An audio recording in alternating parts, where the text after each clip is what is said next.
te toi whātara whātu I le nei tai au whau, I le pa ia maurunga tātou atinu umale au whaafonga, I la tau whai umafuta mai le tautua le nei ati whonga le lau mua I Wellington e tasi ono tesi ma le tasi whamo si ufong o le lau mua. O le tātou sauringa aloto le nei tai au, le a taita I lea, le sunga I le whaafengainga, Reverend Telefose Iuli, o le Kalesia, me tutisi Samoa, I nai lo heart, I o simaia le whaafonga.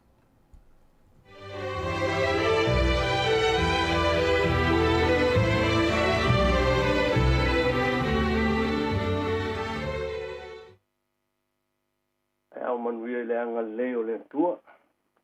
Ma lo soifo manuia ma lo fitai fi au le ni vai aso. Ai o mai tātou tāpua I le tua. O tāpua inga I le tua o ta maa le alo ma le nganga pa ia. Anganga pa ia e. Au no mo oe tāpua I fua lau whanau. Pa mole wha pa ia le nei whai ngā loto. Ia mātou langona. Tāpua ia ante oe le nganga ma wha maut. Yesu faola wole matano tuai. Amen. La tanto pese vi inga fitu sumal fitu. Fitu sumal fitu vi inga le tua.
Tanto nei aso. Na mo mai le tusi e perfecta o mika. Na ta upo ono. O te whai tau ina mai whai upo ono e whaangata whai upo waro. Mika e ongo. Whai upo ono e whaangata whai upo waro. O afi ongo pa ia le atua. O te alo atu ea mani ai lumo i ova. O te ifo atu mani a i le atua mawarunga. O te alo atu ea i ona luma. Mataulanga muu. Matama I povi e tasi lo lātou tausanga. E fia e iowa I afe o māmo e poa. Ma mano a lia o tafe suau. O tui nā atu ea la ulu matua e sui ai la usol tu la fona. O la whanau tō tino e sui ai le anga sala o wanganga. Sole. O whaari atu ia I ante oe le mea lelei. Tea fo se mea e finangalo ai iowa I ante oe.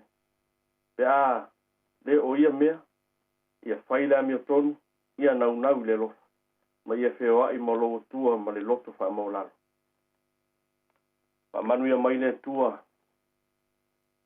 ia na fiong fai tau ina le taia ma ia tu mau ia te ia lona vi inga e o il fa ma o manatu au tu le aso mo tu fai tau aso le kalesia au al fai tau langa mal fa lo tolua au al fai tau langa mal fa lo tolua tala no mika il fa masinonga il vao le tua mo Israel wo mo dia ele tua lo no wa wala to la fo ile tua ai ta po ya tu ye tua no es pa mai le tua ya la ya mika mori mau mai maunga pe ya se me wo le fa ma ya ile tua ile va ma lo no to la mika e fi nau mo le tua pa mai mika lo no e ja se me wo fai ya to wo fati nga ya te oinia tu fesili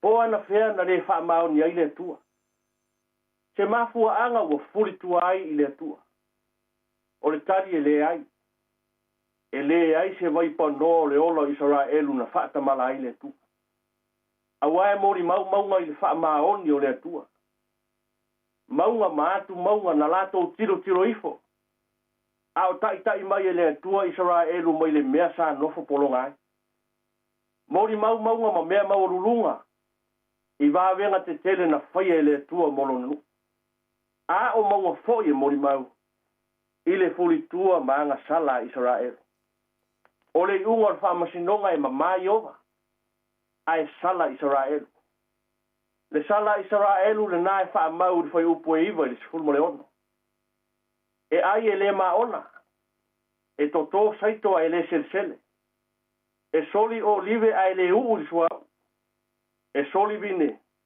a ele inu se wina i unga le nao le nuu le tausi fea ngai le o tanto faitau o le fe au al perfecta mo Israelu ia po ia le ola tāpua e le o tau whaatau wa ainga e mika taulanga o le fe au al perfecta ia sao le nganga e ave ai taulanga le ale o ngao povi mama mo e afe a lio tafe ai sua au e o ai leo foino le ulmatua ai le o iai le loto pau a leo le mana o le atua o loto Israel le fa pe ai foi upo e valu ia faila mi o tonu ia nau le lofa ma ia feo ai ma lo atua ma le loto maulalo ala fua ia i lo ai tangata o le atua le ala nga o taulanga ai a mi o leanga le ala nga o taulanga ai le alofa i le uso mativa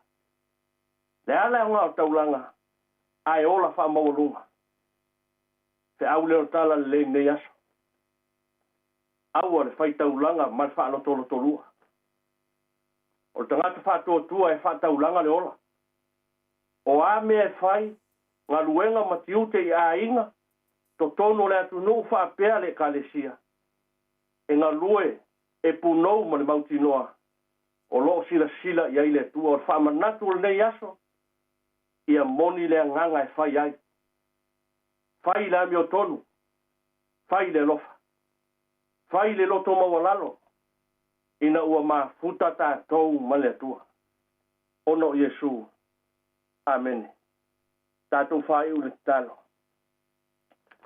e le fai tia lovi inga le neita e auta ma wa o tele upi manu le vi inga man whaafitai e sula lo o lofa fai pea whaafitai o manto iai le nei aso fau whaari ai o le lofa fua ma le lofa muti vare sa iai lo watu nui fai ngā maroronga nisi i whiau mga luenga le pō o mwai whaafitai sa e au ai a manto whiau whaafitai ta leni mga waaua wha ngā ina i lo manto ola ngā luenga ese a wale atina ino a inga le atunu whaapea lau e kalesia manuia a manto whanau le urufale ma le urufafo i sos fale ao whaafitai ai lau leo leonga whaafitai o manuia ta māma tina mātua e o tapua ia whaiva matiuti o lau whanau. Pātai o mātou manuia, nei atu nuua, ngā lulue mau mawai. Lona while e mū, man tamau a ingo lona siu manga. Mātou te tua ia e tausiro mātou ngole ntino. Pātai mea siri ma mea mātango fie. Ke ta pena pea mo i mātou o lau whanau le tino mafau fau siri le ngā. Pātai tala lei. Te pena ina o mātou tangata. Ina ia moni la mātou o lau auna. Ia moni la mātou whaitau langa i ante oe mau wheau. Le nganga po ia malana ngā ruenga tū mumos. Le nganga mafuta. Le nganga o mau aiso mātou manatu. E wha amaro sia lo mātou wola whātūtua. Pātai tere Jesu Keriso mo tau langa tongi o. Loso i fō po ia na e ta pena ai whaorotanga. Nei mau i mātou leanga saka. Tu mau i ate oe le vi inga nei o le whaawau. A o whaasifo lau whanau. Mātou lawa se whanau e le tusa maloa loftu noa. A wae le onge se i mātou i lau sila whangpa i. Tele no mātou to i lalo i le rio lalo lang. Wha mole wha maa ngalo so mātou whale to. Mātou sori whale i longa u tūra whono mau polo inga. Wha maa ngalo lo mātou le wha maoni whaiva matiute wa e wala au inai lo mātou o. Tono a inga le atu nuu wha pea lau e kālesi. Wha maa ngalo e kālesi e kerusiano. Pea whai o mātou wha tama iau whi au. Le lalo langi whewanta uai. Pa mangalo lo lanto le tadio oyo le li o file mu. O i lava o te e le tala lei malan mori mau. Ia ilo olof. O manto whantu tua i le toto Jesu Keriso. Taulanga tō ngiola na e te pena. E ngalo ai le i fonga lau whana. Ai manto te whatang sia o manuia. Wha mole wha manuia le ala seu o lau whanau se au matiuti o nei asa. Wha manuia se au mga luenga. Wale atina e ino ainga. Le atu nuu whapea lau e kālesia. Leo ina mātou whanau i so se whalea o. Tama whanau sa iri manuia i so se tafa. Ia iairo wanga lelei. Pui lantou mai whaalawe lawe le mawhai ona mātou taria. I ola mātatau i ante oe. O le amatanga leo le poto ma mea lelei uma. Tau sia na yo mātou ta māma tina mātatua. Ia mālolo ino lantou whaiwa tā kuai. Pai lantou masilianga, lo mātou wola, lo mātou tua. Mana tua i lantou uma o lo i mauta ngase. Pāpea le antari i asion, mai lantou uma o whanta otoria i maitinga, wha mole i ailau wha malolo. Mātou titalo lo mātou tua, mātou iai sao wha mai, wha mole. Ia ala mai le poto male ata mai o esa ili lo mātou tua. Ala mai ai lo rofa malau wha malo longa i o mātou tangata. O i lava fia maua se soani i o i ai lo alofa. Le whale pui e musuia i lo wanganga. A wā se tai au faumo o e lo mātou tua. Wha manuia taitai o ainga, taitai o malo, taitai o e kālesia. Ia maua le tō whapa ia. A wā se manuia o tangata. E o wha no lau walau pa ia, wha maise lo wanganga.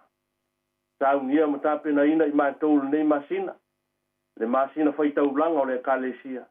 Ia po ia me uma, ma ia maua se vi ingo oelo mātou tua. I ngā luenga lau whanau. Wha manuia la leo ma leo unanga. Tātou ngā lue ma oelo nei aso. E manuia ai whi au ma tiuti o lau whanau. Ona oe Jesu Keriso o mātou wole ma talo tuai. Mau yo mātou lunga uma le loftu no oe le tua tamā le alo ma le ngang po ia. Mau mafuta mai mātou nei o le whaavau lava. Amene. Amene.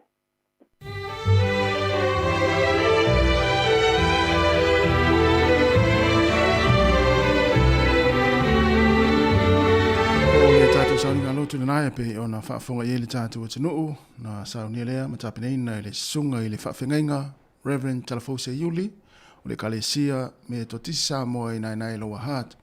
Mo le atoa i le nganga whaaftai tele, le usunga le whaafengainga tu sai le upfolofolo na nita iau. E meisi fu le tapina ino le tātou sauninga lotu. E whaifu i lea ma ta iala. Ia Awa fo ileanga ia tol tātou atinu u ngā luenga ma whai walo filima o le nei aso. Ia alu malimana le upu le nei aso le tātou atinu whaaftai tele lava, ia maria fo le nei aso i fuafuanga ma ngā luenga le awhenga iai whaaftai lava. Sifuru fitu minute ua te ainei le tulai fitu le sifonga lau mua i Wellingtone, watu le inga leo le tua, ia wana whanga aso le leo le tātou polokalame, tā lofa lava.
Hãy subscribe cho kênh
Ghiền Mì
Gõ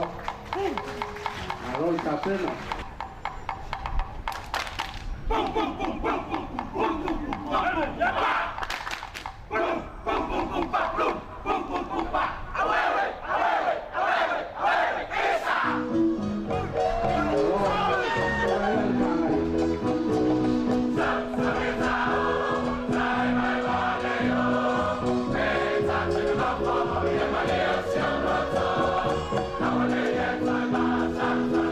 lỡ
Ata o le taia, si ufofonga o le laumua, aso ngafua, i le aso faraile, i le fitu i le taia, ata o le taia.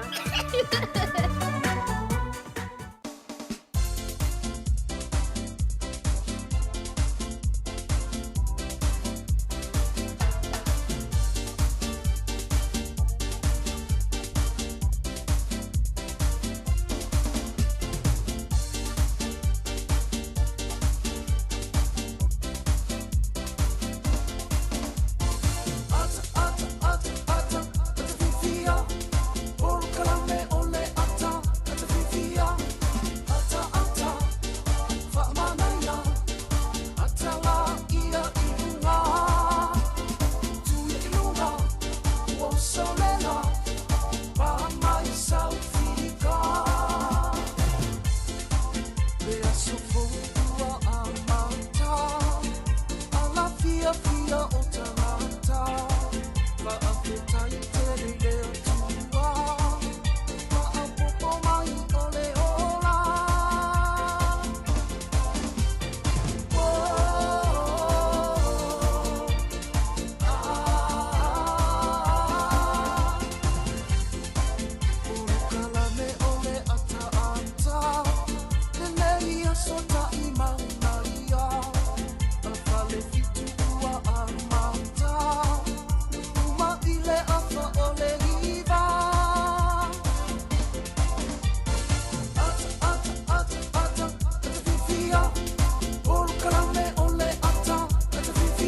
Proklame le ata le tai au ya e toe fa malo atu le tātou atu no o le nei tai au fou ua tātou o le mai foi ia o le aso lulu le nei le aso tolu o le masino novema lua afe lua se furu tasi fatalo fatu le pa ia maulunga le tātou atu no ma lau whaafonga suai o lau whainga luenga pa ia le atua po whailaunga o le tala lei so se fata whaitaulanga fatalo fa foi tu asina sina o ta ma tina ma atu o le tātou atu no ia e mai se foi o le tupulanga tala vau le malosi le atu no ia e mai se ai o nei whanau a onga, o whailele fo i ma pepe fo ni tai au, whatara whatu, o le tātou pukalame le nei o le ata le tai au, mai le si ufonga le lau moe Wellingtone, la tau fo i o mau mea tātou whaasara launga i lunga le tātou wala leo, le frequency, le tasi ono, tesi ma le tasi whamo, ia e whapea fo i lunga le tātou app, luas futai tu la le Samoa Capital Radio app, ia mai la tau leo mai mo mai lunga le tātou Facebook Live, ia ma le tātou YouTube channel, i lunga o le televise, whatara whatu, ia o fela foi se vainga la langi na o e mafuta mai nei taimi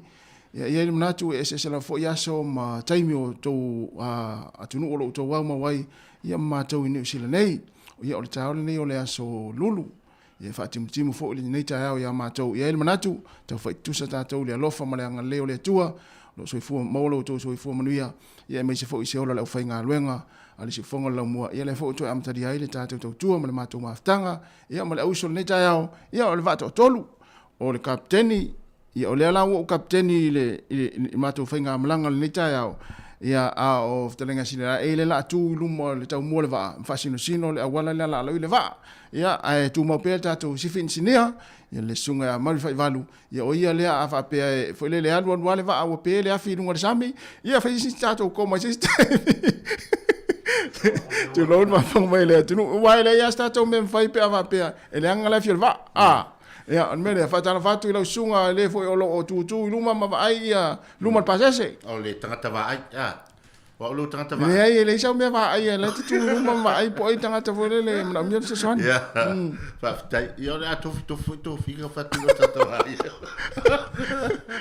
ada lo tasi ya malo ta lo fo ya mari ya ele nei foi tai au matango fie ma lo foi te lo le usole le fai manita ya nawa so foi tu e fiore nei foi ke lope ma tatu tunu nei o e fatalo fa ya wale al fai mai tatu tunu tatu tu masan ya wa foi long pueli ya fa la wilo ya tu langa pe o nei foi ya tatu tu e ma me o ai tu so le pe o vai pe o to so fu mai ya foi mono mi mio i le fa solo nei ta fai pure fuori le to ina telesto ina mono mio ya malo fa tana fa tatu atu malo le usu ngal wenga afa pe ona wa ilunga la wana nei taimi ya na fa manatu la fo le tatu tua ya lo sa ngali mu yo ya e taula ila wa ilunga la wana ya ma fo le anga isa o ngal wenga wa mena tupu le ainga le po na po ma na nafi ya ma nei va yaso ya po le amtanga fo nei masina ya tu le fale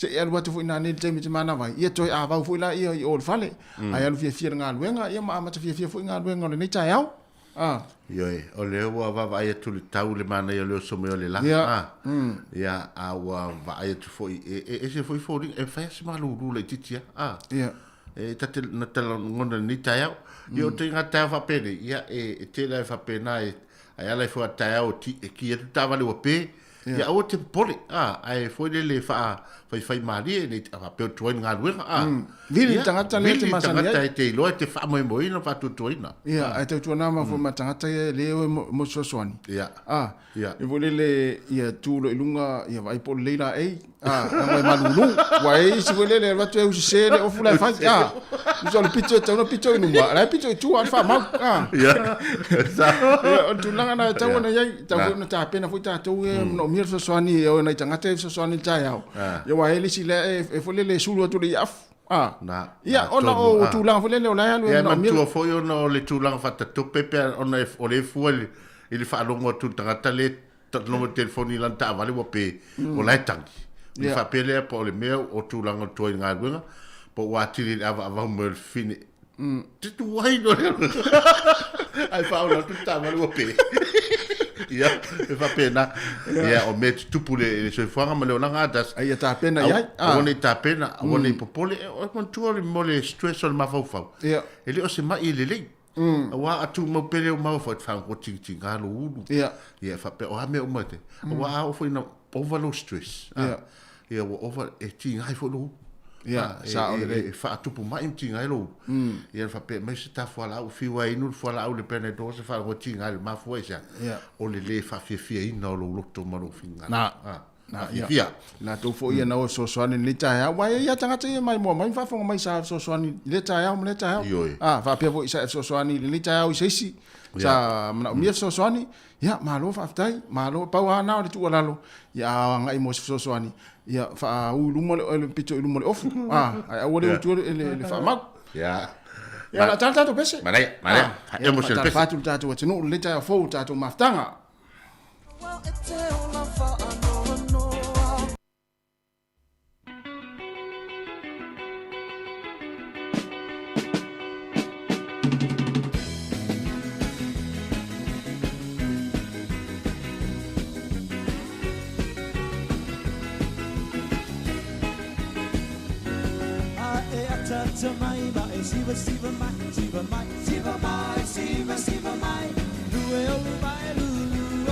Siva mai, Siva mai, pusi lau panga mai tango pa ata mai. Ata mai,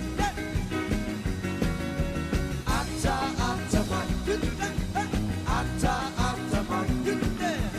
Ata mai,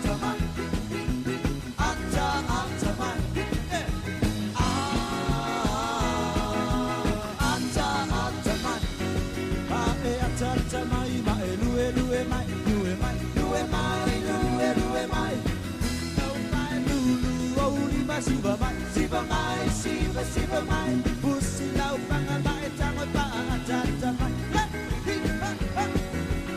ata mai, ata mai, ata mai.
Siva mai, lue o vai lulu o lima siva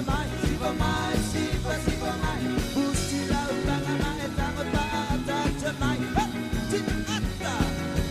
Ata mai,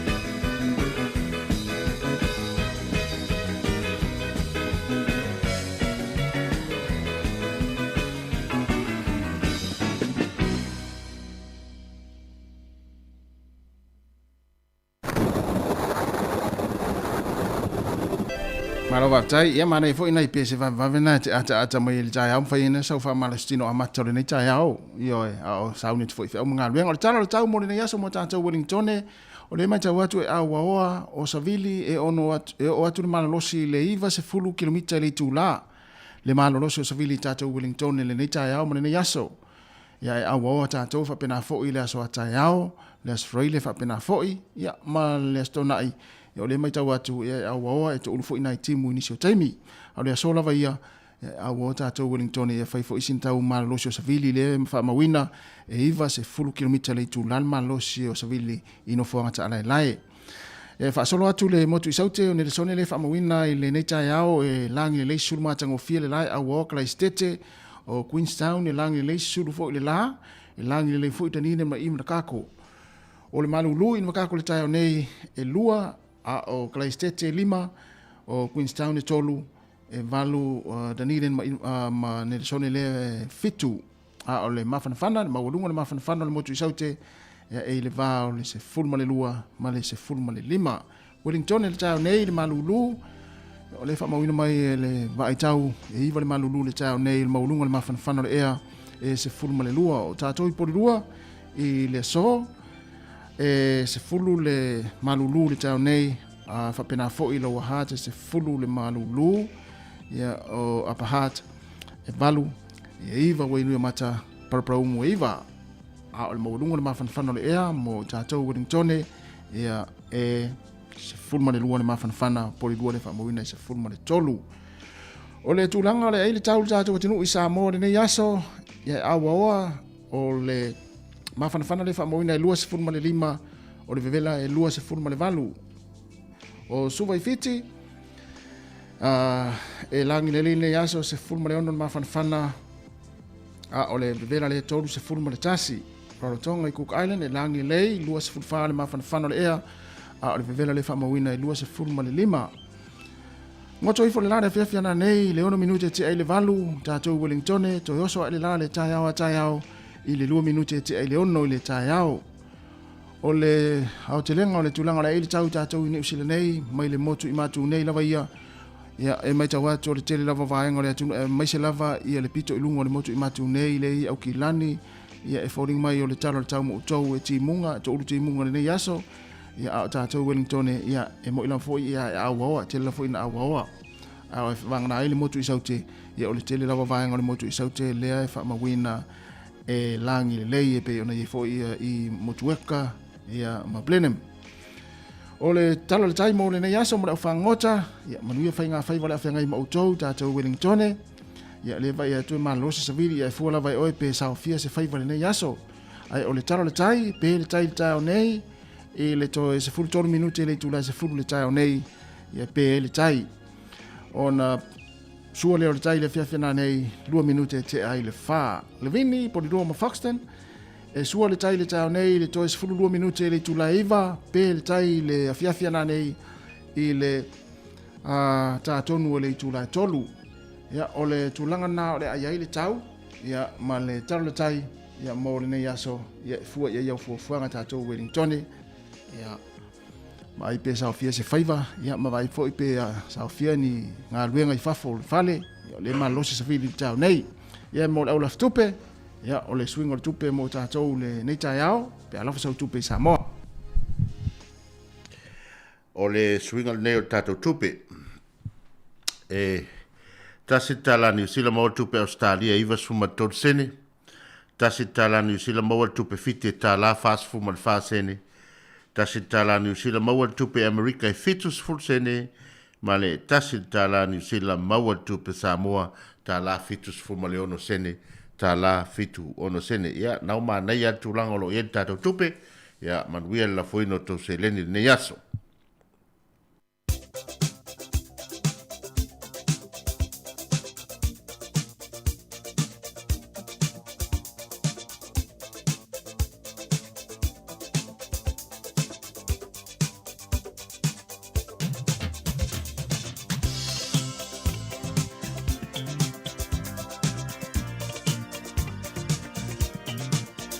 Whamirianga o aso soifua, maa sa whanau, tai masani whapeneo le tātou proklame, Ai whaamana tu tupel tātou emaili ia e tau au mai ei o tau aso i fuama sa whanau o le ainga o le as whanau at samoacapitalradio.co.nz. Ia e mo uto umalawa na soifua mai le nei aso, le aso tolu novema, wha i o lo aso soifua po lo as whanau le nei, e whaamani atu le tātou tau tua mo le poklame, ia mo uto aso soifua le nei aso whaamanuia le tua, mo uto umalawa, ma ia whaapopo nisi tau sanga stele mo uto walwhenga i au mga luenga.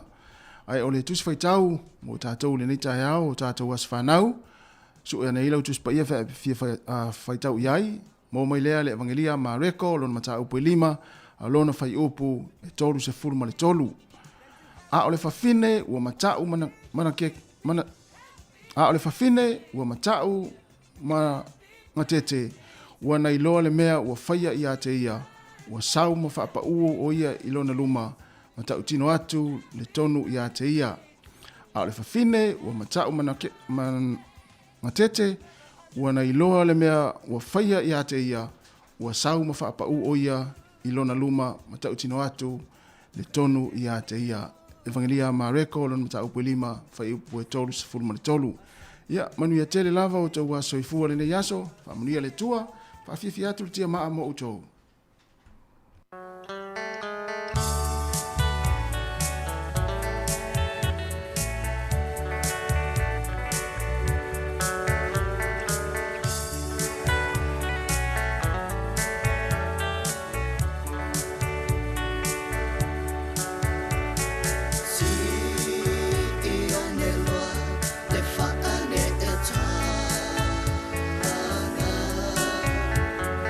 Far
Malawa tai o tala mena tupu le tala whaasolpito le langi tausanga umawai. O le aso le nei e whaamalunai e le langi le Stress Awareness Day.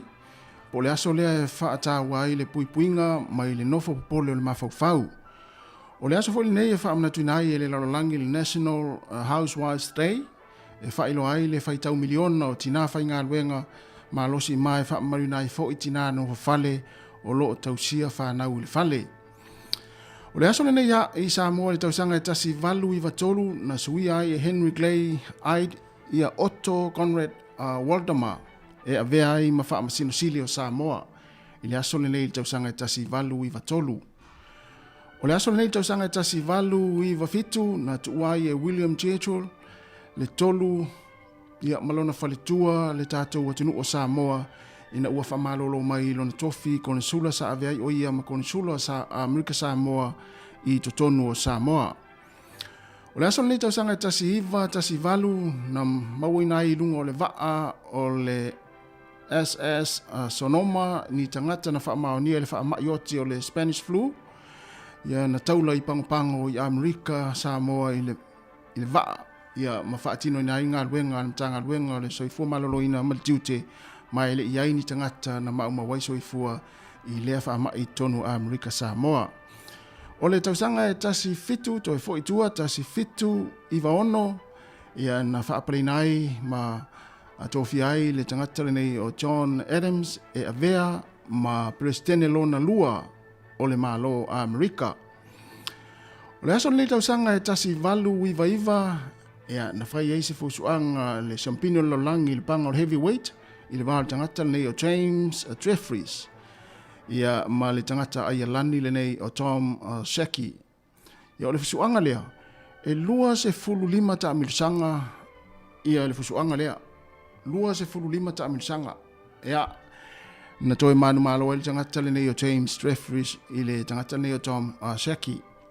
Ina ua maea ta amirsanga e lua se fulu lima, ia ai manu malo i ai. Ia ma le tausanga e tasi iwa iwa lua o le pese fo lele I Will Always Love You. Leo e usuina le tamaita nei o Whitney Houston. Ia o le tausanga nei tasi iwa iwa lua. Ia na lawi loa i le pese lea. Ai o melo le tausanga e tasi iwa iwa tolu. Ia numera tasi loa i le lalolangi le pese lea. I will always love you. Leo usuina le tamaita ina o Whitney Houston. Leo e fia e siri la il pese na ia le aso lane ia na numero tasi ai whaatulangana o pese i lalolangi numero tasi il pese na le tamaitai na o Whitney Houston. Ia o le pese na tusiina le tamaitai pese vilauiloa o Dolly Parton. Ia o nisi na o tala mena tupu le tala whaasalopito lalolangi tausanga o mawai to e mou whauponga i le taimasani ia ai to e pamalo atu lea ua nai to e tasi minute ia o na tālea o le tula valu tale valu o le whaponga mua tala mai Samoa, ma tala fau ma si fonga le lau mua i Wellington.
Talofa lava o telefone le siufonga le no mua mai Samoa, usi mai el whaafonga.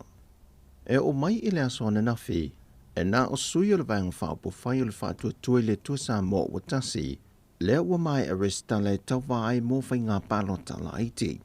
E pei o na sila fia o le vai aso a tole nei o lo whaanganga le ofisa o whai ngā palota. E te tau wai o na restala ni sui uma e fia tau vā, mō whai ngā palota la iti o i tūmalo e fitu, o lo uawa no neo lātou na fōi pāle mene. Ai e na o le tau ono la sui o le whaatua tui le tua Samoa o tasi po le vang whaupu whai le fast, le na restala le aso ngā fua. Peitai ua mai a whaalawi loa sui o vang whaupu whai e lua, a le fast ma le HRPP, le to o se furu sui mai le vang whaupu whai le whaatua tui le tua Samoa o tasi. Ai to iwa mai le vaenga e pui pui a ia te tau tangata le HRPP. O isi vaenga whaupu whai e le i whaalawi loaina ni o lātou sui e fi tau vai le whai ngā pālota la iti le nei. Ai whato a manino le ato ango sui tau vā, manisi fo i vaenga whaupu whai e fi tau vā o lātou sui, be a mai a le aso whareileo le vai aso nei. O le aso ane nafi sili nge le a fionga le whaipule o le sa avea ma minsta o le va lele a le Samoa Airways, le fionga lautafi fio se la fi Purcell. E sono fina ngalo e fia se tupe maua mai whai ngā malanga se fulmal tasi ia, pe a whai e lele i ele va lele a le Samoa Airways pe anatang mai. Ta ua e lautafi, e whai tau miliona ta la tupe maua le company va lele le Samoa Airways, e maua mai whai ngā malanga se fulmal tasi le ua fuafua le tātou whai ngā māloma le kāpeneta, a o le ua whaasa fuatu i le va lele le Qantas ma le Air New Zealand, Fatasiai ma le malanga e tasi le va lele a fiti, mo le masina le neo Novema ma le masina o Desema. Sau no lau tafi o lana tu ua lalo le le whai ngā mālo, i alo lo whai au mai le va lele whaafea luai, a wa o tupe umai e maua e le tātou company va lele. Na tā ua fo le whionga lau tafi, o le tupe maua i le whai ngā malanga e tasi, e mawhai ei on tatongi le masina e tasi, o le lisi o le va lele. Na ia whaadia foi, o le whaata tiango fōfuanga ma tupe maua le waalele le atunu. Ua mai a le lei o na tā pena, a o le i o ese. O lo tua lalo pēr le whionga lau tafi i le whainga malo. O te tau o na whaia sa lātou whai unga i le au maia ma le au maia o le tātou waalele. Ai maise ia sila foi tanganta whainga wenga le company waalele sa Samoa nei. Wa fia tele o lātou i tū la whainga wenga. O le vaiaso te nei le whaatano nonga le whionga le tamaitai pāle mia fia me Naomi mata afa, e na ua fsilingia le autu stala i se fina ngalo le kāpene tai whaata tau i le mata opo, pe tai na sau no le whionga le pāle mia, o lo o ilo lava le mata opo le komiti, e pei o na Samoa mia i nisi aso wha au popo, e na ia sila tilipea iai. E to lua ni matai me le whio ango sa matau, Waula i o ina nei lumo le whaamasinoga lo la saini se ina o ni pepa aloa ia, e resta lai ni swafa o ni matai. O le tamai a mutimuti te li ai Sali Samuelu, e ono se fulfata usanga le matua le soifua, e tolu molianga lo moli ai le tama, e lona saini whaamalo sielo di pepa resta la moni matai to tolu, e resta lai lungo le lisi o matai. Ma le tamai a tele ai e mosi o na sfuiva tau sanga le matura soifua mai sa matau lava, e na o le tasi le molianga lava i e pe o na moli ai le isi matai, e lo na saini whaamalo sia le e whaamalo ni ai le restala o se matai e le i matai.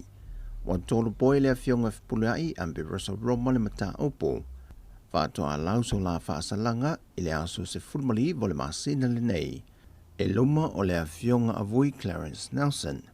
Maal mata opule nei, na tūla i mai ia Novema o le tausangan tenei.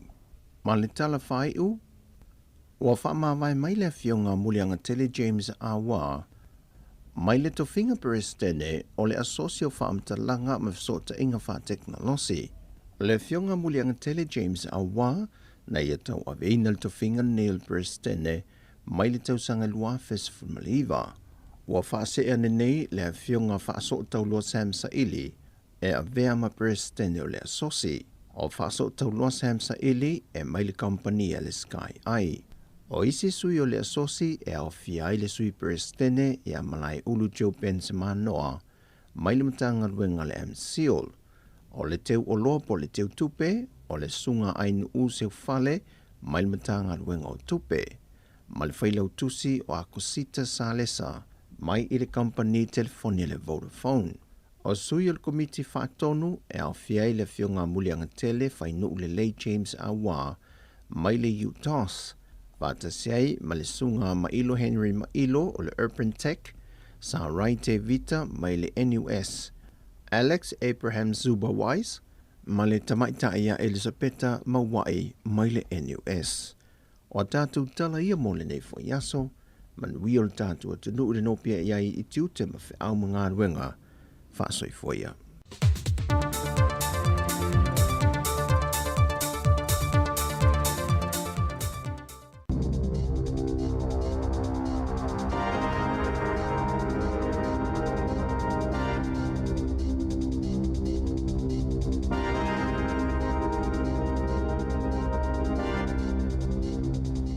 Tala flamal whaapoponga momo tala whauma le si o whonga le lau momo le nei tai au o le aso tolo nove malua whelua tasi.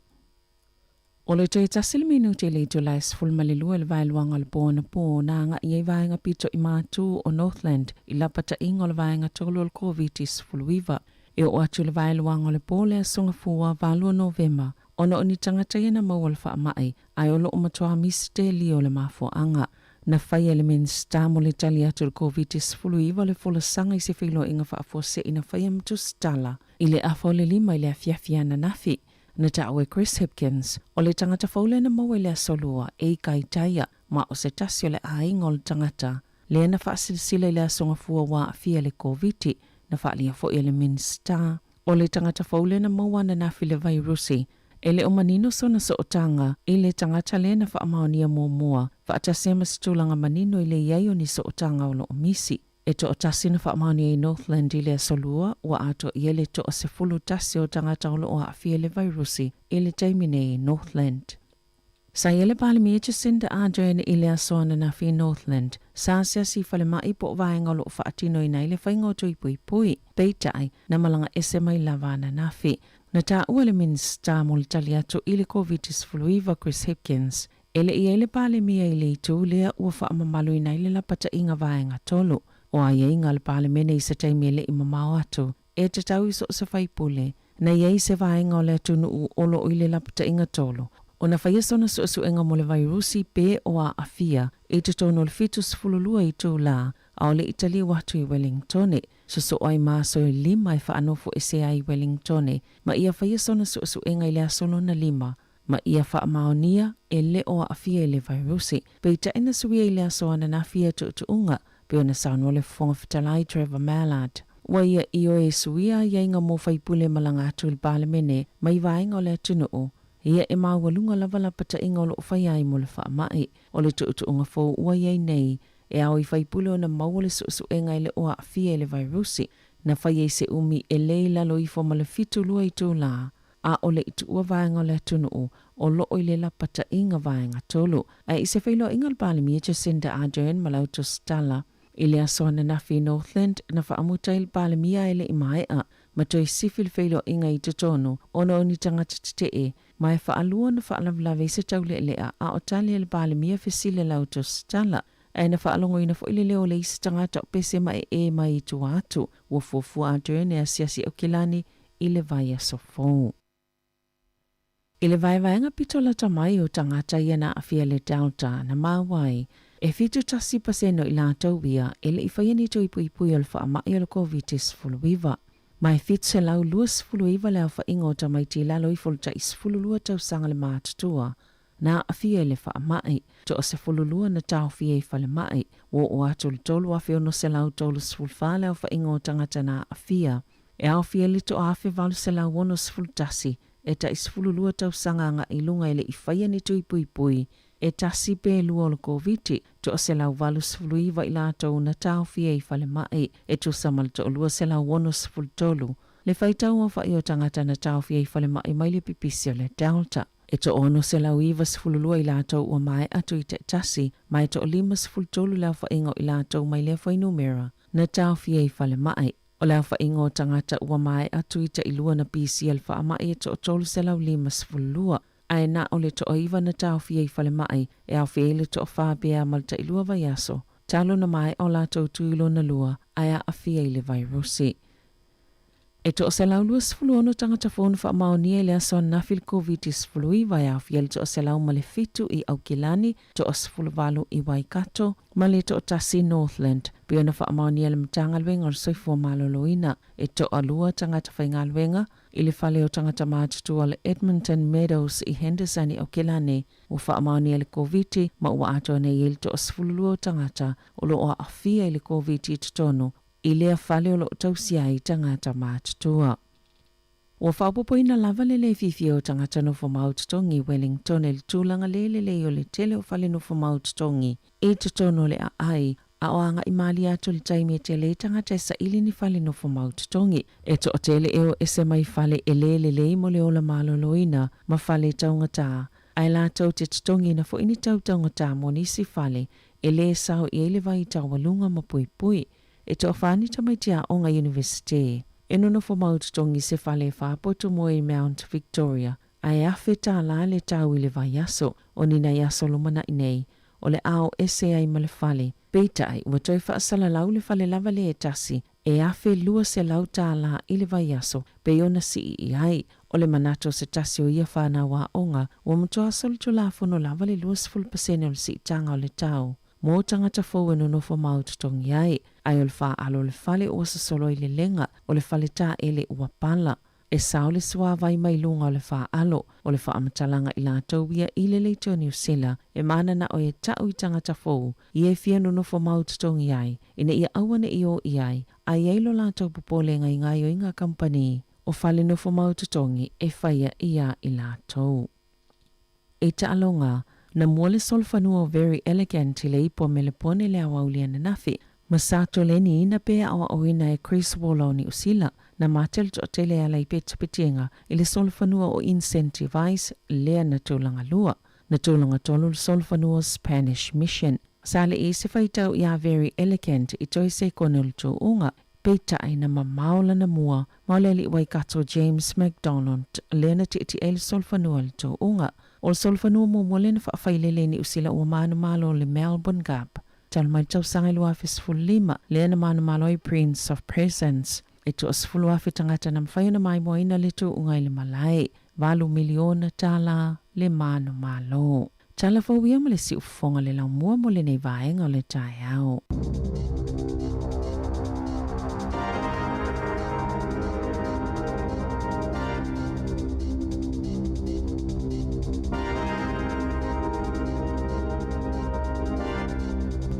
Malo atu whaftai le whafonga mai le atinu o leo se 45 minute ua te nei le tu lai valu o le whaponga mo muana o tātou telefou pe o tape nei na Sabrina Kasiano le nei tai ao to mo atu whaponga le tu lai iwa le tau nei ia vatase im tātou tala mai Samoa tātou alsunga ia tāse Salem Sam ia eto he whamalo atu o le in manatu na ua tāpena fo ia whanau ia onga i teim masani whapene o le te o le valu ia o tāpena i fo ina i mātua mole atu ia onga le nei tai ao ia whanau manu ia onga la whenga i mautou ya amnia fo ile tua ya ongo le yaso ya mo tato fo ile no fo fale sila yo le sole fa amna tu ipe o tala mena tupu tala fa so pito lolang le sole nei ya pe o le sole nei e lua ya va ngole le fa ta le sole nei le so tolu november va mo mua ya sole nei le fa malu nei la lang le stress awareness they ya po le aso vole ne fata ua le puipuinga mai le nofo popole le mafau e oe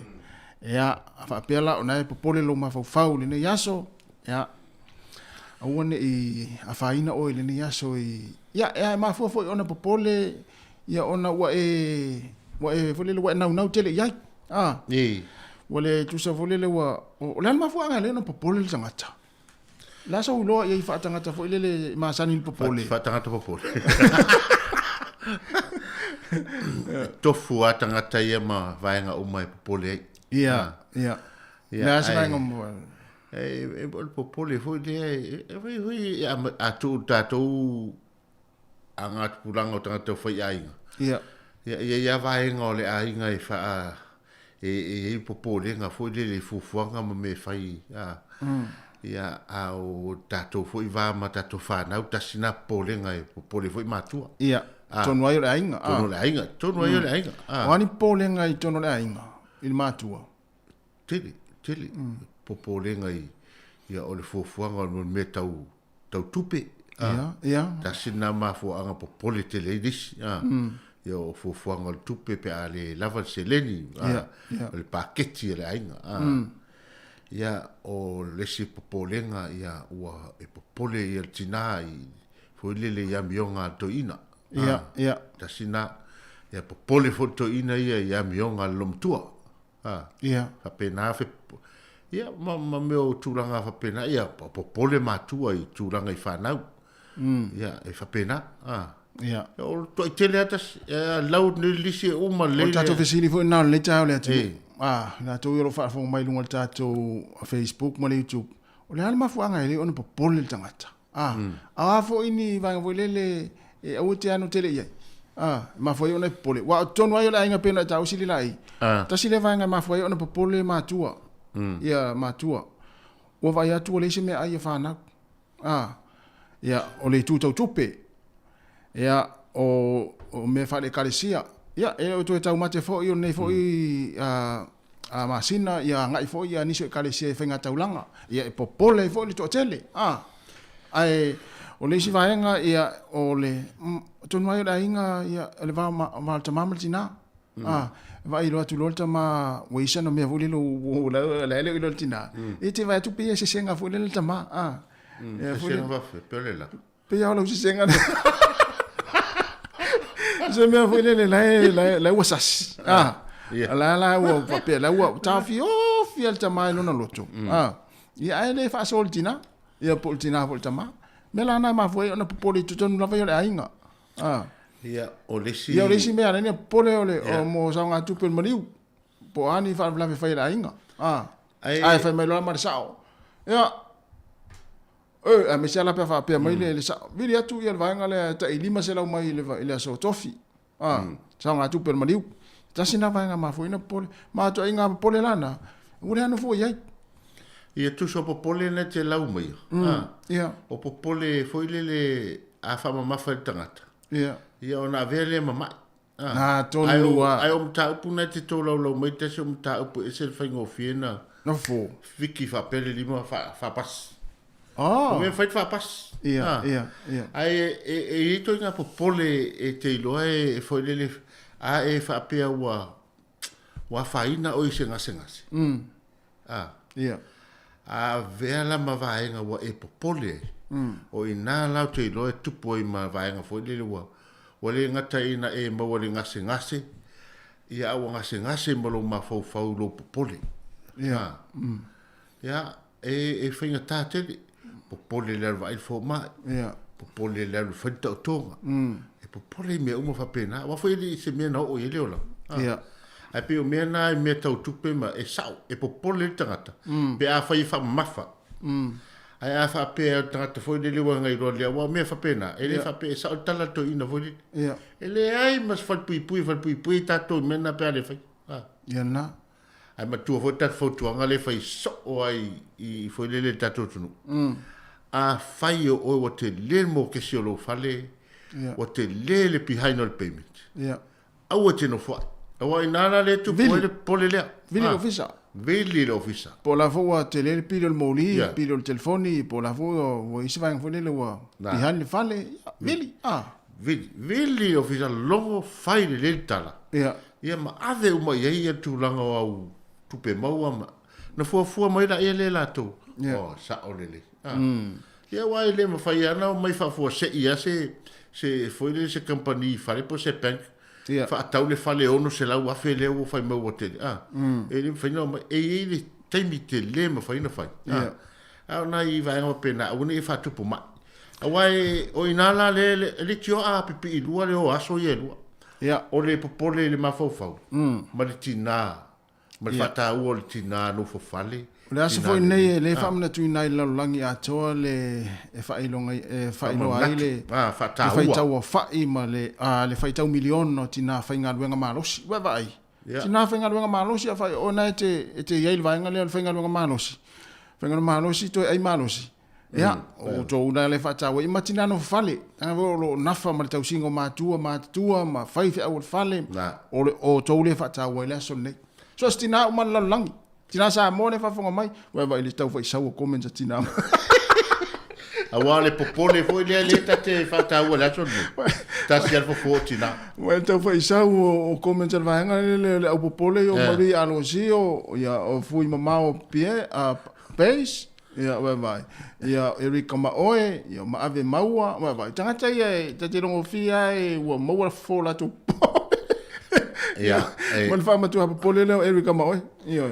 O malo tata pese lea. Ya. Ona o le foi fo ta pese us. Ona pese tau nei tina. O ta pese foi le e fa tau fa fitai e foi tina. Ya mo ta tina. Ya ma nei foi na we watu foi fisili e tali mai. Ya. Ai a foi e se meo e mana tua i se tina i samo. Ya. Po se tina ma tuol tonu. Yeah. E te alofa e mai fie i ona winga. Whamatala mai leo ni winga maari e. Yeah. Ia po ani winga maari o nei tina. Nei tina o le nuu, tina o le kalesia o tina. Pataua e fo nei aso i nei tina. Pataua e nei tina. E leo le aso sao tina. O le aso nei le whamana tuina i laulangi ia tina whainga luenga malosi. Ma tina fo e le whaia a inga, ma tausia a inga, ma whanau ma nei mātua. E matua tate whaalongolongo ai tala nisi pia whaimone mau nei meo mari utina. Ia. Pia whamai o le backbone ni o le matua. O tu so le backbone o le ainga. Ia a tau backbone o le iwi tū le pātua le iwi nai. So tai mo ye iwi. Ia. Ele mau le maros. Ia. Mana ia. Ale nana o whamana tuina le asol nei. Ia mana. O malo pese. Ale mafu anga fo ia le no popole tangata. Ia. Ia. Umia na alu tina po alu tina isa moa o fia masina o alu le ai masesi o tatou le mo le vaingana a mesa o io hansi lo maiava ia o male siva o le wari uma ia le mata mal temine tama uma ia ele ia masesi le pole pe alu tina ia le la tanta to pese vatu ni so fasilanga manisi o nanga fala wilo ia on tatou tolo ma tatou fisili fo na ni taia o isi tina i longa i le lalangi na e te fia iai ma se tina fo i le lo tou o fio anga po lo ainga ia po lo tina fo i na se me te mantua i lato i aso fo o tatou ma le asa se o tatou i le mantua se tina awa whamatala mai lo tō lua awa le so tina awa se o le tina e sau whamatala mai lo tō lua po le tama sau whamatala mai tō lua ia e se malta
tanga mai a poli a to te leilo me a whanu minumi Samoana, Samoana la mai si le fua fatu e tanga mai ule matumua sila ile a fautua ole au ole malo loto mau Samoana, Samoana la mai si le fua fatu e tanga mai ule matumua sila ile a fautua ole au ole malo loto mau Samoana, Samoana la mai si le fua fatu e tanga mai ule matumua sila ile a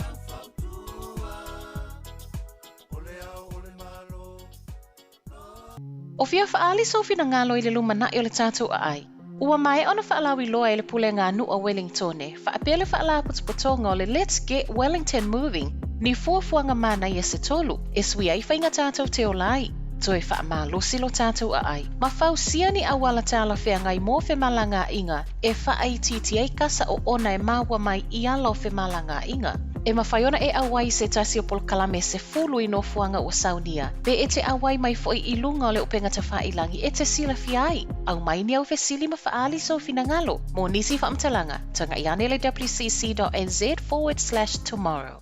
O le whaasisilanga tā ua, e whaamana tuatu i le mamalo le tātou au whaafonga, e iaila wa ia te tau i lalo le tulafono o le Broadcasting Act tasiiwa valuiva, e whai e sau whaasea po o se whai tionga i mata upu, tau i whaasalalanga i lunga le Samoa Capital Radio. O lo au ili lalo le upenga o sota inga le pūlenga o whaasalalanga, po le Broadcasting Standards Authority, bsa.gov.nz. A inga mo le whai o sau whaasea i se polkalame whaamanu alia i lau whaafonga anga. O lo o au fia ai vaenga nei, o le ale teime mawhaiona whaise whaasea, o ai tu ainga polkalame mawhaiona o whaasea ai, o ai e whao o iai la o whaasea mō le teime mō mua, whaftai. Maloha tai, wa luas furuiva minute ua te ainei le tu la e valu, ia e se e watu lava le tātou whaasilanga nei, ia o le tātou talanoi le matala le tātou leina.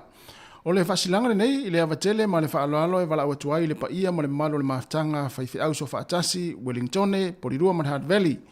O le awhaia le tātou whonotanga i le asolua, le asoiva novema i le Kalesia, e whapaptonga Kerisiano Samoa, Cannons Creek, Porirua, numero le tuatusi, se lausi fulmaritasi, Castor Crescent i Porirua, i le tūlai se fulu i le tai au, whaamole mole, mana tua mai sa ufi fonga po sa mask, ya walava le saunga le mu ma le pui o le tātou mahtanga. E te talafo i le avanoa i so se whaafea ngainga, e fia awai mai i lea whonotanga, ma le whaalo lava whaaftai, o lo sa inia ele laulau a whono. Ia le whono nan mahtanga whaifi au, ia Porirua, Hutt Valley, ia ma Wellington e atoa, ia whaiala lea le vea sa fau, ia i le asolua, le asoiva, ia i le Kalesia whaaponga Kerisiano Samoa Cannons Creek Porirua, se lausi fulmaritasi Castor Crescent. Ia pauna le nai whasilanga le taimi, ia o le tai au, le ua awhatonu lava le tūlai valu, ua tala fo le tātou leina, o i lau fo i fia vala au mai, tātou tala noa i fisiri fo i peo na tu ina atu, ia o le alma fuanga i o le pole tangata, ai ei fo i se fafo, lea vaenga o le popole, wai tele tātou ia mo le, te msaro le ia ma se tangata so i fua ele mo le langona le o le popole a sili lai. So se tangata e pole. Ia. A tangata ia uata mai. Foi lele iloa na ia fo ma faso so al tulanga e pole wale winga foi na lele intato foi po kala mele atantaya ia foi lele fa fia ai al fai meditaya o vai e tanga foi lele ala meditaya o la ye se me o la ya tu vale ma pole loto vai po pole lo tangata a fia lo ele a fia ngal mafofa io le foi na sa no i po kala me na fai au yan mai atun masina tene taua tele melea ia wala au mai tātou leina, ia ma le tātou fisiri whanna, e lua tātou mtau poni, tātou tal noai, ia ma le whataua fo o tinane le langi, tinane lei, ia sili lon tau i penina, le masaina pese i tātou tamai, ia sao tina, ia umalola sao tina, toi fo i al metas. Tele tina tau, e tele o tina tau ta ua lalangi. Ia. Ia, a le foi ia wa pe o le awa ai o le awa ngal na le i lau o tina le feiso. Ia. Ia, o le tele i o tina tau. Ai ia tina le nuu ia tina le au rotu tina le kalesia ma le nuu ma le a foi le po ai tina tono ainga e. Ai foi tina ma li o fi anga ua ma vai atu na tina matua. Ai le tai ngalo e ia me mana tua i lato. E wa fa tai lai o tina ia vai yolo. Ia. Ia o se tina foi te le foi lo na ia sao i le fa fie ino tata. Ioe. Ia, awa sa ngarue malosi foi temi foi o talavo. Ia. Ia, le wa ngai mai nei. Ia, wa vai, e tele foi e tate fite o tau fa matala tu so fo ngavai. Ia. Ia, a le tate loa foi lo na sao le vala au mai. Ia. E wa vai e vai le upo le vai o stina le sili lon tau le pusa fai pula.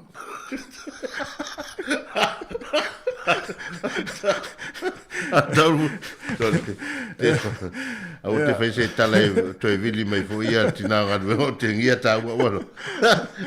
Ia tato leina na tato tatan no ia ai o tari fo tato amala au fo i te vala mai ia pe te comment fo i tato Facebook o le asa fo le mele o le popole e wa isi mafuanga le popole tangata pe ale laval tu pe sa nga tu pe o le fa lave la inga na yo o le taiao nei le va mai tua fai tato tui ia fa mala to pe tato tui o fai la to le fai tu le va ai tu se la lu ono na nafi se la lu ono na nafi ele o fai ti al tu lango lo alu e tu lango tato tui pui ia ma tu lango lo ye tato fa mai ia va e fo ista mai tai palmia na fo fe alu ia tu o tasi na tina le tini ne tasinta ia na fo fe alu ia wala tu nofle ia le fo ta u la to felo inga mal pitonu o kilani ata ya ia o vai la e se le o tu fe au la tu ainga ia ai sa fo ta to fe ia le sa we fo le ia no le tofia ia ta ta ia malo le uno malo o le ta ia le tunu e fe wa na ia ale tal pe pa le vat ne ia nga fo i tate fo den to vat fo tuanga wali se mefo ia le mai il fautuanga le i naitina ia mo ia fatawone ia suitina ale mai fautuanga ele na tina o matua tole ia ina ia fataua ia fanau ia wale ia sta mai titile i kalestete fa pe wala tu ola no fono fa fatale no matua a sa no ta vale tu e fa mai lo tina o te sau piki oi ia fai tete la fai tete la vai na la fa mai ia leo ma nei alu so valvali mai lo tali ma mai lo afine au nei tu ole pa stop e fa tani tavali bo matua la no me mata fa solo ato mata to leina sili lai io se ia istemi ia ona la matu leo te le ia tina le ia wa comment mai dunga tato Facebook te mi nei e tina le ia matina fo le fa lele fa ia tali ane tato vala au sili lai ia talo fa tato vala au ia Maro le soi fua mangia ia ke o lua ki ngā. Ia lea. Wa. O le mero wei o lua soi pe o lua rinka mano. Lua pe o lua ki ngā. So le mero wei. E mawhai, o le lile o tasi le tau langa i mea ia. O taita ia na pe ia da te wha foi lele e lango a pe o le lile lea e elon ta leni wha pe mo me e o langa wha pe me o mta upu tau tina. Tina mta mai ta. Si pese pesca ka sa va ia se mafkanga ki ngā ia so ia.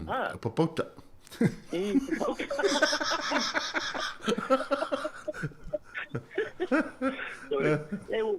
O kavala au fo so se ka ko va va solo o fio fa longo se vivi ya ko se. Ia. O pe nga o ma o ia fa longo le ki ngā. Ia. Wa pisi al tato lena ma. Oi. Ia. Ia. Ia va ai la le va le vivi ya ko le ko vivi ko nga. Ia. Ola ia por mo pole. Ia. Isa. Wa makala pole. Ola o okay lol me len pole ka pe o fa mai kasi ia wale la vale kupe. Ia. Wale ska il fa nga ia wa umane mawa. Ala fo ia fa mai le upola o kesiang. Ele ai se me fa ngata ile atua. Wa okay loa o ma ka ko. Mana ia.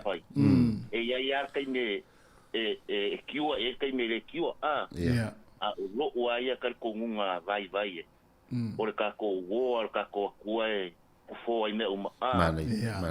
Moni. ka nga ko fa ngo fiel me le ko pole wa o ka ko o le ska ko mo kwa pole so o aso ia u ti wa la ki sa ili fo ngale me le ka langoa ia ko ngwa Ai tala no tina I tu langa pe pole. Io o karangoa so se sia karangoa I ta lo pole ia a ko ngula me fo kuanga ia ko ngeke ia ai le fa pe la ma kwa ke ai ai a wo ngofo mo ma fo mo fa tele ai la pe ya sa o ku ia ngai fa se au fo I male au ke sia ngo ne vai ka o lo ka ku sa o ai le ku ma kwa ki wa le ko sa ka Na, mane. o la nga o la wa ia nga fo pole Mana ia. ia o ka ku ole ki nga Ia. o ki nga le o ia o makua pe o famisi la mo ko kele o ki nga le lo langi ala o ki nga numera kasia ia o lo ki nga Ia. o ki nga o ka ese kele o me makango fie me manga ia ngo va ai lo ki nga mai ai lo la ki kongol mako ngu ma kele me manga ia fa o ki nga ia o le me mua ia o ia nga fa va ia o nga fa kai kai kongol mako ngu ora ka konga mai ia mako ngu ka ku fala kai ia o so ki nga manga isi ki nga ia ola ko nga fa ia la o fa kai kai mako ngu ia so ia o le ki ia ka Fa ye lento to. Ya. ia ai longa nga ko ngia nga vai Le se me. Mauti no le se me. ia ka solo I for mafkanga kaulelea ia o so ki nga fo isa fa makua ia le mafkanga ki nga kaulelea Sa.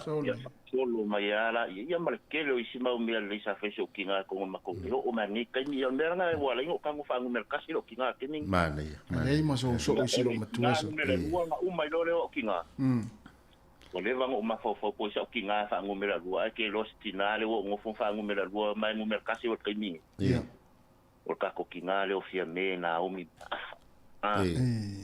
o nga le ku ele ku ele ngo mimika ke le lo ma ko ngo le kiki e amo wa o nga pe ya o se ka mai kai mo mo le ko ngol pale menge sa mo Ia. ki lo pe sa wa ia la nga Le ai sa ye di sitina mo atu. ia sa ia la ki minga wa ula le ka Ya lo tai lo lai titi te. Ya. ia la kiki ke le ka lo fa ia te la me nga si lo mo ko fia me ia o le ma keren ka ko fa lu per ko inga ko le por ka mara ka ko ku Ya. ia ke lo la se ki nga mo foi la le la ka ko fa per ki nga ka ko ku ia o ngolo ru ai pare mia le ka ko ku ka mai ka ia le nga kai le o mo ku lai ko pasifika Ya, mane. ia o nga ia ki nga e Ai te fa lona fia tina o ta miti manes. Lona fia la ulisi tina o tina. ia o nga la o le longa lua fia me lo inga la long ko Na la sa o ala fa tu ngana. Ma ele fa inga le tala sili lai. Ele o manino le fa mai lona winga lona tolu. E la ka wale lo po fere va no tu ya wale o fa tu ma no. Malo malis. Manes, ya. Manino ne aso. Ya. ia manguia lo para me Lo vat. Ya va. Vai vai. Tu sa tamale o manes. E fesile tu tina le ainga se soani popole. Tu va pe tu. Mam, ya. Ona eso soani o popole. Ala fa pe maltina le ainga. Ia la tu fesile mai o te pole tu e o ia wa mi. Taro fel vala. Malor se fu. tasi Oi, le tasi na le tina. E sili lon tau I penina. Le fa lo le o le fia tina il tau lento. tasi Ya. era Ya. ole kuro wa ko ngara ko ole ngu ku po ku ia pala fa fa o mangi ya ko palo ngo ku ba Ya. pa mai e sile pu sa fa ia vai ai te fa pia po Ya. te fa pia po ite te kala fa pia ia o vai ia tinale ya e sile po el pu sa e ia tinale Le pusa fa ipula. awa le se kele ngo faku Ya sa. Ia le pusa fa ipula fo e ma na ia fa ele sua fa. Kwa le pula.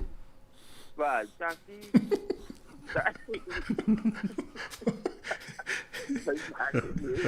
Pai pale nei. O le nga wa kuai nga mo te ki nga na. Se awa se tau mai al vai ka ne vai.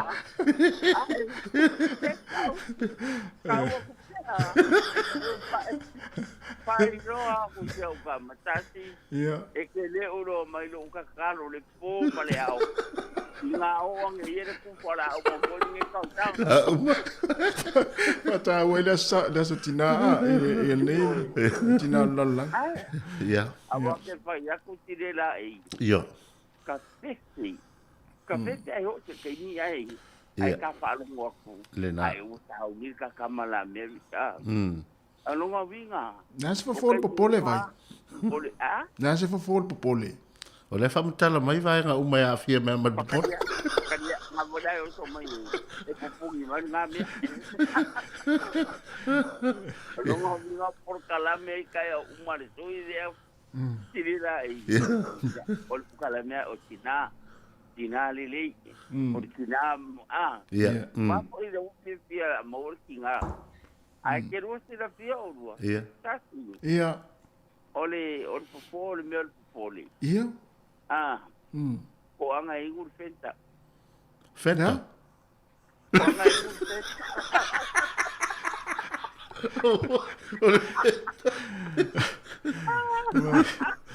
Wai, te alu e sau mau sole. Te lango ke alu aku. E te rua mere fai ke au tau ma. Ia. Ah. Agora vou comprar com cura o copio, lá não vou dar o seguinte. O que viu é vai. Ya, ele o que ele foi. Ya. Mas o ele lo acha se era é macat. Eu pai lo le cara de que para vir. Aí eu ngangi kama. Ya. Wa. Me siri lo fa lo longo atu ya wa la sone le fa taua mo to. Ya pe o le na ta watu o ele sitina le no mel tasir maris o lo tele lo sa o alfa fe no tatu ai talo sia o le na fo i wa so i fo ya Eric Masauta maftanga e fa ta o le ya o lo Eric o le aso le e fa ta o i tina lo lo o yo me anga pipi ile tauri kamaro ia ka le o ngor ka o ngo pa ke ko mai kuwa oi o va ku Eric Honey. Yeah. My yes, darling. Ba yo ro ku ka le ulo.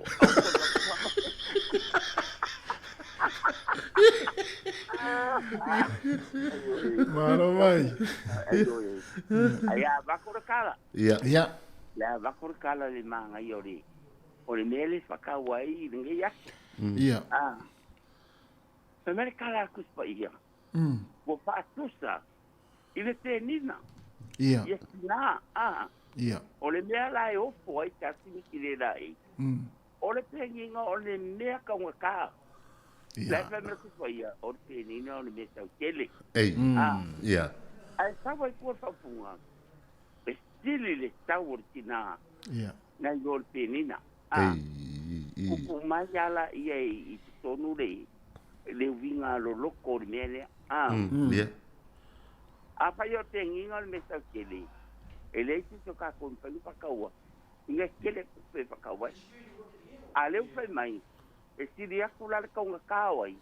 Ore tina. Ia, moni. A fa kusa la ai se a si le ra e mata. Ko pa ye ku pa ia le ko inga sa ngwa ba pe a. E si dia kula kinga I lo te nina. Ia. Ia. Ia le ku. Amu ia kinga. O te a inga le te tina. O se ai nga masuka sofa, o se ai nga le sanga kongu, o se ai nga supa sopa. Ulo wala fa fungang sa moa. O le ala winga la tala. E ki kofulo le fali. La e mata si fata o pe apa ita. Ia, moni. E ki kofulo le fali o le ai nga nia. O le mea mua ka nga ke kofu kongo le fali. Fastolo lang vai. Ia. Ilo ko kongo le fali. Wa po ngol fali a paila ki ro wa ure bo ki kongu o be ngala ku malau kau dale ki ko ia le kau ngore ile ku tele ku pinga ba ia ku ngofoa e kolu solo la ka kia ngolo ko vai a kua e pola la piti ma kumea wala va nga ke le petiri e ko inga le ongal pali o perki na le ainga wala va ka nga o inga foi ke lo e ki fatia ele te ki nga o ye ko ngol ainga ngi ai ya wale le ma po pa se mea na o mea pi o mea sofa ele ai ki nga fa la mole molea sa ela le ka kuai a mai le pe ni ka kira mai ko no lo paka ko ngolo fali ngai mi mi sale mai ar pa ka ngaka sorry le la pe ni ha de nga ke mo wol pe ni na le ngo paka wa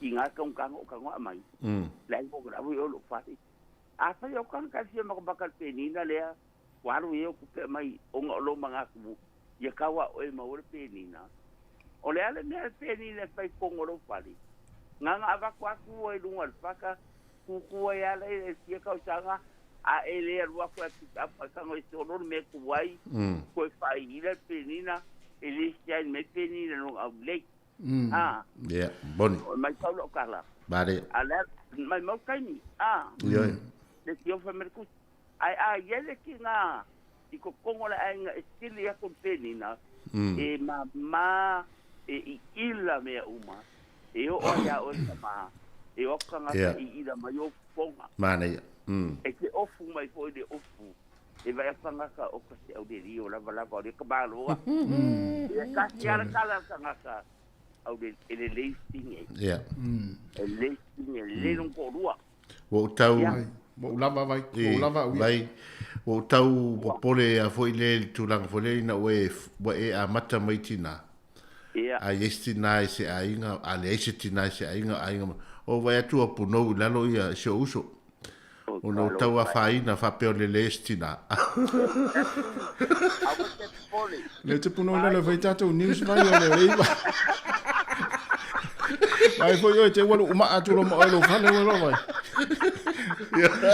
va ventai ma nei al va sorti vai nei taiao ma nei la fa tu te ni kaiao ma nei ia la ga foi la oesta ia e ka go fo ma au mai e tivi e a fa ngai oi awala ku sa wala kala ia fa tangol ne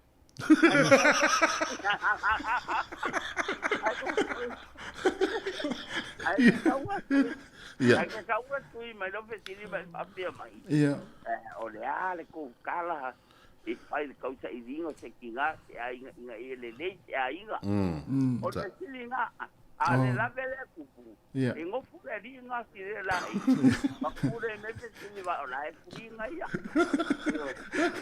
le ai o nga ya fai nga oi o tasi o se tangata fia ele mana mi tasi se tinai la le vai vai manuel le yaso vai tato tal ia vai awa si ko manga si kinga moi loa val me mongia le ka sa o kwa si la i tasi pa vita kai ninge nga ke manga kinga ngai le en ko tama ale tani ke mau se kinga uno ngominga ke ko ke ko me era uma pigi ko ke la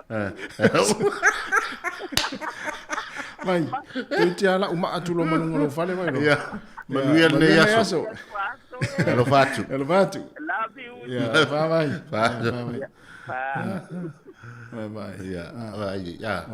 po pisi al tato lena si lai vi foi no le wo sa li sta tu au talo fa le fa au ma no le soi fu hasta i on sai mai fa malo fo soi fu tasina le tina tasile tina le tina le la e si dia tu na le taul tina na uma o ave un vai ma con lei tina ya vai sa no mai loto maro soi fu manuia a malo fo soi fu manuia lo sa se lu malo fo lus alo lo soi na le no via le li a se va so kinga ke wo ave ai mako kinga manga ngai ya mai tina ula le la mo la ula sala ya eva le la langi sa o sole e ko le kus ia o le wingo le ngo le upu eva o le ola o le ola a ola e le la batula tala a pe ona lo sa no a estina ale estina la inga wala ta so lo ele o manuia me uma mana ia fa la uma ia vai a ia o lo pe ona o fa ia tula tala a ola tina a tina e ola ile a inga mai ile a lofa fa ma oni le lo tina la inga ta silia la e ele se me pole sama la inga fe me alwanga iai on manatu mon langona e fa longo le tina o lo sai mi anana se lo ai o le ele mamalo le so tono lo na inga ai ale ai se alofa talo fai ale lo fo e se italiana na no ai ya tulona talo fai atulona tamato lo longa ku sale o ka ko lo le e asen sla u ale uta o lon tama porque o talo mana pongi le foi la o talo mana pongi o watu ai o le tupu o te oti ai pe ai saole no o le atua ele nga lo na ainga lona no a sole a ingo saita Israel na mai o tafang ale watu la I eseta vi ia le atua o fatita inga le leina e mai amato tina ia maso o vale alofa ia maso mawale on stai ia maso mawal fa pale ai sile on maso mawa le ngang pa io le atua tau tuai ainga awa ale fa mai ai le tina tono le ainga o ia ile atua vi ia le ali le la sina e sile ona o foi le no fa mo ia langa la fai mai ai talo mana pongi pe ia no fai la yesu o yo na so ma me la no ma ko le fai ai ale o fa malo le fa me malo le nga vakulunga kali o ele fai la so ale fa mai yesu o le talo ma le ana pongi e ma fai ai me iti fa pena vai la se fa ke inga le ia ma to wai tina ia o fo ia lo tina o le ai ni tama tasi a o te pole foi tala vai la me ia o le tama fai le va tu lo le upu o tina fai le tane e mua mana tu me fa le ye tina tu lo upu malangana ala vai ia le tua ma fa maoni tasi o lo tofi na mai le tua e se va ai ele pa ia man malu o le tua stono lo ainga fa pena fo I ma so tina ba to tala tu lo fa tu ngane ya se o to ba to tala fa le tina fo tono ma so ainga fa mua le tua stono ta so ainga ia I ma so tina na ma so va ai le ma so ta tono o lo soifua le atu e whaafonga le stalo, ma le ana pongi le aso, o le alme whangita, nau wha mai e seta tae hane, talo ma ana pongi, a ua luatu ai oti ai, a me e talo ma ana pongi e le toi, e se mea, e luatu, o mrisau nia e le atua me lei uma, nia e le atua me lei uma, o nau lea, tatou tuli vai am fa mo le atua me uma o la unga ki nga fa manuia le sta tina la langi atoa fa manuia le tatou le tio fa mia foi tina na tu re tu no lo to wala sa ia papa ai fa pe foi ia tina lo tau tala fa manga se leo o ma walunga nei tai o no soft pele su ke su fa te le amor o ma no la ei talo loto tai vala mai mania fo nei aso mania fa soa e fa mona mole fa ia vai o ke pole o Eric le lunga nei o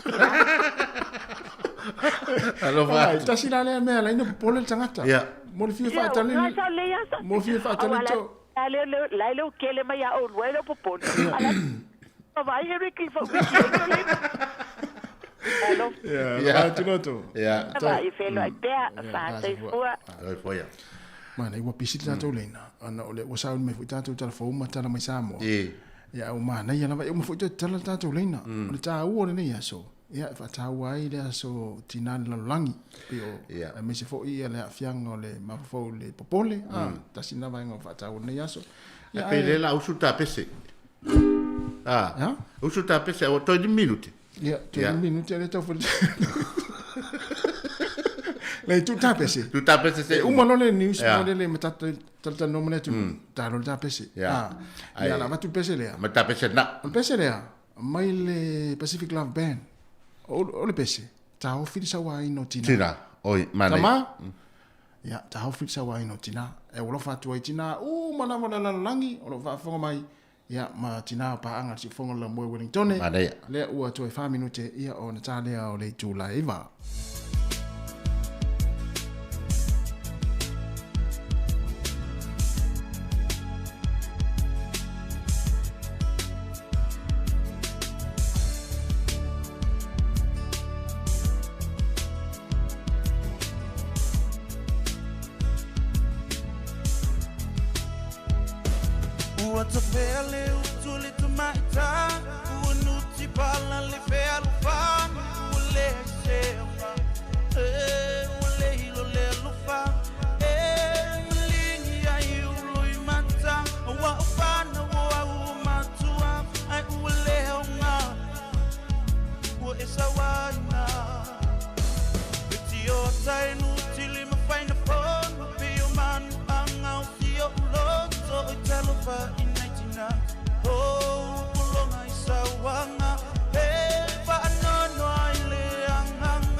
Talofa lava o telefone le siufonga le no mua mai Samoa o si mai al whaafonga.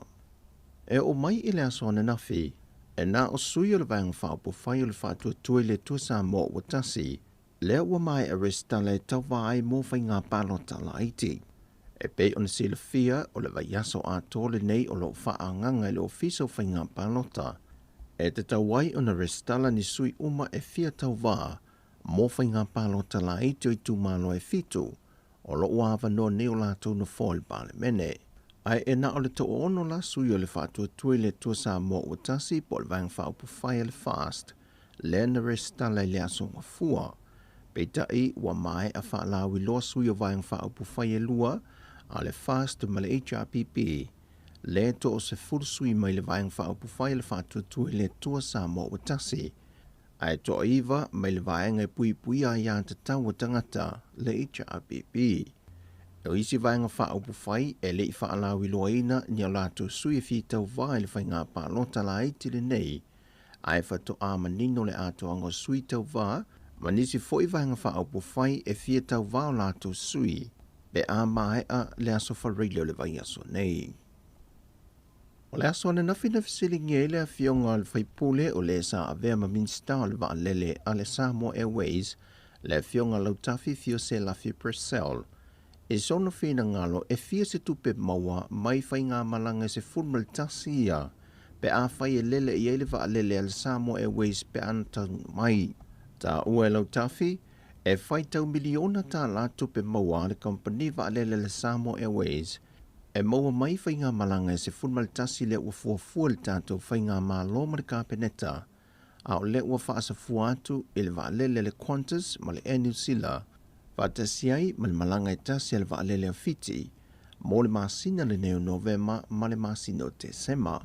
Sau no lau tafi o lana tuua lalo le le whai ngā malo, i alo lo whai au mai le vaalele whaafea luai, a wa o tupe umai e maua e le tātou company vaalele.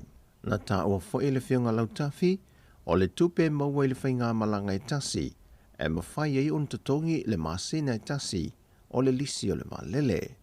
Na ia whaadia foi, o le whaata tiango fōfuanga ma tupe maua le vaalele le atunu, ua mai a le lei o na tā pena a o le i o ese.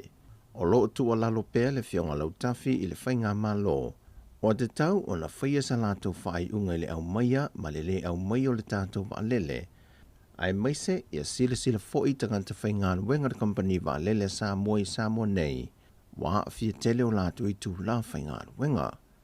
O le vaiaso nte nei le whaatano nonga le whionga le tamai taipale mia fia me Naomi mata afa, e na ua fsilingia le autu stala i se fina ngalo le kāpene tai whaata tau i le mata opo, pe tai na sau no le whionga le pale mia, o lo o ilo lava le mata opo le komiti, e pei o na sa mo o mia i nisi aso wha au popo, e na ia sila tilipea iai.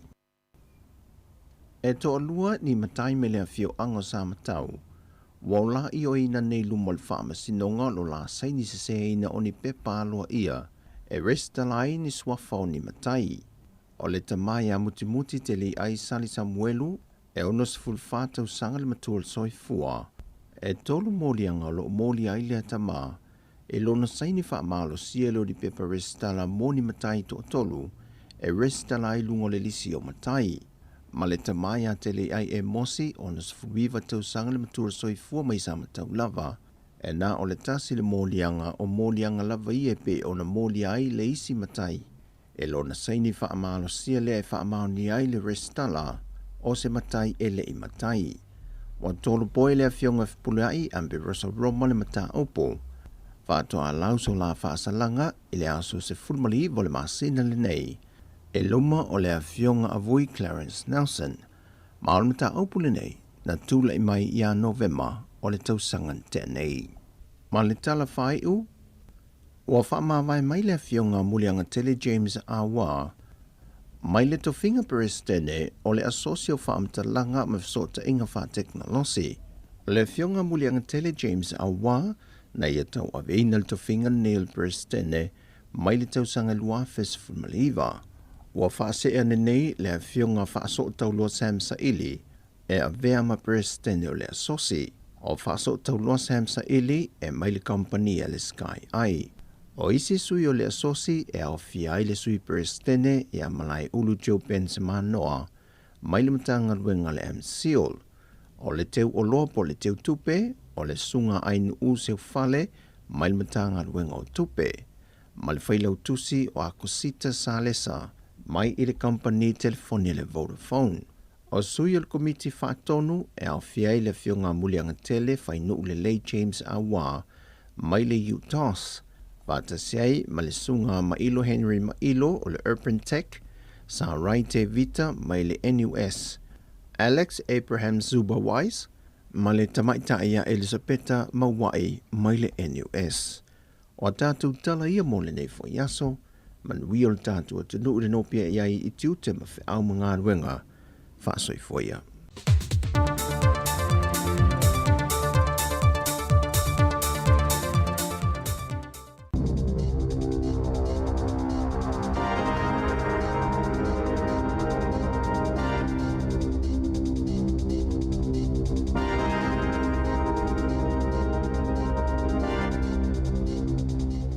E toi whaatalo whaatol whaapoponga o talafo ma le si o whonga le lau mua, mo le nei vaenga o le tae au.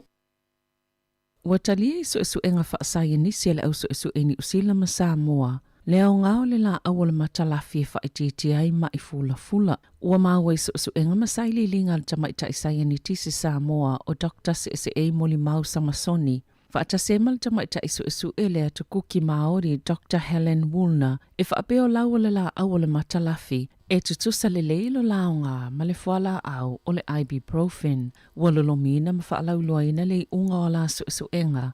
I se tustusinga e ta walo Proceedings of the National Academy of Sciences of the United States of America. E le to o te leni tamaita i Pasifika i suenga whaasayanisi pe ona saunua mo li Mau Samasoni, le whaatonu sinia mo suenga le whaalapatupatonga. Whaasayanisi Samoa, Les Ross, o lo whaalia ia la whaamaumaunga. Le tusamal se fulu tausanga o whaia suenga i le matalafi. Le ua fia o ngā tupulanga o whaongai nei Samoa e tongwhiti ai mai fula e mumu, bevela matinga, e mafua no o ni manuanga, fiva, o nia afianga i le pao le tino le tangata, mai si lava mau whaafi tauli.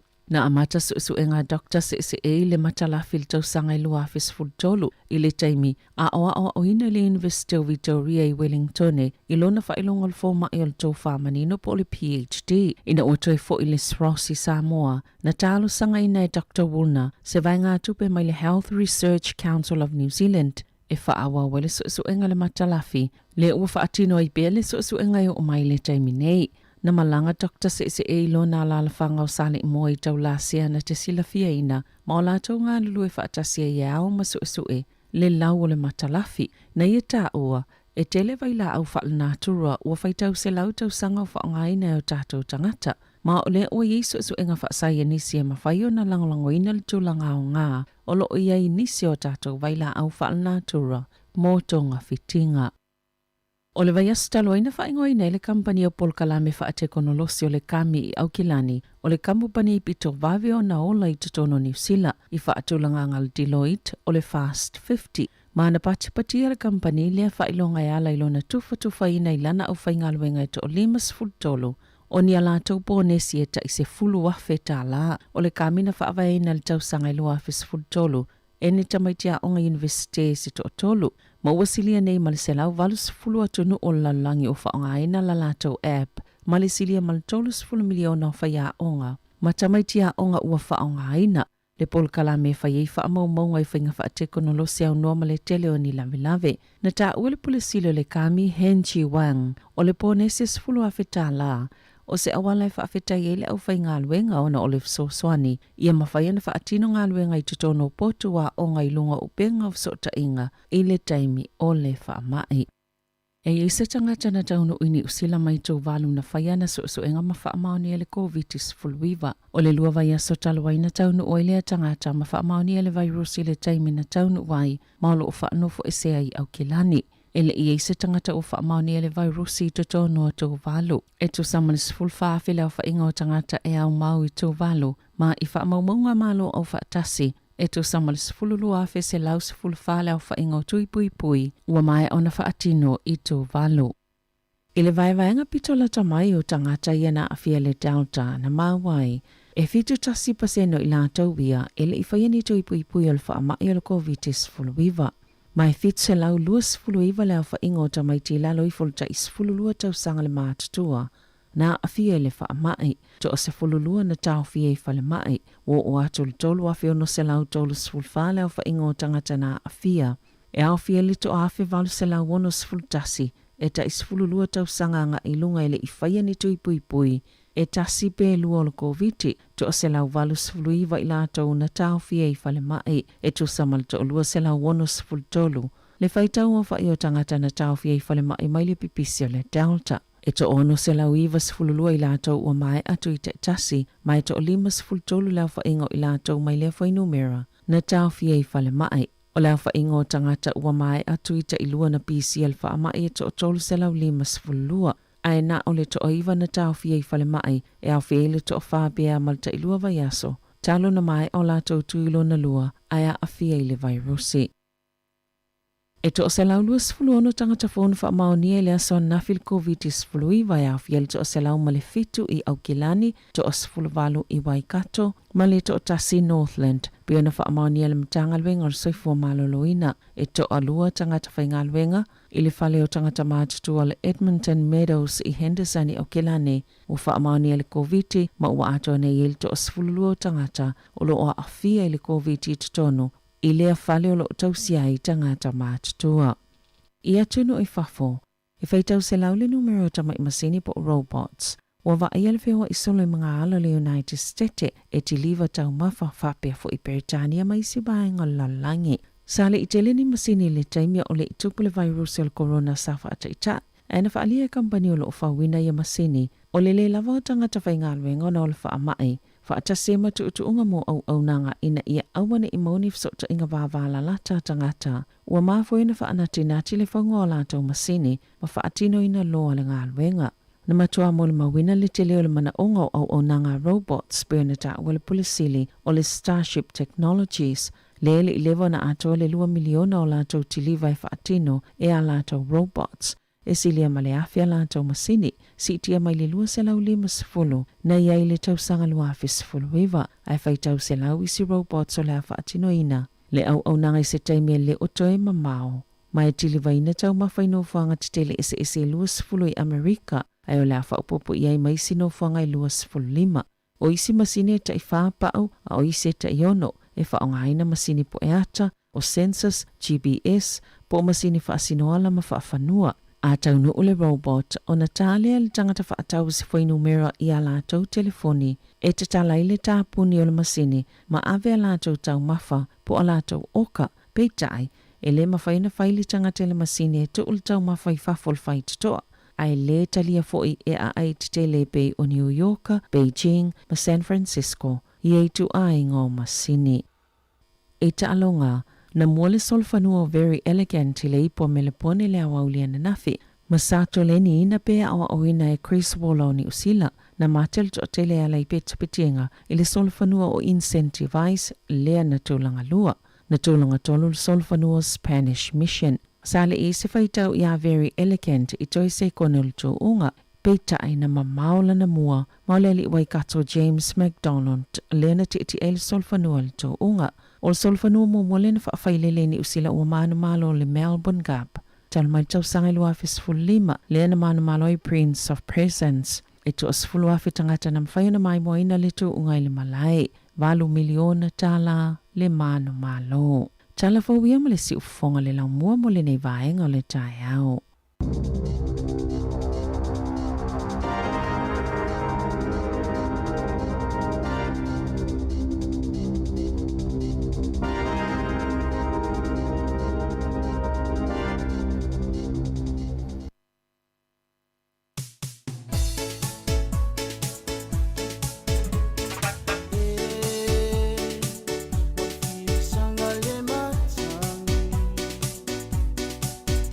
Wow.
aso ulangona mali monia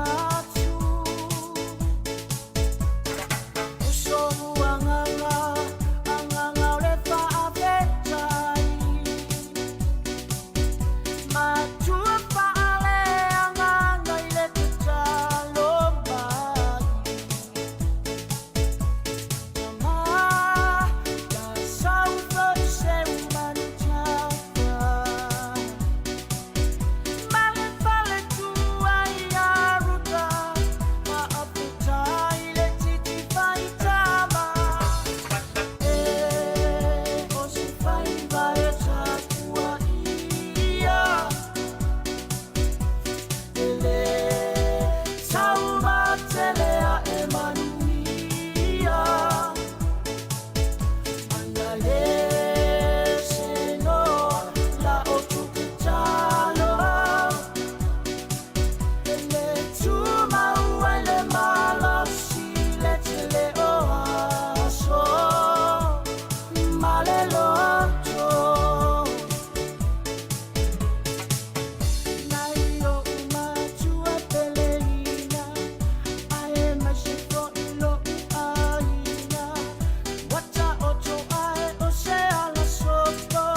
O le whawhianga mai le sunga ia paunga tailongo i pule, ia o ana whawhianga fōi ia nei taimi o le tai au, ia mesi fōi o ana pese fōna ua saulu taimi nei, ia e toi whaamalo atuai, ma toi whaatara whātu le tātou atinu, na ua mai atuai fōi le whaapoponga lona lua o tātou telefou o le nei tai au, ma le nei aso, ia pei ona tāpenina Severina Casiano, ia mesi fōi tātou tala mai sa mo, toi whaafonga le whaapoponga o telefou, I lona whaapoponga lona tolu le Julai se fulma le lua I le au liana nei, ia e mese ai, ia o tātou tala mai Samoa, ia te fo I le sunga ia paunga tailong I pule, ia o le whaatanga ina o ana pese whaatunga fau lea, ua hae ma le taimin nei, ia ona tāle tātou leiti o, po le tātou wala leo, ia e whaapofo I pese whaalongolongo le tātou atinu, ia mo le 12 whaatai tele, le sunga ia paunga tailong I pule, mo le whaatanga ina, ia o le vaenga, wai le mwhai o na tātou tāina ni pese, pe a le whaatanga ina tangata fo le ia e ono ina mea tō tino, ia po pese fo ia e mese fo ia le nei fo I talu fau le tele, to tele o tangata pese, ia e mese alo pese le tātou atinu. Wa luas fultasi minute wa te nei le tu la Iva, o le whatatianga o le tātou pokalame le yaso, tāre se fulu, o le pokalame o le ato e whewha iriai, le masani o na tāpina ina ma saunia e le fionga e la wano ati lawa, o le tāre se fumaltasi, o le pokalame le mori o le ava, ia o le saunia e le sunga le whawhengainga, ia ai meise fo ia le whaupongo telefou le tu la se fulma le lua, ia I le awa uli nei, ia matala mai Samoa, ia musika o le usi pa I le tasi, ia pe fo ise tātou update mai le malo, ma le soifua malo loina, ia mwhangasol tu le pokalame se pa ele tu la e lua, e mantua, o le tu la o la vai e tasi, ia e mai ele tautua I lunga le tātou wala leo, le tasi ono, ia tesi ma le tasi wha si fonga lau mua ia e wha o pelunga le tātou Facebook ia nana wha amna tuatu ia le tātou atino ia share le tātou Facebook e me se foi subscribe le tātou YouTube le na o ia te min nei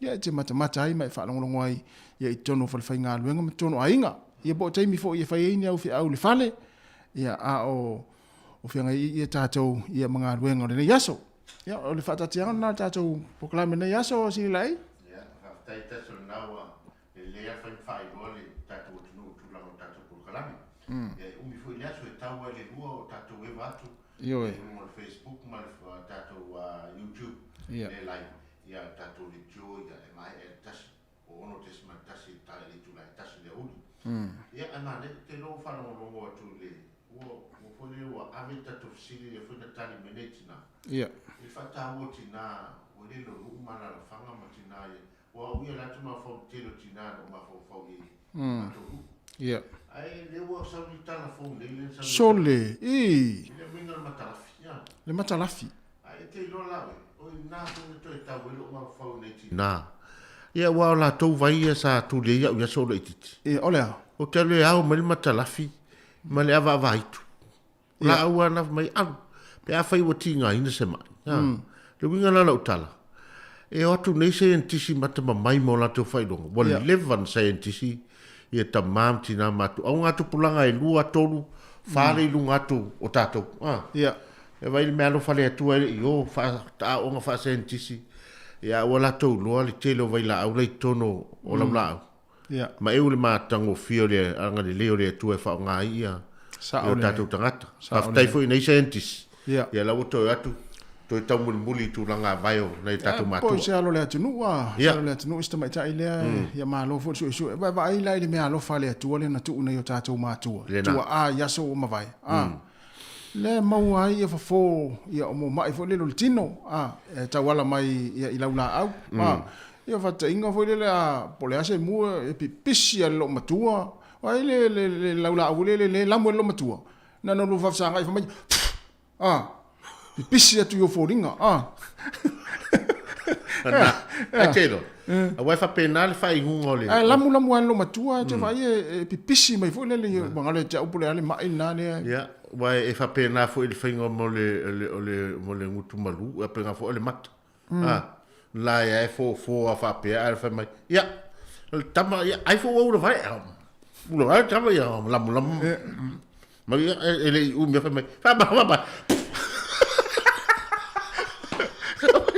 tole ai te lo fa to mana na ulo le tapa allo matua le tai le tipi vo le na o le mena o te foi ta fa mai allo me se sulu ila le se ta ai la tipi tai po na e le le ai le u me ma to foto ai me lo matua malan ta mala o mai fo ala we le lo matua le fo mai le fo ia mai ta mai ia ole masani nga solo atu ia nai tina mala to fa na fo ia wa pe ole o so fuanga na sa mo e o fo le solo yo silo matua le fo ta mai na mo fo ia ne fa ngai ta tu la au sa mo tau tia me le voi ia to le va to lo wono lo matua si la el temi pipisi ia nai ta mai ti so te lo e se temi matua le va ita to no lunga tato YouTube mal Facebook tele tato live lenga lue mai tato tama fa sa lau mai sa mo le se umo fo ina vala auli ye se ia watu live ai me mari pu mai matalafi ia pu mai mali ava va itu ia wa pe ava va itu le ta une ni usila le ore kawa fa pena ai o matalafi ai longa mo ini ia ai pe o samo le la mo ia vai le tele fo la telo fala au le fai leila o te alu ao ia matalafi ma o ia na fa me se ha sa wa te ao ni vai vo ie ina on tama i vai vai o te alu a se ha sa o le ao ni vai ai te ro tasina mai ia tasina vai te vai a vatua mai ai tu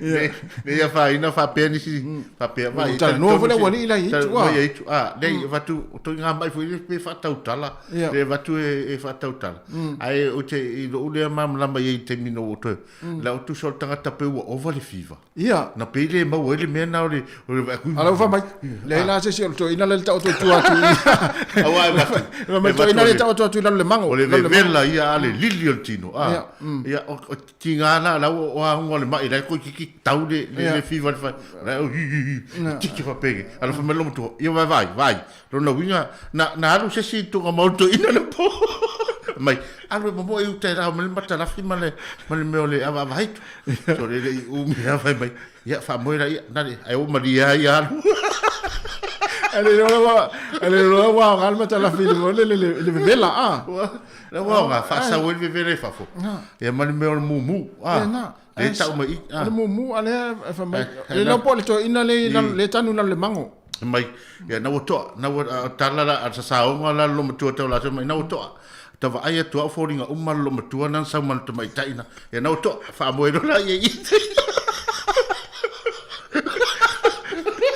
ai le lo o lo ma tuare fiva ma mu sa mai fafo tole te lo plemena le ta mati le ele fo mai sa mo ele ai o va inga e telefone ta totala o no va inga sa ta to va ai nei matua o vo ni fa pe ni si va ina fo tala no la woli la intu ele ai e ta tire ta to ni na va ya no le so fuanga na fo fu ta to nei matua ma te fa ngai i si o manga sa mo i la wala au ele ya si so ta to ele ele tava ia vai ne fa ele tava ia mai laula au ia a me sa tamana ulo no alsi pel matu no feula fa pe ole asu ai fa ta tia o lalo ai fo ni ai mama ya na to tele la vai nga le mata mai na afia vai nga na awa o isi lo matu na ula vale pe to nga ula vale nei te na mai ya o tu la ta ta va lo matu ai fo na ta ta va lo matu ta viu velo to fit ai fo na uma fo fa in mal vai ai si me to mon tu ya sola ola hitia te mina le ta ta o lo matu fo ma ile ta miti vo le fa mo ta ta ai ta fa inu le vai ya ma ta le sa inu na kipi ta ya o ya te taulo ma le vai lamu ia matua fo le fa manga sita mai titi ai pipisi ton o finga na wa ai me chan me le vai nga ngu malu ia le ngu malu ai tamala na te vai atu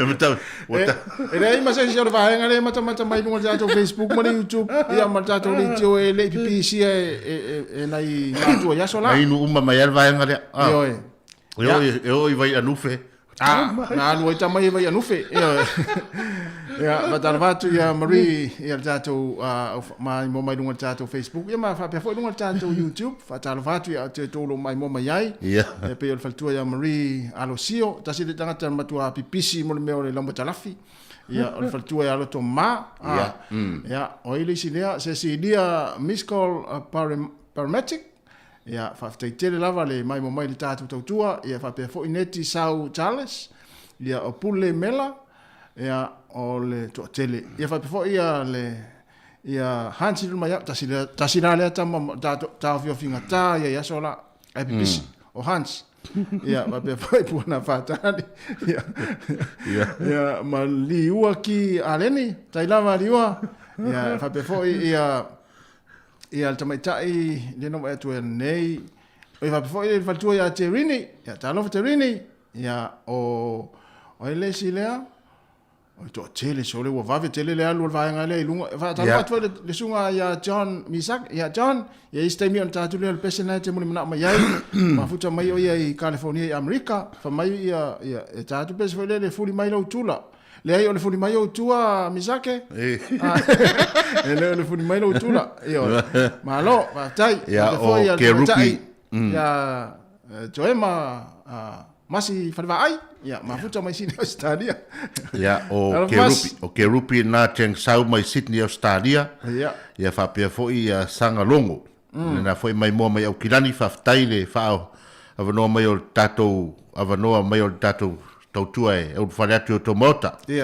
ya o Maria Losio le na lava e soi mai ya ma to tele la to le na se ma lo fereti funga ya o le foi mafuta mai ya talo fa ya fa pusa reti manu fa tele lava ya le mai mai tatu to ma le sunga ya le pepili mafuta mai o kilani ya matalena ma lo fa tai ya awana ingalo fai mate to mana tasi na vai la awole o le sol nei tas ne tawa le loto popole popole Le whataua le stress awareness.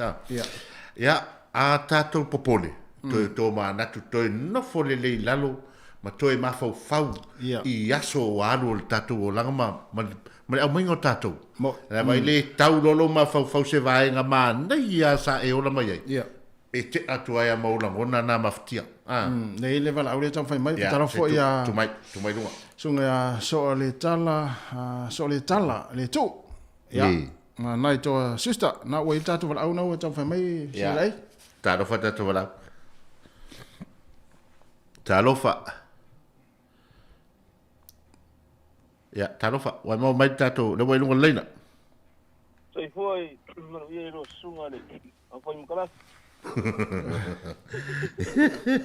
Ia, ai wa e sau tu e wha matala mai sea o an matalafi na hawaii te oi, Ai, so le vai ngā so le ese ro wha. Oi, sorry. Ko se mamau me mako whai. E se au mai laha o ro anche e ngofo kangi rea, inga ngā e maia e fofo, ele a inga ngā. E kusara wari liwa ngā i ro anche le fofo. E ke roala, e rein kami ke la inga ngā, e kuri mai au e ro anche, e kuri mate au e ke au ke arui. Are ngā ki esa vali mai me mamau, le spiko ngō munga ala, pa me o ki sau ke arui, o ke ala. Wow. Ala lai rolo makua e, fo inga le koi kiki la kuranga mai.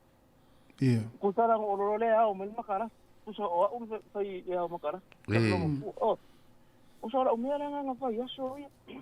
Ok, fai mera lomko, ma ke au o ki fefe vali. Wai o ki fefe roa o wakua o mamae la o le mea. E ke roa oi. E sa o le karanga lomko. E ke roa, e re ai ma se vai whapea ngā sao. Ngā le kera kua lai mangu. E le lau o makara. E fai mera sa o ke alu ma ke ko o mauroran mea ngā e o fai me ma ke ona Malaysia o lisi o keila iki. Ia, o mea ranga ngā fai. Usa ma ke ora ara ka mai ki o freni ma ke o ke kaura o ma ke o marore ma o vai ia ma ke o kula so ni a e mo ko isu ia le vai o alu mo voi ma le vai ma o ku so ma ko ai la o le la usa ora le me va pe o ia ma mai va pe le la o ye liure la e liure la e liu e mamai e vunga le mamai e na vore mea sa ora ai ava kule mamai ku ile fa ile vai ai ava ko le e maka ia ngare ku ia angole ro makua fu ngale fo le ma au kele ro o nga kai no kele ro para ma fo anga e o ma kai ni ke ro ma malama po ai ke la ai ko so le ko lo i wakala e foi le fo ringa fa pe nga ve inga le ni mai ai ku ngi mai ia o ke vai fo lo mo ku e fa pe nga e fa pe nga ia power natural la e pe o nga ku la au fa pe e bi fe tanga te to tasi e fe tanga to lo la ia ko so foi nga le o so o ro pe ka ke fe vale ai si kai ka ke ia o ka kingo si kai ia o ka ke le mama la ba ia wala ka ke la iki usanga fai sal me nga iro ko inga me aro antinga foi ia va salo ma ore ko ya ma ia ia e se taimi o e tau mana tua ia sola na pipisi o e se vai ia io ka ko ia so ia ka kire iro po ai ko inga vai o ka ke mai wonga io ka mai o so ka kingo o ka vai ia nga kai ke fu su fa ro ka usanga o kungo ia ka te mangkua vai nga fai kai si vai ninha ia po ngale kai ai ka kere ro po nga vai ia ale mo ka le makua ka kere ro vai e me sa vai o pa mana la su ora mo fai si vai no fa fonga ngale ku me o po ia e ku ia la lo makua vai nga ia vai lafa Yo voy a querer no voy a ir a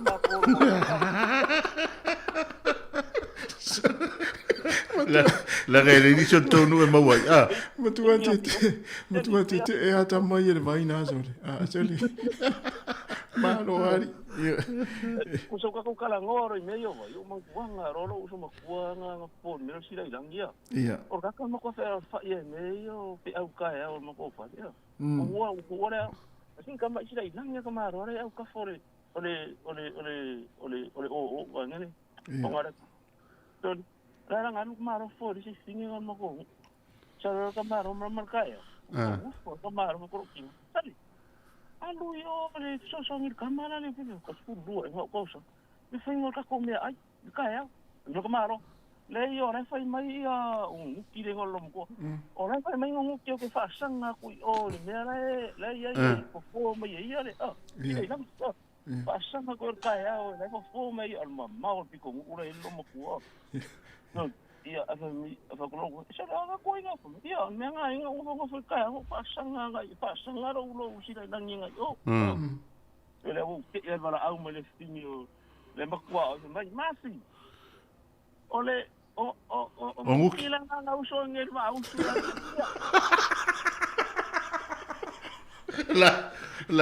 la fa sanga lo fa be la wa ko ki o ya pielo mo kwa la fa sanga o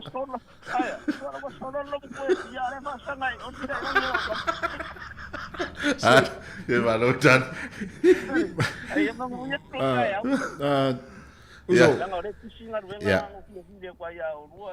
Masi. Masi. Ia. Tau fuafua le pepelo le matua le o tatou iai. Manuia nei ase ngā nuenga. Ia, lo fat. Matai. Ia. Ia, o lana. O tala mana ia o le tūlanga peone. Le fui whaasoa mai tele o le tatou tunu ulunga YouTube ma le Facebook live.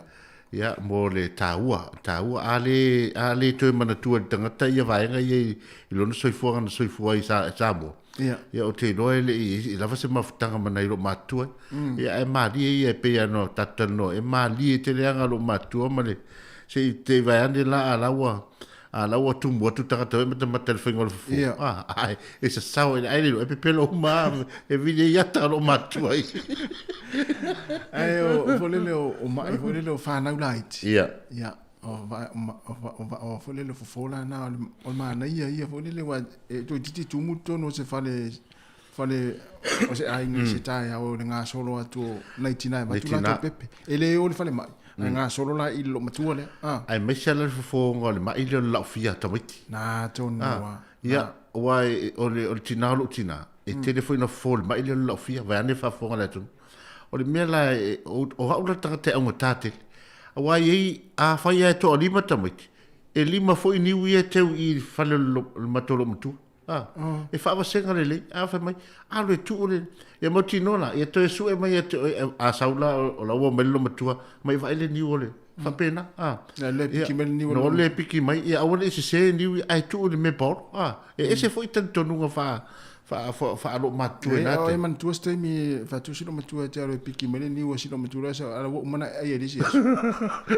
ia wa e fa pena o sa fofo ia na umala ia le o fa ma vai fofo ale o ma le vai ngale ia e fa mai te alu eli se lua i tua na tanu umaile o lo i pulu o mea uma sai tonu i e tanu umai lalo le palpal e sana ai pena mena te fa mai na ia ena sa sai di seri o mato di si tuangano o ai wa la tu ka mai ma makaring i le la tu lo ia o ai io te leino ia e mo sa o le fofo ia o voi fa pe vai na fu tala no la uri le mo fofo i tu mo fofo le tatilo tala no ia fo me tato mai uma vai le vai ngale le fo la fia ia le do mai terminated faro mai Folni va pelis. Mo fo le misi na fo ya so la iti e tu ai lungo solo ala o sa alo ya to te mo te mine e le weli sima au fa tara va tu le au ma no se fu va tai fo ile fa le on sai mai ta tala fa tu ta si ma si le la e ni tai a fo oi trini se fo manuia alo trini o se fa tu e se ma na yo le o le lo fa tu le ni tai au la ngona ko ile e malinga le mata mai la tala ta ma oni ona o si o tina le la valus fulu tolu on tau sanga ile asolua pa ya solea ia o la wale te faia na ia le fofo o le mato fale e fofo ai tamaiti e ta o le tala silia la e le vawa ongo tamaiti e o mai ai vai o lo matua taimi e sa o le lei e o le fai ngungo vai o le mamaina le o vai e fai ai nguku malu o kamaiki e tā mai le makalafi e fai el mangeso kamaiki ia sa fo ai foi if ke le li o tu fue le fola o le mumula ku fue sa mai wa tasina ma e tamuti sa o mai o kamaiki o la ikia la kikia la e pe yo so kinga fo sa fai ala nginga luenga fika e sa o le tumo le fali e o isi kanga kai ma venga o isi kanga kai ngo fo ko fa kali fo le fia ia kele ale mu ulu ya male miki ia e kari ia ngai kanga ka wai ma la ko ai ia ala e o ko fo la to fa na ai mana ia fa so le nei tai au pa man ia fo le atu ma lo si la e nei ia tai au ali ta poto si la ia pisi ma ia te ri ia tai te rini ia no fatu sai foi vai sa wala utala Te lupa mena na ina le tina ya sola. Mena le. Olo poto e pipisi. Le wele si wala. Talofa. Talofa. Ya, malo le soifua. Malo, good morning. O amai o. Oi. Ya, manuia faftai. O amai. Le manuia faftai. Fele sa ule walau. Le la kuinga lo wahat. Oi. Ja, ole tenyo le hata le wa para umai. Ja. Tana va Katrina. Tenyo alwa. Ja. Ai. Ole wa ke le kia ko TV ka ve ko. O kam ko ima fola mai o lua papia. Uio.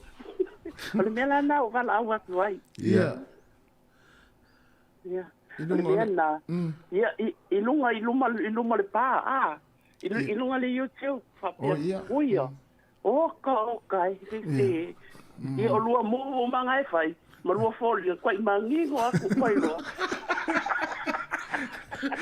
Wale se me ngore ia wale se me ngore o ka e fapia uia kai manga ia kelele YouTube o ko ke fapia sole ia tango lo subscribe le tato YouTube ma tu fa tu yo ia ale o fapia ui ia vai so se lua kanga lai fai mai e ko mangingo ko io lo ko ringa o ava pasti vai fapia ui o ai tai manga ia le ia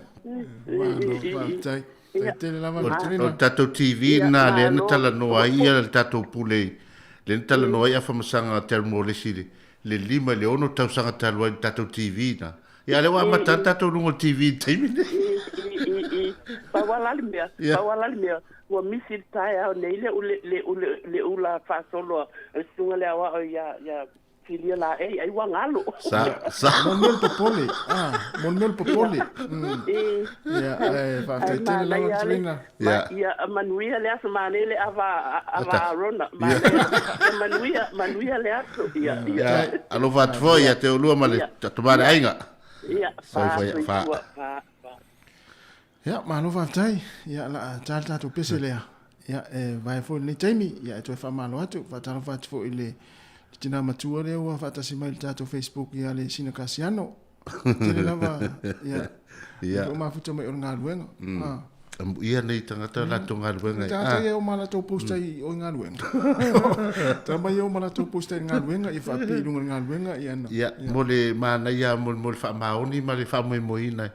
Foi le e compagnie ia e pulisa loto ia I mo meu foi I mo metotino le ia no fatu manuenga luenga malo va tai ia la tan peselea ia le fo sa ni mai mal tato proclame o le ato fa ia tapena le fionga ia la wano ati lawa tas fulu ia o le proclame o le tas fulu matasi o le proclame o le afoi o le mori o le ava, ia lea le a tāpena mai ai, ia le sunga le whawhengainga, ia o Reverend Korone Ferenisi toi au whai, o le kalesia me to tisi sa moa I kōkiri porirua, ia awani emisia tātou proklamena, ia e te mai mō mai ai, whaasoa mai fōi, ia e le ngata I le tātou proklame o le mori o le ava, ia stusi fōi o la atu inato le sunga le whawhengainga e whaasoa, ia wala au mai taimi na e whaadimaiso whingano. Mantua, tasi a le tāta pese na o le whesiri mai nisi tā telefoni. ia e au ngā foi mo pokalami e so mai tolu valulima lua o fatas ia tolu valulima lua o fatas i tatou loina na whamamori o mile o fa pe fa pe o fa fo to Wellington le te vara mai ai tatou pese le e su fa minute ta le o le tu dai fulu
O fia whaali so fina ngalo i le lumana i o le tātou a ai. Ua mai ona whaalawi loa e le pulenga nua Wellingtone, whaapele whaala putupotonga o le Let's Get Wellington Moving, ni fuafuanga mana i se tolu, e sui ai whainga tātou te olai. Toe whaamalosi lo tātou a ai. Ma whausia ni awala tāla whea ngai mō whemalanga inga, e whaaititia kasa o ona e maua mai i ala o whemalanga inga. E mawhaiona e awai se tasi o Polokalame se fulu i no fuanga o Saunia. Pe e te awai mai foi i lunga o le upenga ta whailangi e te sila fiai. Au mai ni au fesili ma whaali so finangalo. Mō nisi whaamtalanga, tanga i ane le wcc.nz/tomorrow.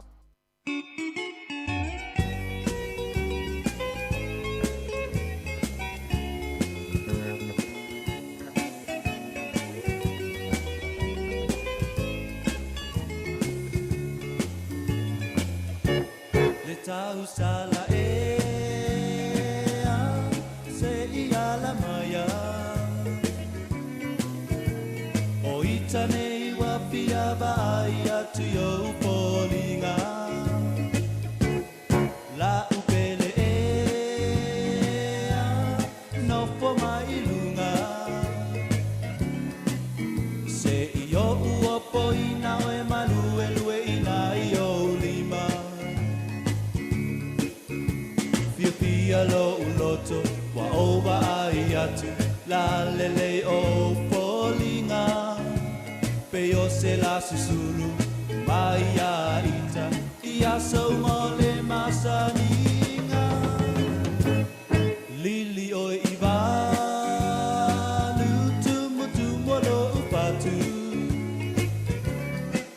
vali mai so manatu potu mau ita lo pingangalo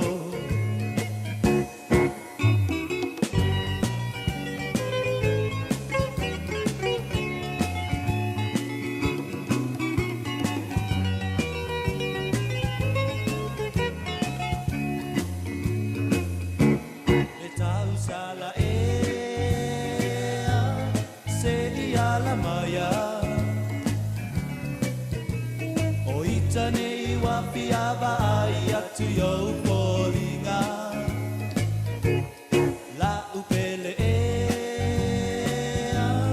no fo mai lunga se io uopo ina o e malu e lue ina io lima fia lo uloto wa oba ai atu la lele o polinga pe o se la susulu Maya ita ia so mole masaninga lili o iva lutu lo patu fali maya so manatu botu mau ita lo pingangalo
Ia, fi lava i le nei vaenga o le tae au, ma tau te whaatalofa ma whaafeilo i atfoi i le malu tele o le tātou tunu o ma lau whaafonga. Ma lo le langi ma ma le soifu manuia, i le nei hoi a so fau, le so lulu le so, le so tolu le nei o le masina o novema, lua awhi lua sifu ma le tasi. Ia mai pei o na masani ai le teimi le nei o le tātou ato e whewa i ai o le Paul Kalame. Ia tātou te whaaso hai ma whetu whaai ai, ia inisi fo o ta upo le a fola inatu ia o ale silfia ia ma tala tu mo le tatu leina o melea ia e fia fa tala fa tu ai i lau fonga ta po mai ele ngata i Wellington nei ma le out le lau tele o te roa ia ai fa pe fo i lunga o tatu so ala so ta inga tele o vave i le tatu ala leo i lunga o le ea i le Facebook, ia mai se foi ia le YouTube, ia fa pe ma le tātou app. Ma lo lava i lo tō malu. Ai fa ilo atu foi ia le ua a mata le tātou Paul Kalame i nei tae ao, fa tala fa tu i le sunga ia tasi o lo fa pe ona so soni mai foi le tātou ngā luenga i pe ona masani ai o mele a malole on sai ma lo hol tau ata i lo sunga la au tasi nei tae ao. Ja, i le ngā whalolo i whaatalo whatu fo i lo fionga la wano. Whaftai fo i ua, mo fo i le whasiringa malosi ua fo i le tātou pokla masani o le atu whewa i ai. Ia i le fo yaso ma neva yaso. Whaftai. Ma lo lava. Ia o le nei tae ao, e mai tau ina, e whio lolo a fo ina i mea matautia, ia a maise o nai mea le lei. Ua peona te tupu mahari mai tātou mōri mawina, ia i le amata mai le whae ungol vai aso, ia se ia o mai fōi i le so. E la nai mata upu ia ua manatu le tātou Paul Kalame o le ato e whewā i leai, ia o mai Iesu fina ngalo pe a whai mause a wanoa, ia mpa peona tātou whetu wha i ai. O le vaenga mua, ia tonu e matua ono mea lava, ia ma te tau e pei ona whaafonga mai i le tae au nei e tātou telefou. Ia ona ame ia le whaamalo, malo le tātou tunu. I stasi fōi o alo Samoa, e pei ona iai le sa i le linga, whaasai nisi lea ua whaamao ni ai nei. E ua whailo atu i le lalolangi. E le ai, e motua au ngā tele a tātou laula au Samoa, ia mō tonga fitinga o le soifua mano loina i ngase. E le tasi se laula au e pei o le sa i linga le nei e pei o na whaafonga mai e tātou telefoi a Savelina. Ia mai se fōi o nisi sa tufa mai i le tātou Paul Kalame o le tae au ia tasi ma sidi la ai. O le laula au o le matalafi. Io ia a whaia mausu o avanoa.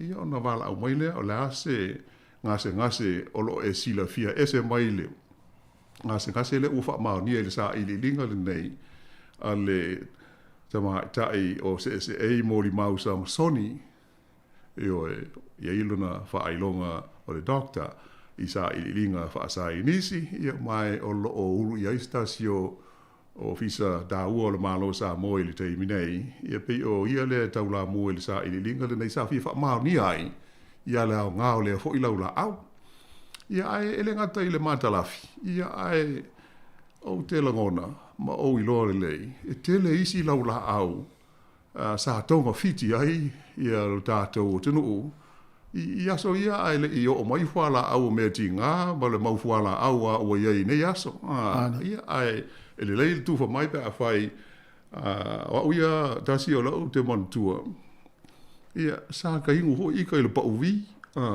o le me o le pa umango ia pe o se vai tuli ai tu na aso au ai fai asi pe o ona ho i le tofo ia ai e ona ama nga ia tonga fiti a lo ma dua i na aso ia ta ilo la ia o te le lo ia pe sa ia i tonga fitinga ia a le o te fai atu o se na o fa longo i le laula au o ma te lafi o kile i mutua ia le la o fa amanino mai i le te le o lona o nga i tonga fitinga i o nga sanga se pe ona ali mai ai o lo o mana tua ya we hawe ele o ma tua po o tinai na aso ai mo se ai ia mai o tamaiti ia pe se kope mai le ia pe se lo pe tu i po la le fainga foi ai sa mauti no lava la nga o le yo o mai tu ia fa fo mai mo vai la au i nei aso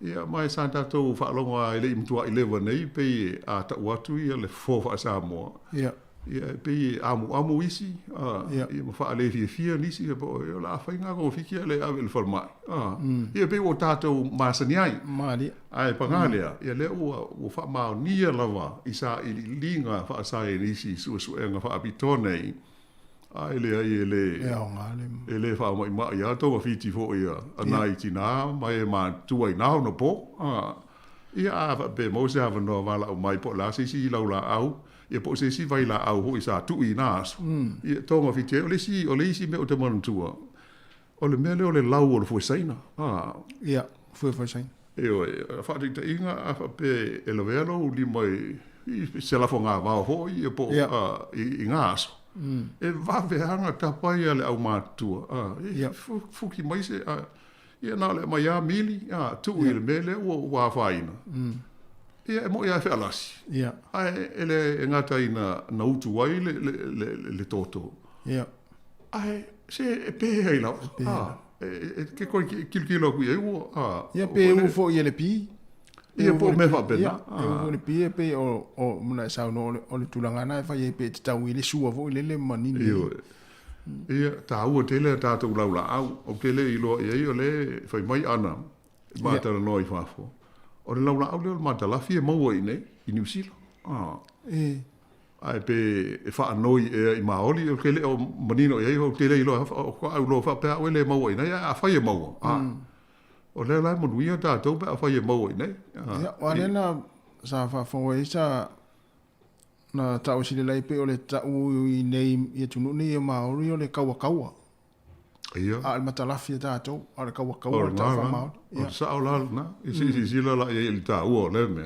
o le fa fo ho i ta la se ma la to e ma sa ni i to fitinga i o ta to ngase ia so ia o le tala le leilina e maua ia ai pangalia ele le afa pe te sila fia ia se be mauai ia o le awa no le vala o mai awal sila fia lo tele le tatu tunu il tatu laula aulna ia mai moli fa mano ho ia le tatu ngaluenga nei si fonga le mua ile nei alo le tunu doctor se ai moli mau Samsoni ia malana sa ililinga ia le o fa mau ni ai i scientisi ia le tulanga o ngā tele o lea laula au mo le soifua maloloina ma tonga fiti e fai iai. O le neita mai tai ia e ielo na sotanga te lea ma Wellington e wa sa a o tau ina i le University i Victoria. Ia ma o le hui sa lango ia Victoria University i le whaatupeina o le sa i li linga nei a wai se fulu tau sanga na whaatino ai. Ngā lua whaatasi ai ma stasi fo o te maitai Lalotonga, Dr. Helen Woolner, i le tu whaatasi o le sa i li linga. Ia lena whai ele pepa lea ua lo mia i Amerika, stasi o lo minga ta ua whaalawao ma loi sa i li linga whaasai nisi. Ia lea ua whaailoa atu ai i le laulangi uma, le ta ua o le matalafi, ia po o tonga fiti whaasa moa. Ia le tasi nā tātou mta upu le tae au nei.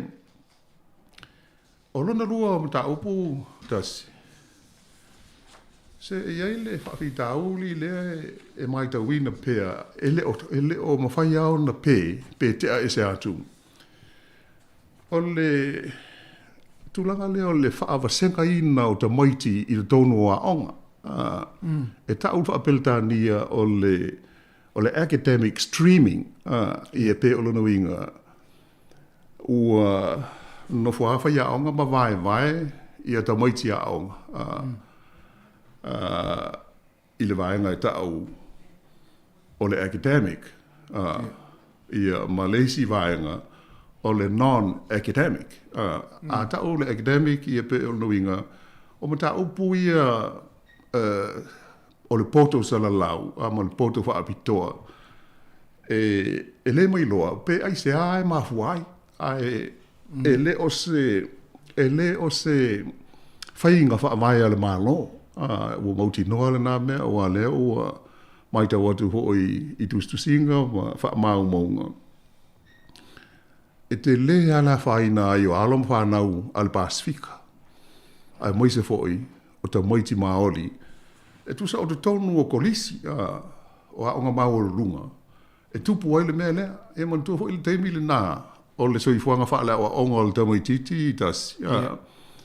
Ia ua amata ona te pena, ia le unu whale atu i universite, po o kolisi mau o lunga ia, sa ili ai le ata mai wha apitoa.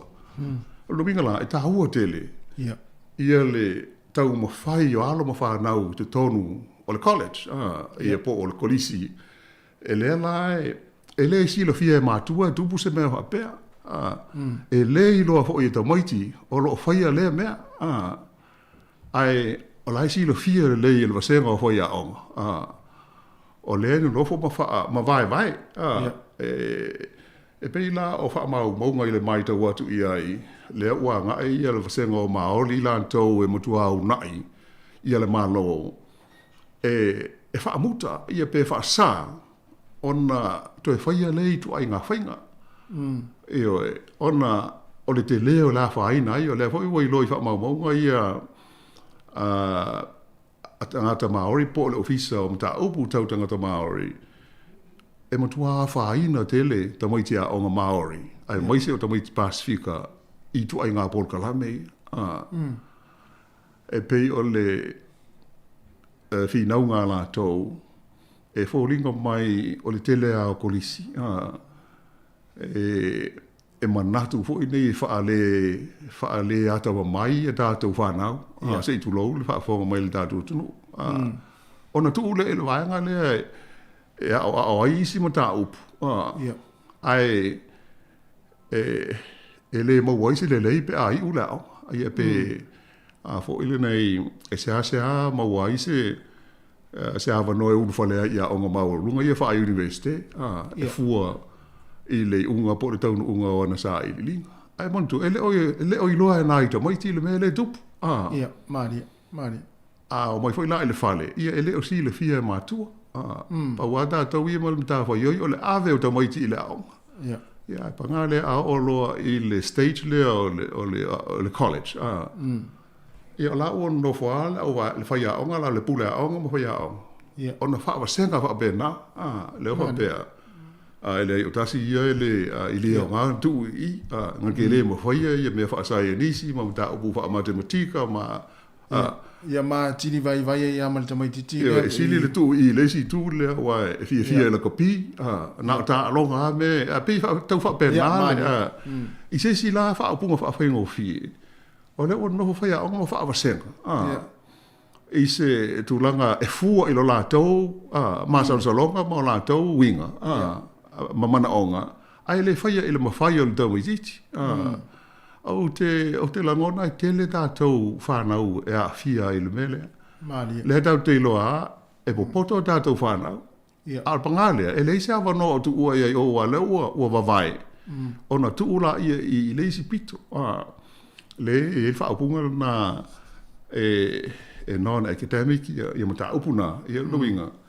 I lini mata upu tau te le hoi le i le anga i luma. Ai au ngā i nā i mea la iti ia, a umala o ngā ia. Aru atu i laka pi, po le neti polo, po le alta alonga. Pe kau whapenga. O le manatu la maoli ia, ma le minsta o ngā Maori. E matua whailonga lanu, whailonga tangata le itu ai ngā mea. E te tau o na taofi. Ia o sau no manino fo i le minsta a Maori, le o Calvin Davis. E le ma whaia le malo na taofi le ta upu le. Ai, o lona teltonunga, lau ngā ioi ma tau mwha i eila tau Maori. E ta tau i tangata i to tonu o komiti wha afoe bo me i ta o BOTs, o me o Board of Trustees. O i nā, e ta tau o na tala no ai, masanga sili o tātou tangata. Po leale mea o wha pe ai. Ma i nā e tau na tā awhi mai ai. Sili fo ilo whainga o ngai nei aso. I nei ono po. Wa mai ele malo i se eleni. I komiti nei wha afoe. Ia awa ia mea o ma lava e wha afoe ai se ao.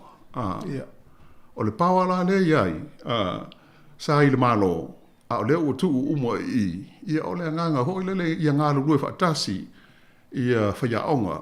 Ia mal komiti o sos komiti wha afoe a se aonga, BOT. Ia peo la tau ia le whai mo sui o mātua. Ma le community. E wā le fua ina, wha atulanga ina, ma le whaia o whainga wha avae po policies. Ina ia bauti noa. E manuia uma ia alama whanau e anga i atu i lea onga, ma lea onga, maise a ia kolisi ia wa lea, o le teimi pitu tā ua lea o le lātou soifuanga wha lea o onga. Lea ua ta pena e uru whale i tonu o onga mao. Lunga, ia ai pangalea, ia pe o le mena le tupu. O le mena pe o le winga ua langa i ho il tātou ato hewa. Leila mai se fina kalo. Ai man tau te wha manatu atu i lua malu o lau whaafonga. O i, ua atangi ai le matua tā ua tele o le mata whaioi ma le tofinga lea i to tonu o se komiti whaafoe o se kolisi po o se aonga o iaia tātou whanau. Wane i nei ngalo, o so se matua ai aila na ai atu tau e ave ai masui o lea komiti. Ia mai pei ona sila fia e pālota, e fili le pālota. Ia tangata e awa noa e so soani i komiti wha pe nei. Ia taimi e whaasa lau mo iai, o lea la whai fwoi ngā pālota e fili ai sui o le tātou komiti wha foelea, le BOT. Ia, au i nā lai tauna awe e le tātou wha tā ua. Awa e manatu disi e pia e longa mai magufu le kaimi e la haile lei aile ai. A maua le tātou awa noa i le tonu. I pei la nā le manatu o nisi a maise i Maori lātou. E le tauna whina wai le wha muta o le tu ai ngā whainga lea le aia o mai le soa sa whapea ai ua lewa na le tu e whaia. Ai le ai panga lea o lea lava i o lo o ali li mai le tu langa. Na o tawane i vai aso nei i se whaamau maunga mai le kolisi o le Hastings Girls College i po o nawinga o le kolisi tamai ta i le ai o Hastings na la le na tautino i lava le tamai ta i pule pe i fōringa mai i lewa o nā ruatu le pule lea e te le le whaafita au li le mele le tupu nei tono o la tua o le la ua ngai e tau mo whai e whaamuta. Ia ai o le mōli maual te mai te i pule. Ua veale lona tau la mua e ta ofi lei tua i ngā whainga. Ia ma me o fa ma vai ai nisi fa ia o. E ma fai tio ina ai o ia. Ia ona fo ringa pe o se me o tele tau sanga ma sani ia ia. E fa ia onga le fa inga le. Ele to inga fa inga le. E fa ava senga ia alo mo fa nau. Ele tu langa o la to mai. Ia. Ia a pangale pe no fo ia tu tele ona afia nga ia li mai ai. Sa fa tal no mai fo inisio o teina onga le kolisi. Ia.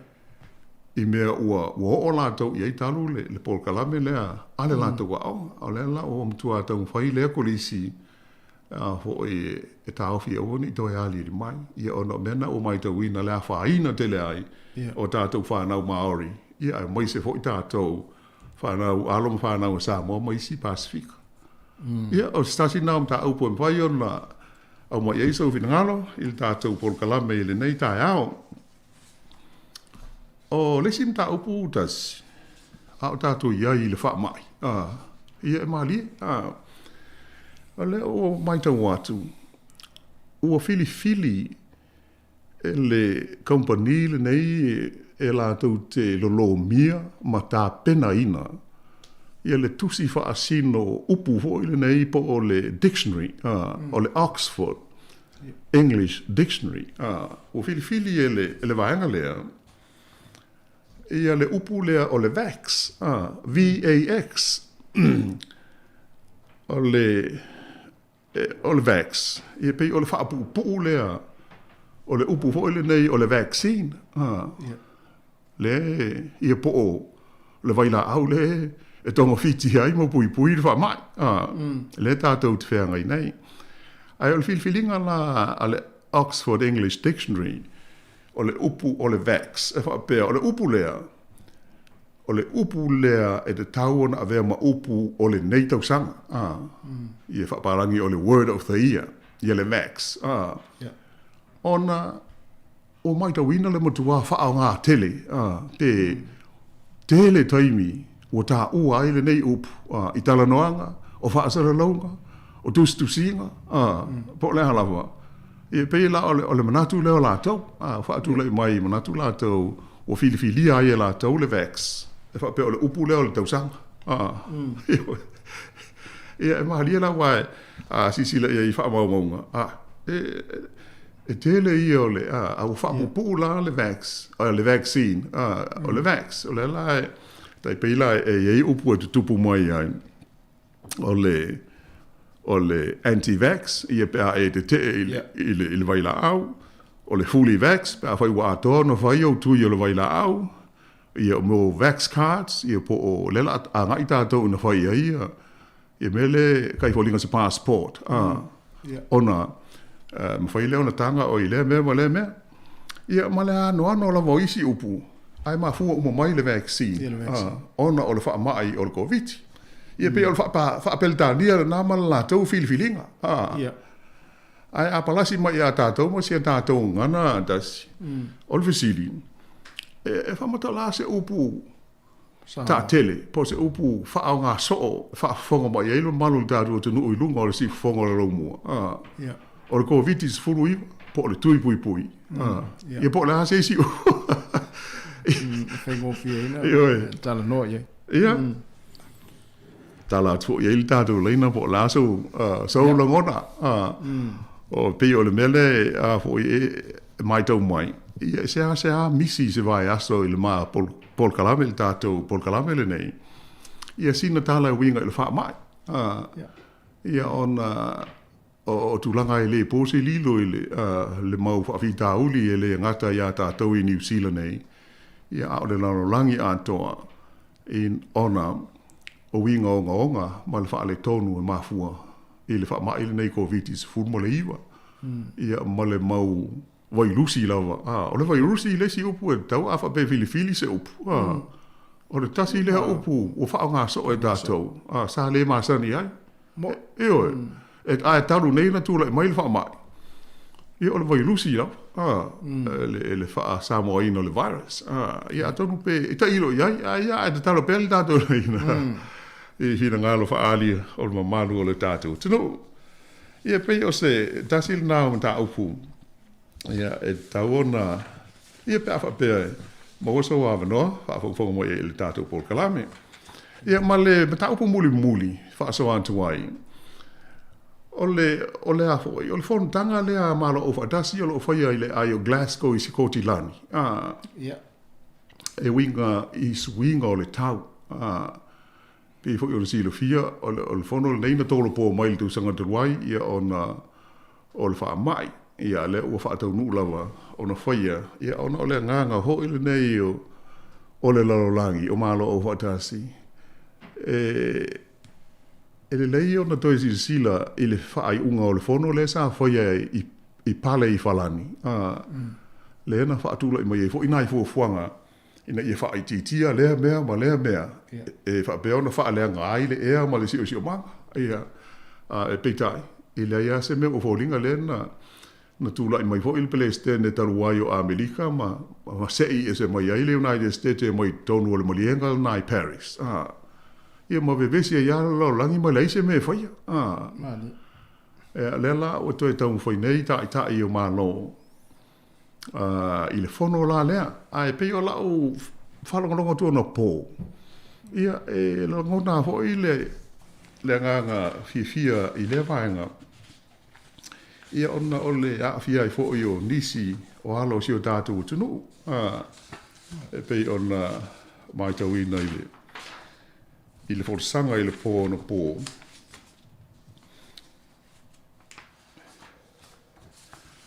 Na wae ai le saunoanga a le palemia o Engelani, po Beltania o Boris Johnson. Ia ona so loa lea ma o le launga. Ia a se tasi o tala vau. O le mea sili ona wha fia ina ai. O le tala vau, o se halo o le tātou o tunu i Samoa. Ma na ia lava ele, masalo ele ato se lua pe tolu minute o le tauta langa a lea te mai. E swafa ia Brianna Fruin. Ia ai o le tāua ia ma le lei o le kiliva ingo fo i o langa message. E winga i le awhaina o Samoa ma le Pasifika. Swinga o le tau. I swinga i o le tau. Sa pe i whaul tala la ia le tautalanga lea ano le tunu. I le alanga upu wha Samoa ho i le tātou wha pe pala le maa. Ai le pala le tala. Ia orana wha upunga le sa wai wha pe pala le maa ai le pala upu. Ia tu sa la sa tu maua upu Io e peisa te talo la ia i le aus fono e maiseo ta i o le lololangi. Ina ia whaata ua e la tau whaafonga. Ina i upu ia na sauno ia i lea halo Samoa. O lo o ele o no fuai tupulanga te lo vau o le Pasifika. O lo tau mo whai pēra. E sa ili se fō o swinga i o le tau e peo nā whaina ia ma mawhati ai le tele o tunu laiti. Ia o le mana ia o le tautalanga a le mawhine o le tala vau Samoa peo na utau o lona swafa o Brianna Fruin. Ia o te le o mai lopo whea le fio anga e sa wai. Ia ai e pe o tau o tui fo i le laulangi. Ti le lava ia le sao Samoa. Ia maana tama whanau. I Paul Kalame nei ia wale si o manga. E le o tui pōsi lilo e ua mutua le tasi lea o whaafita uli o ngaonga o whea ngai nei mo tātou e nei vai tau o soi fuanga. E le ngata o le wha mai COVID. Ai e sili atu o na wha le tonu i tūlanga i o tātou whea ngai. Ia ona o a fianga o le tau. Ia ona i mo tāupu nā ele malu o le tātou tunu umana au whaafonga. Ia a fia whaasoa mo iai sau fina ngalo. Ia ona wala o maile le tātou leina ma sani ai. Tolu walu lima lua o Fatasi. Ai mo ila tui whafo atu au Kilani o Wellington ia ole o wha tolu walu lima lua o Fatasi. Mana ia tātou mta upuna o whata tia atu le fionga la wano. Ia tātou tal noe mwhaasoa ai. Ia tātou mua pe ole o la vaila au sa mua fo lele ia ma tulanga pe ona ia le matalafi ia ma le tātou plon lua o tulanga ia onga. Ia ma le vangalon tolu na ua mai atu. Ia ole tal no fo I tulanga pe ona ai le vaccine I Polivax ia ma nga fa pena pe ona le wa afale tula sfulu ia il tato proclame e ma ne foi le vainga le na o ia ila usa no le mata upulo na lua la wan ia o ia na o le wa il tato wala o le wa tang fai mai la fionga la wan le ia e fi fa talo fa tu il val au ma lo le on sai fa tai lava talo fa ma lo le o fionga la wano ia o lo ingo sila umua ma lo langi ma lo so I fo maua ia o te fia fa so atu I esele matango fio o mata upu ia wa e umaya o le mata upu mua e sa o e maua le matalafi ona sa o wa o ina le vaile na le taimina au ma no walu I Samoa au mai le fofo e na te whaalanu ina le whale o si au tama o le awhia whaatau I se atu ai whainga tau na alu le whale o le mea lale na sau e loa no walu leo I Samoa mai le fofo o le nala na ua na tau mai e lesi fine a te au e mawala matalafi e mawala I uta le alua nga I Brooklyn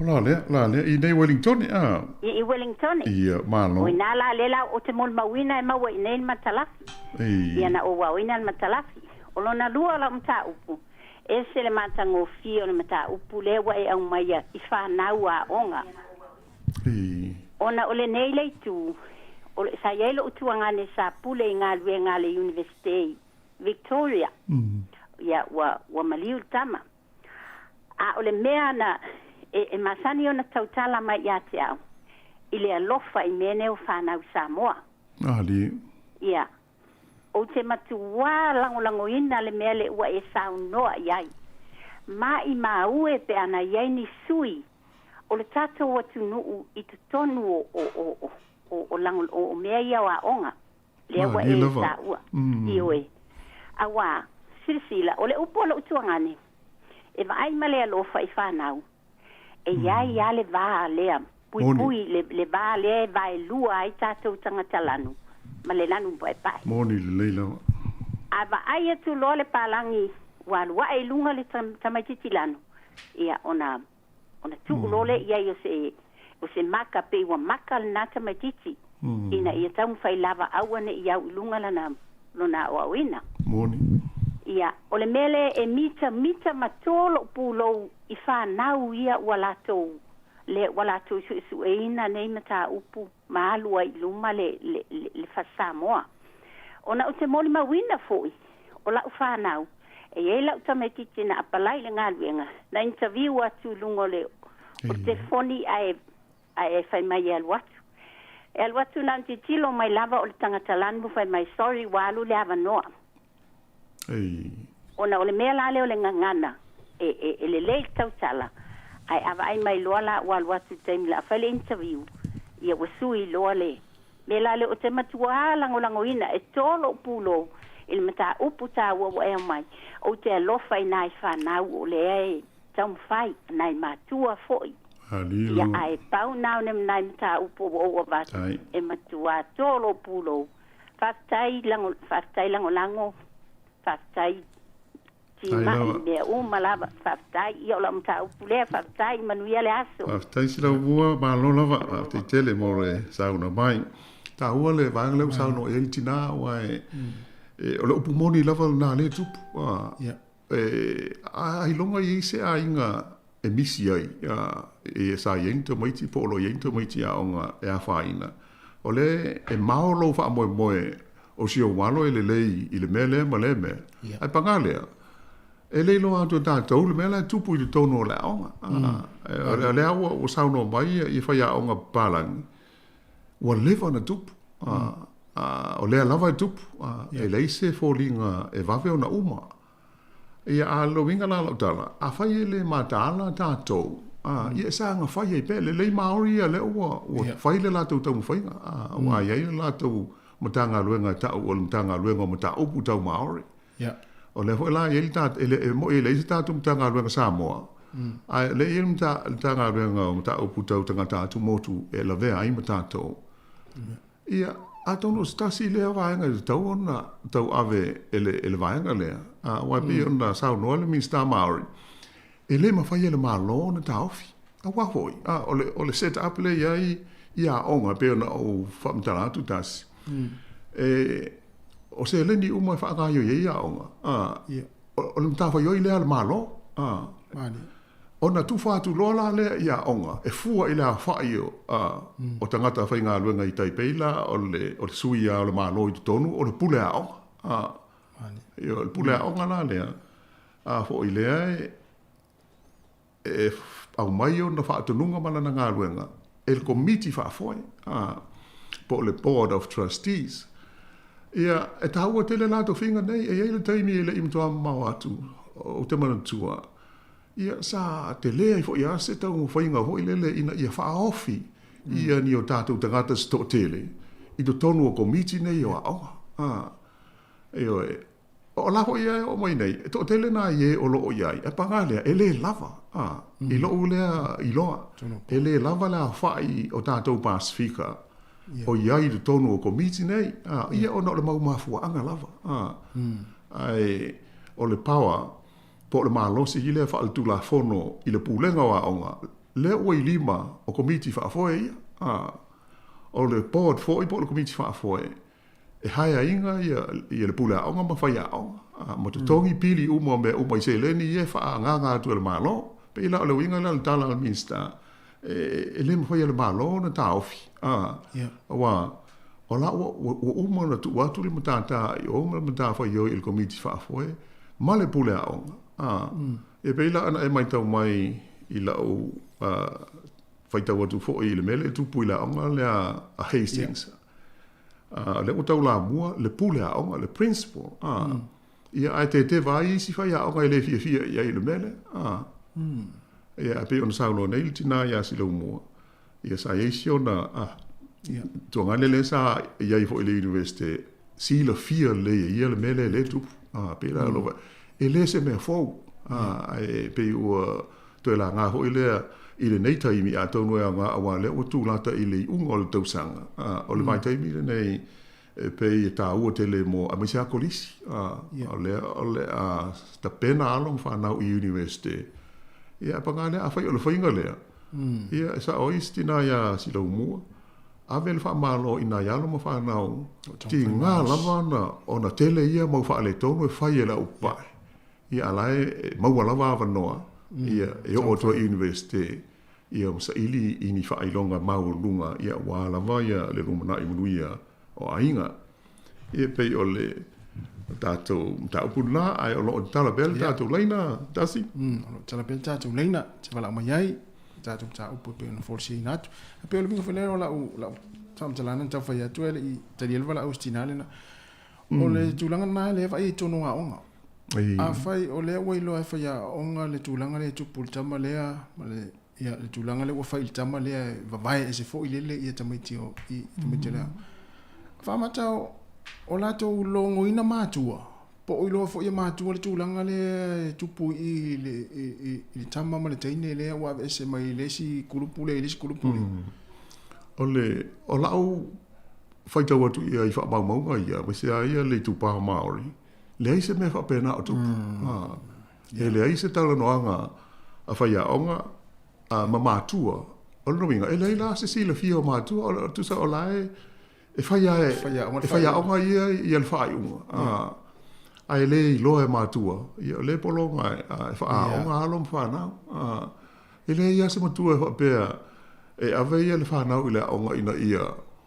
Le mo se fa ilonga le le ia pangale le lo atu tato o lai o manatu o le tele o ia o tato ia nga o le nga ka longa pi ko fe lolo ai o si me fa academic e pe vai ai tato pe fa penale ia winga manga tangata le la fe mai le vai nga Maori la to mtanga nga Maori o se mtua fa ilonga lanu fa ilonga tangata ia i tu ai nga fainga o te tau na whaamuta.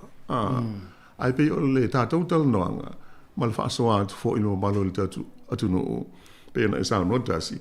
E ta tau na tātou aware iai, ia aua nei tātou nofo ai. Ia atau whai pē sila toa. Ia mai se ala mamaru o lo o wha onga nai whanau. Mai se le tūlanga le o il kolisi ma onga e te pēna ai mo universite. Te le le whaavita auli le nā iai. E le whapea o te se loa tātou whanau. Ia ona tātou le manatu le ia i le vaenga. Ai e te tau anu tātou whaataua. Ia awa le anga i luma. O alo whanau o si o tātou tunu. Ia mai si fo i Pasifika. Ia. Le wil tātou wala au. Tā lofa wala au. Whaftai tere lawa on sa i mai. Tā lofa. Tā lofa. Mā lolo sa i fua. Alo. Ia, o ke vini ako me i o raula au fui. Oi. Beo vai. Ia o hoi le saunoa. I le la aunga o le Kongo. Lautongo, ia. O le Kongo mga pei mangeso.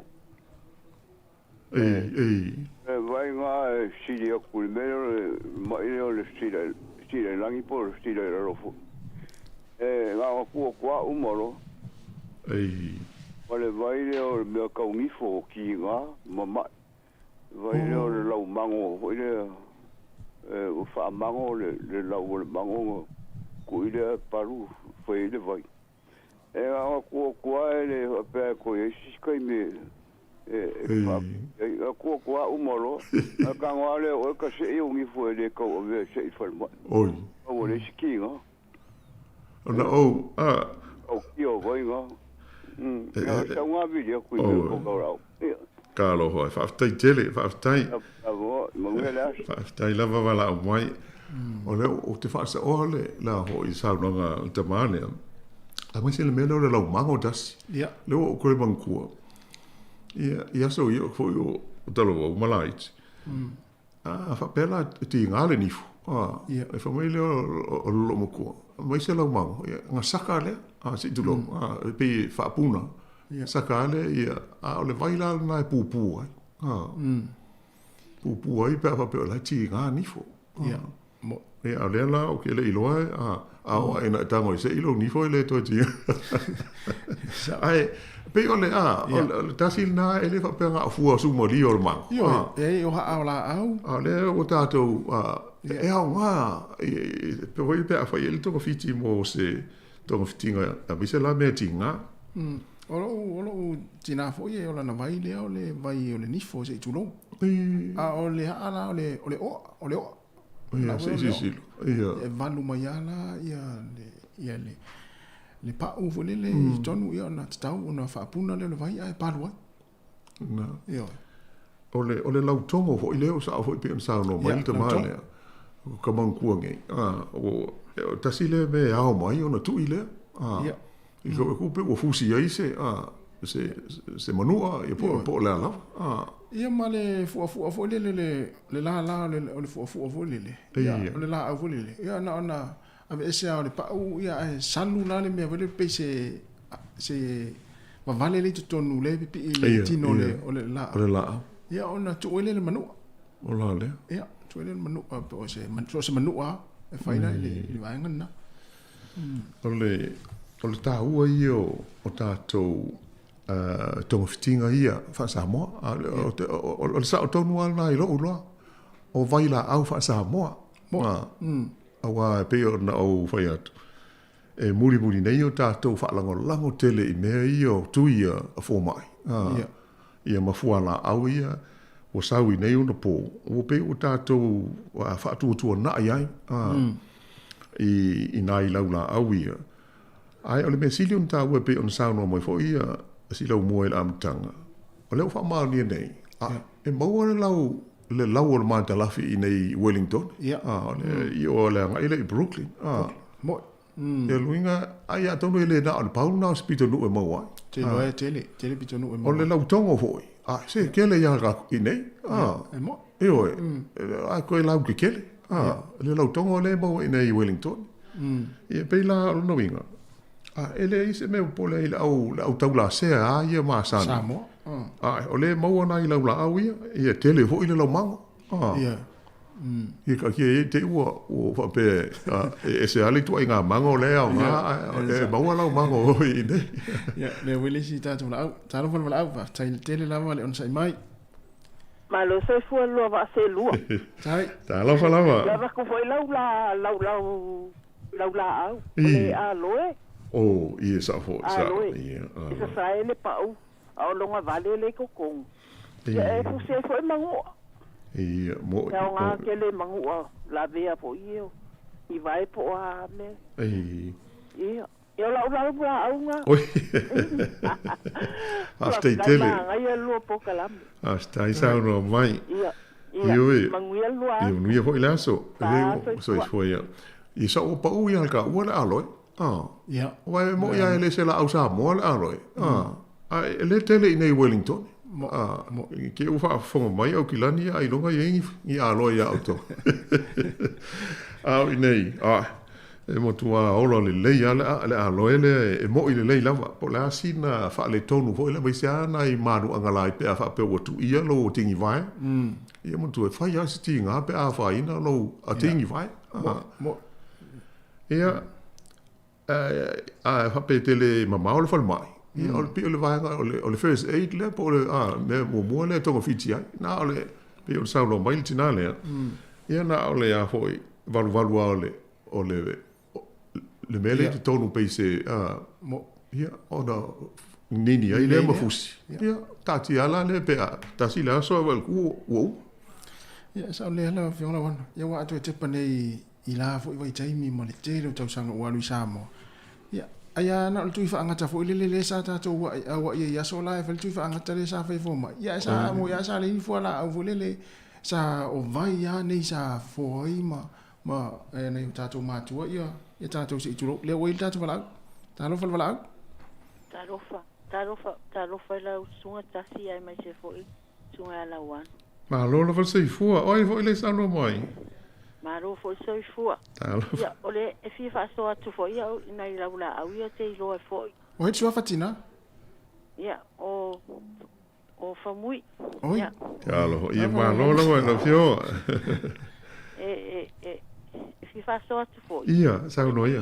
Ole ma wa nei sa ole sa no anga tinale no mo tu. Le ma wa nei le la matalafi. Oh.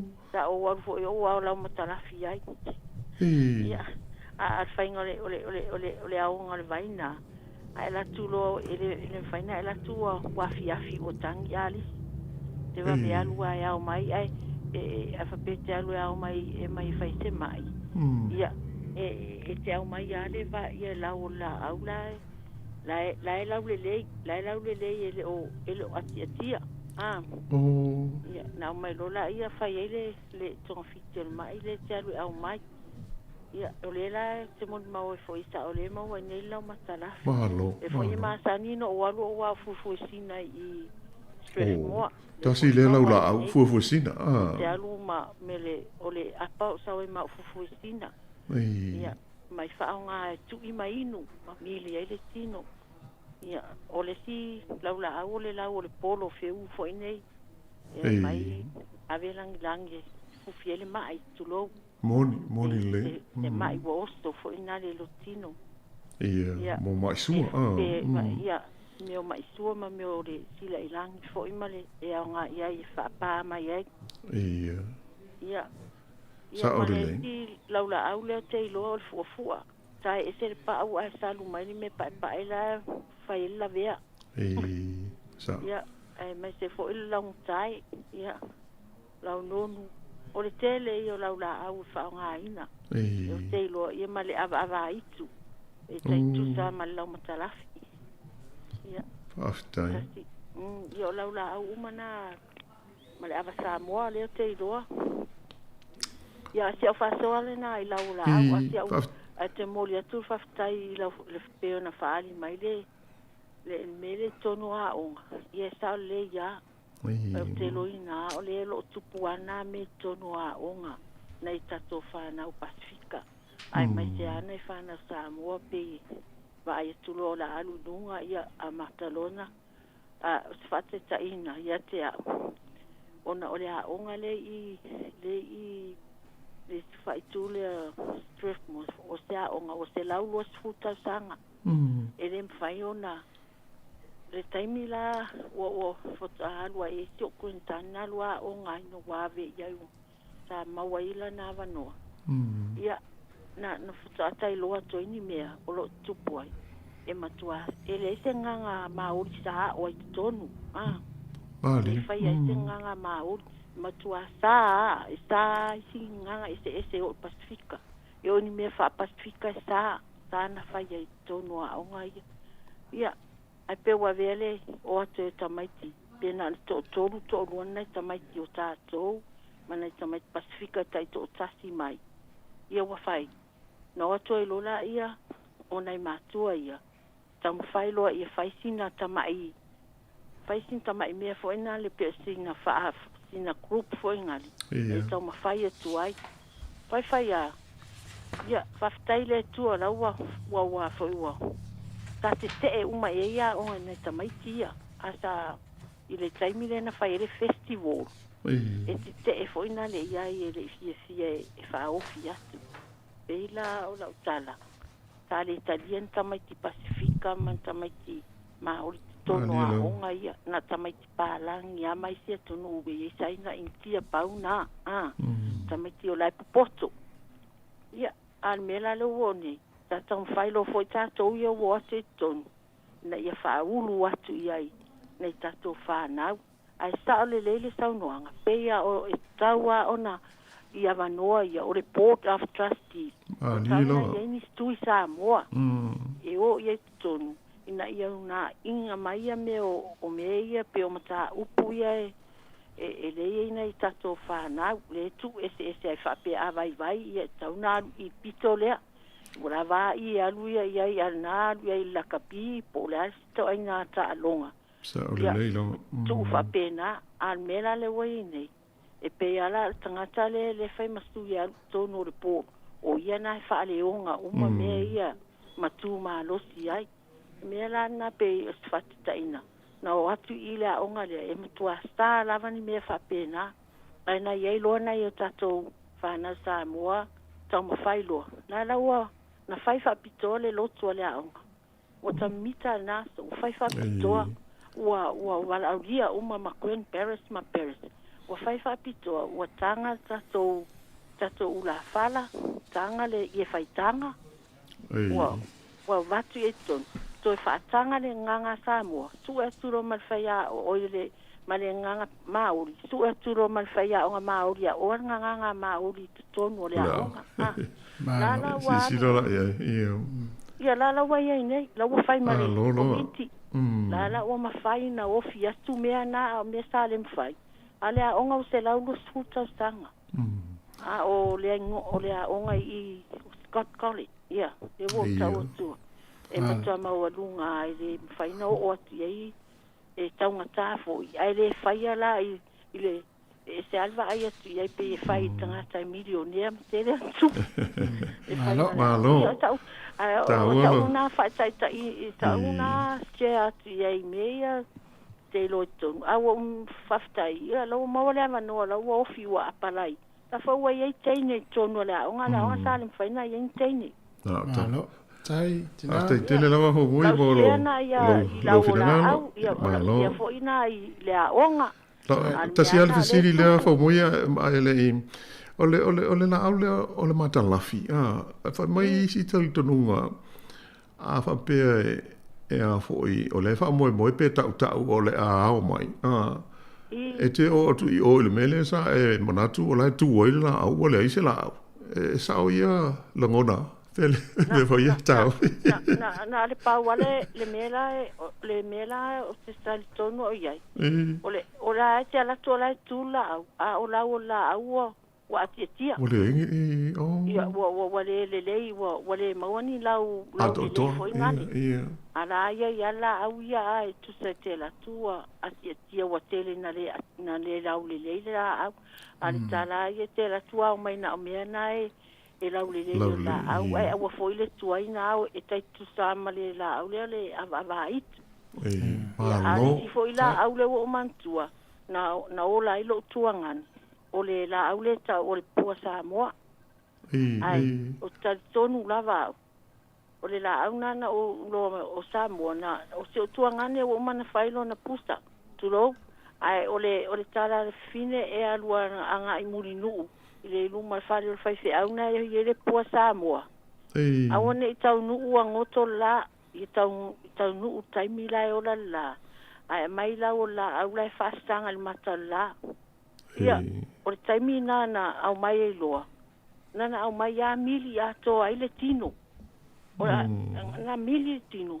ai te ilova ai atu loa ta sulua e vai tu sa mai fa formena alu tonu ia le wa nei ni stila lo wa ola le lo fa le tua e awala le na awala mai le fa pela fa moe ile lau na fa moe le wa awala mai fo le lo fa le tua i lau la au le mo ile le la ma lo tele o le pua sa mo fo le fine la wala o le lei wa afta ya tu le fa so mai le fa fonga malu datu tu no fa moi ia ma la wa le ya so po kalame ia manuia fo la fionga manuia fo stunga ya tas tai la wa to fo ja wa tele datu wala au yo tom fa mai dai mine wa kisi fo datu le ia ona il datu po kalame le so mai le tu la fo matasi lo fionga wan ia yoi ma roel datu te no ma le fa fonga ia ma tu te asu atu vai ma no ipu e ngai lo ta po inga on pangale no tia datu on o taimi fa tu langa o datu por kalame ia o mele o manatu ai ia o le a fa mau ia no tanga fo o le datu nga luenga il ne yaso ia il fa mo moe tal fe ngai fo i mo le lo fo le le datu tu he i lo ai il va so mo le taimi lava le tasi se fulu le taia o wale fa o wina inisi fo mta po la ta to fitu fa ia fa ia fa ali so fina ngalo inisi o mta o wi sa fo si atu ia e mo lava la va no a le nganga ma le fa mo o tu si fo lo mua ma le ta to po kalame ia o le mo la va no ta to te talo noa fitu fa ia inisi o mta upu e va pe na fa mata e au nga i lo tu soifua ia mal tātou nopia iai i New Zealand ia mai se le lo mua i Wellington ol mele a whaftaili sunga ia tasi so mai il tātou ngā ruenga ili ni hoi aso whaftaiti le atu ile malu na maua le avanoa e whapeo na fisota i mo iai ia ai ole malu fo i ole au whafonga i New Zealand atoa ia mai se o ta whaifia o le kelope o e whafonga mo iai ia e ofo lo whatu il tātou pol kalame to e whaila ilwai aso o mua ai fa so i fuia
Mua ona whawhelo i atu sa mōli nei tai au fōu le o tātou iaili tātou por kalame masani o le mōli o le awa i aso lulu taitasi ia o le a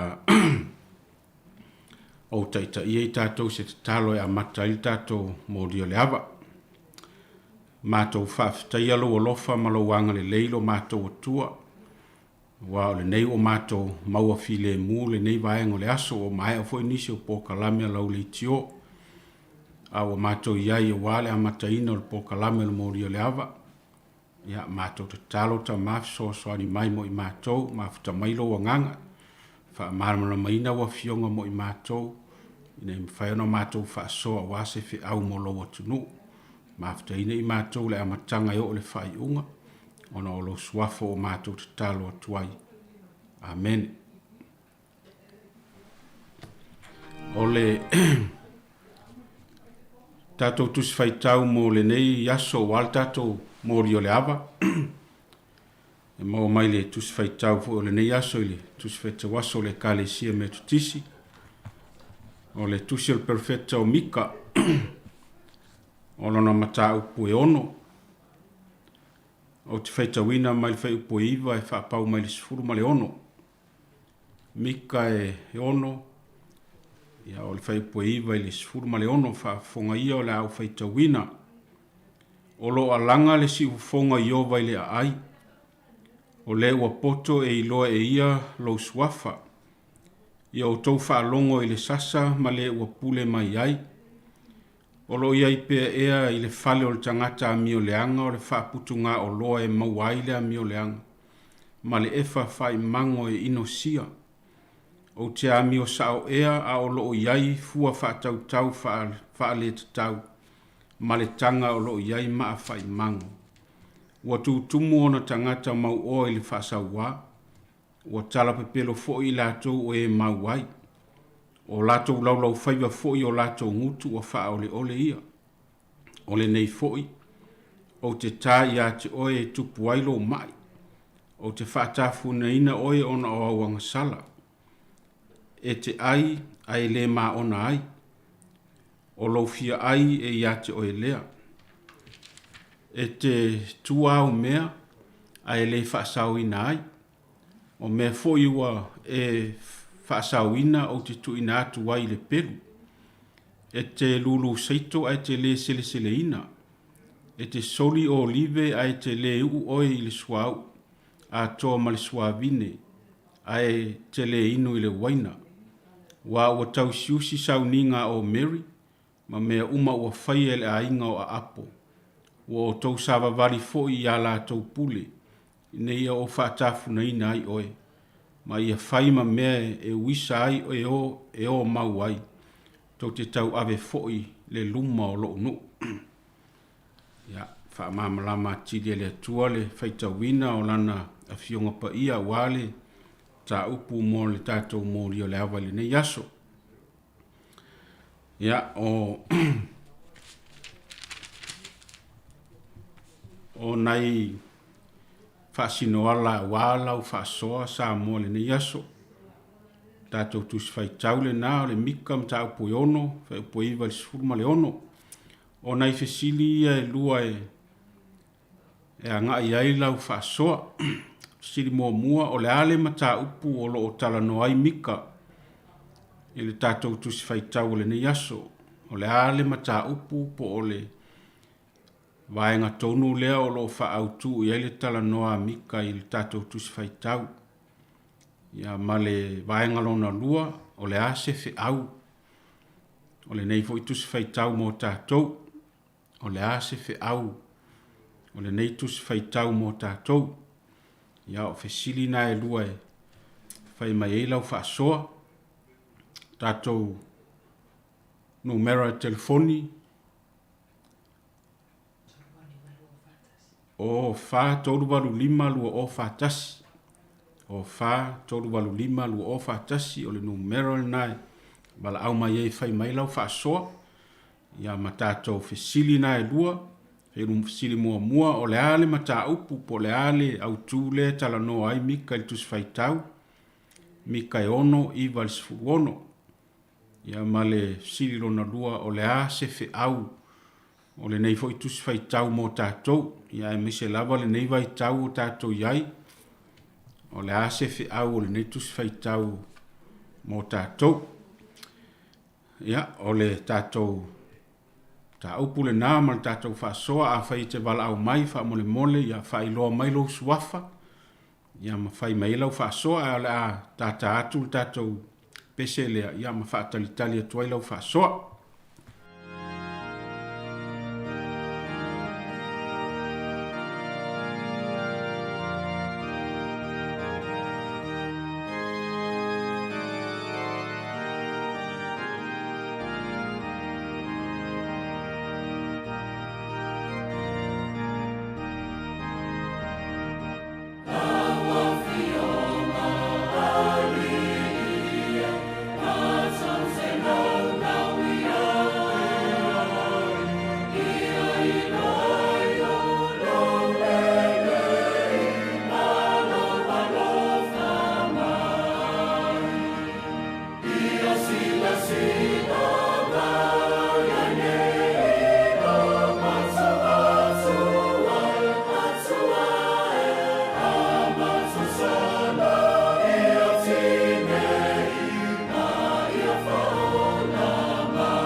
Tātou wala au. Ia, sauno ia. Ia, pataro patu I lau sunga tau simtanga ruenga konfenisi. Fo, tina ia no. Ole, ia le au tano sao atuloa ni ta upu ai te fo ina ye o lo fia paso atu. Ia, tai lava mole am noa. Ole, fesili mua mua sapea. Ole, ale mata upu lo tala noa iai mika. Ia, o sau tali e sapea. Fai mai ele nai a mata ia fai mai o lo alanga de si fonga o le li po yova foi o le poto e loa e yellow swapa rona winga o lo tala noa mika I le tangata na te loa le atua mana ia o le tangata poto na rona winga e whaalongo iai po o halava tu ai ngā mea o mai a te ia ai a fai wa tari tonu e tasi le atua le tātou te tāpua ai ia ele ai te whaaloto lua ele ai po se mea e a e toi whaalawela veina ilo na tau mawhai po o tūranga o mawhapena a lona winga la o lo o whaamamafa mai ai i ina whai mai o lo o langare si ufofonga o lo o whaamanatu mai ma toi ta whaamanatu mai ai tātou le taimi sa no fopolonga ai fo ia le panaunga Israelu ia ai peta iane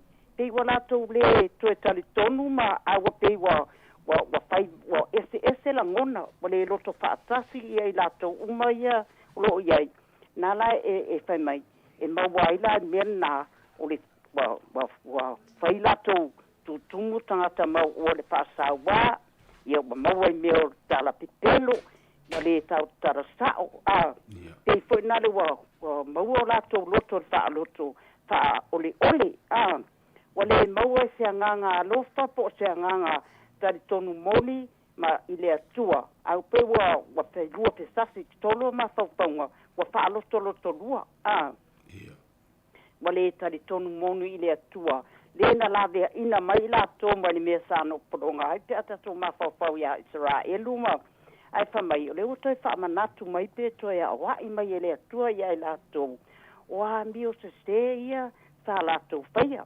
ona winga e tofu tangata ia malona ia ma faufaunga mauna ia la ngona wa pe wale ngatasi wale o fatasi wa vele nama awala wale tari tonu waima ma faufau le alofa ma le anga le leo le atua ya te lato sa faia ina taimi ia ai ole sili fo ilona lua pa mai ole le ase te auta ua mo i tātou o lo ulangona iai este na mana ia ta upu a o se te au e whaamamafa mai ia i tātou le tātou sabalinga lo whaamalo si au mai a fai wa o foina se mea po o lo o langa wa e taritonu i le atua aua le faia se mea ma sou whaaloto lua ma sou manatu na le whapea pe sao e le mea o whaia pe taui aua te whaamastino i le atua leanga o le atua e mau ai le manuia le a fete foi o le amatanga mai o le mata upu leo lo whamanatu mai ai tātou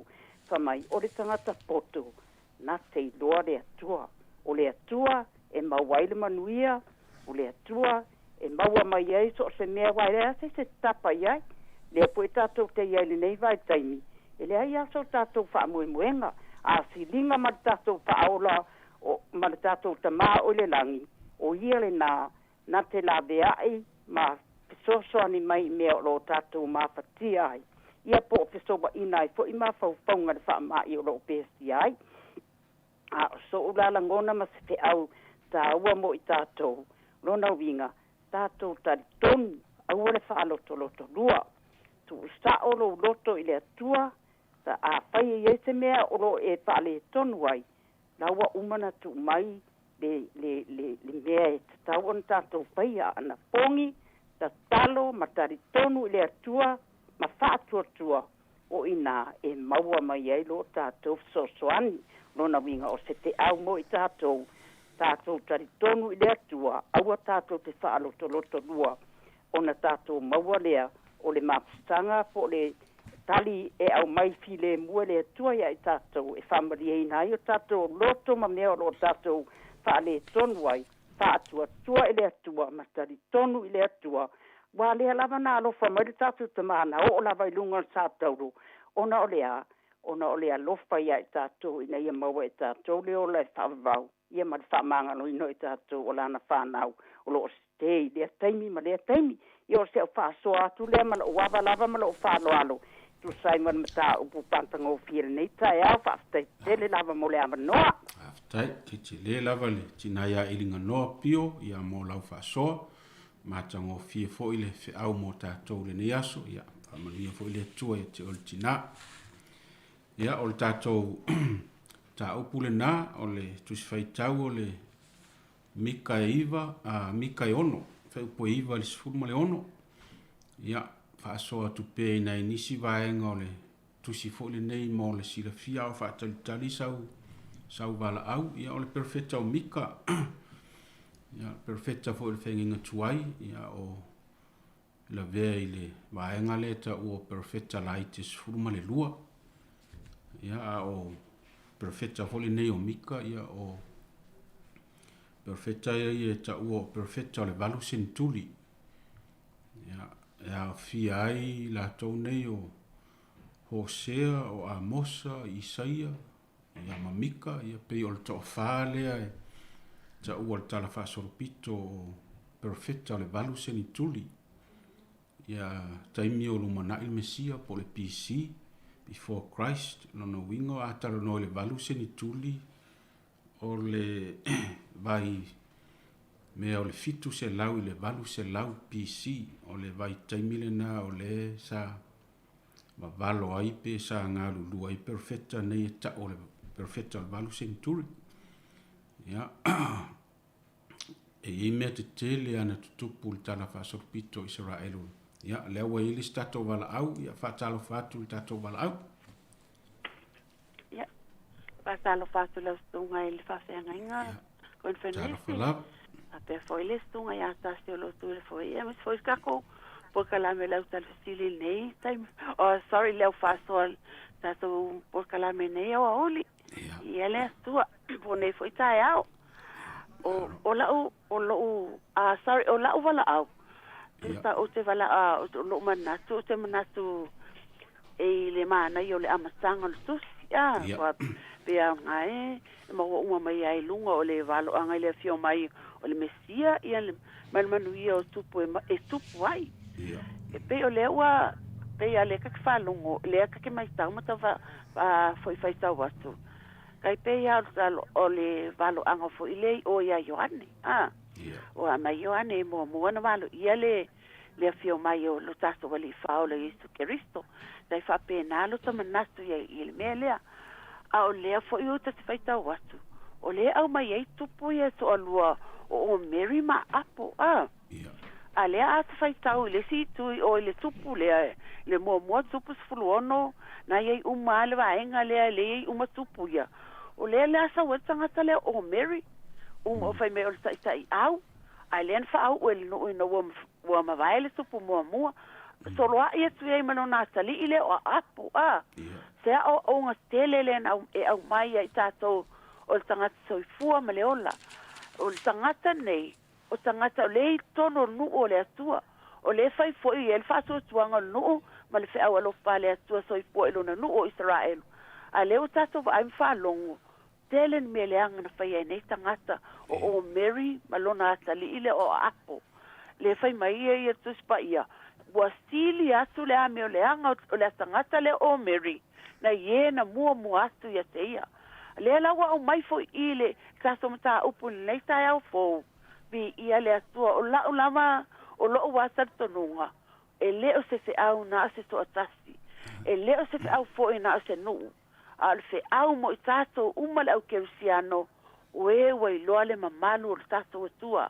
Oe wai loa le alofa tu no le atua. E le tangata soifua ma le ola. A toa malona a inga o le kalesia. A toa malona tunu e tupunga ne ai.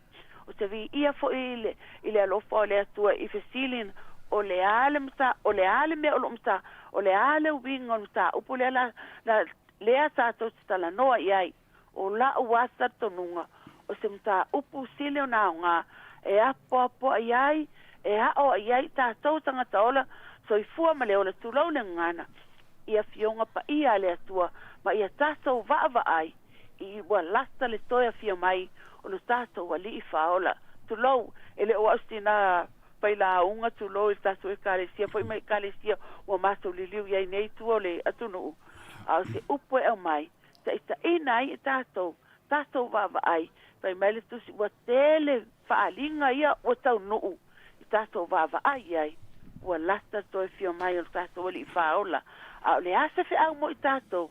O lau tali nā pupu wa ie lau tali. O se fe au taua. E wha amanatu i ate oe tu lau lau sungai. E wha fea ngainga wha amanatu i ate oe. Le wha fea ngainga wha amanatu i ai mātou. O tangata lotu mu tangata wha alongolongo. Le mea o lo fina ngalo i al tato o tua soifua. Tato whaia le ameo tonu. Tato whaia mea umalava. Ai e sili o tato loto maulalo. Loto wha amangalo. Le loto alofa. sili le ona fifi ai mea uma pe ona alofa mai o tātou atua le lalangi wa ia au mai ai lona alo pele to sasi ma liu whaalava au lunga sataro ona oe maa au tangatai ma wai o tātou wawanoa i le ola whaavau pi ia le atua i maulunga savi inga le atua ne tai au forward por kalami ai whaaftai tele mo lo wawanoa whaamania le atua i laustunga partua manopo alo le kale sia tātou leiti oi i Wellington mai se lau whaafonga whaaftai lava tō whaasaifua whaaftai le tinasa whaasoa mai ia ta hua fo i matango fiela whaasoa mo le atunu le nei aso ia wa fo i le whaafonga le tātou atunu ia i tātou pokalame o le tumaita ia ana o lo tiute wale tātou pokalame le nei aso mo le silafia ia ai tala lava le avanoa mo tātou whaasoa ia o le a whaasoa atu pēa ia le ia o le wa i le tātou wala au ia whaatalofa le tātou wala au Talofa malo soifua na le talofa lava ia vi ia le li mo fo 7 no va tu so tu sai male tu se perfecto mika pena mai nei tai au ia o te fia tali sa o tu lava festili ma va so fo semana tu sai male mata o pul tu se mika o le festili mo mole pen fa festili la stunga pole alva inga pole o mta fo yo lo tala no ia ni perfecta ia ta so vai menino lava ia pe ona amata mai ai ne mita upo ono ia wa ia tule atu ia te la te ono a mi este o le atua o lona nu una ia tofia e pe ona tata va ia tu mita upo le ma fo i male fa pe ona tata ia tu i se uso ia wa va lua ina le nu o Israel a lo mai le atua le fa sala o le nu una ia filfilia so se mea fo e to sa ile atua lona nu o ia lava na te fa sala ina ale fata fea ia wa mai tangata la te fa umatia me se lava no e fai mona fili ia pole fa mai foi le la lo tau tala te le ne perfecto mi kai me lo au mai ele atu le fionga le atu lo mai te ia e avatu le no Israelu ina ia o la tau sala mo wale pe ona tata va ia to ne mta upu ato ia le me fai upu valu sole fa ali atu ia te oe le mea le lei whaali a tele atu te oe mea le lei sa fo se mea fina ngalo ai ova ia te oe pele o ia mea ia whaila mea tonu nau le alofa ma ia whewa ima lau atua ma loto wha mo lalo o mea ia te tau ona ui ele nu o Israelu ia e mai fo i mo i tātou peo fesilo na lua le ala sta ua mo i tātou le o tau tala perfecto mika le o umana na wha manasi e mika Israelu tele mana tua le mainga o tau mai oi ai kopito le tua lona au malos to tele mana tua la fa malau mai ele professor Mikael amatanga la von ta upune e ono au mai ele tua fasia nu na la tau ma fai fa umatia wona yo ole nu o Israel le mesa folfola ina ele tua lau ele o yai la sa yai e o ai le ile tupu le lo palako tupu mo afi tupu pito sili leo na sawa ana na fa umatia lava ile atua pa mai wo ia mai le perfecta va valo le fai tonga fiti fa tau lai tu pala amo sau fitu ana le fai ai sea langa o le atua e fa maoni lava lana fea ngai ngana o sima apramo se ako mai a kopo o le nuu na ia filfilia na se toi fa atu mawina la tau lau ele a ole fai upo iwa le peona tau tala ye lo sunga nei tae o fai upo muli ia ole mele wa tupu ya Israel ia wa tele na maua mea wa ngalo le atua ale tau tala e fai mai o tangata mau oa ia ole isi alofa tau tala fa ole o tele na pepelo o la tau lau fai wa ole tau tala i mea sao tele na fa ole lesi e ona ole tele ole oa malta mau a inga wa maua wa ngalo ya te ila tau le atua na fetala ya te ila tau au tau wo ole nuu a tau wo ole lau ele to te no foi fale to te le faia to te ai to vine to te le to ina e o live la wo uma na fau o mai e o le nuu o lo tafel swa susu male meli a tu langa le wa yai le o to au mai le atua la na perfect sa we to ta o fa manatu ya Israel wo to wo este male mena o faia tua ya te o to le penta tala fa upo valu fa ali atu le atua ya te o to mele le Na o mele leia e mai lo tātou atua ia te tātou. Lea tātou te ola le nei vai taimi. Tingana a mai le ti a polo mea leanga. Ai tango ale atua wha ngā lue umana mea leanga. Ina ia le leia i tātou. O e whātua tua i le atua. Le peo na o mai e nei le tusi le nei tae au. Ia, vi, ia le li. O le alanga le si ufonga o Iova. A wala mai ana perfecta. A wala mai i ona suli va ai ai o tau. E a wala mai eila na fiongo pa ia te whamanato ia te i tātou. E le ngata le nu o Israelu. A o tātou, o e wata ua o le whanau a per amo. Ona wata ua hamia tonu wina i tātou. I lo tātou whaatua I a Yesu Keristo malana tala lei. Le ua mai a te i tātou le nei tae au. Ia tātou mawhau le alofa o lo tātou atua. O le alofa, ma le alofa muti vale. Ai a o le taime tapuni e le alofa tau no le atua. Ia lea, e o mai le whasalanga. Ai sea, e le whaavavau a le finangalo lo tātou atua ma tangata. E le taime e sau e le whasalanga le atua. Ai mana ia fo i o le whasalanga le atua pe a o lona nuu. Tu so se au inga lai ave lona nuu o Israelu. A o lai na whaasala le atua lona nuu. Ia e toi iai fo le taime toi tango e le atua. Ia o toi whaamanuia i lona nuu. Ia matoia o a o i lona nuu. Ia nālau na o atulo o aho ia te o tau. Ona o whaapeona tau o ese ma soli tu la fono. Ma o ese maala na o whaasino atu ia te o tau te o lai. Ia o stia o lea whaasoa.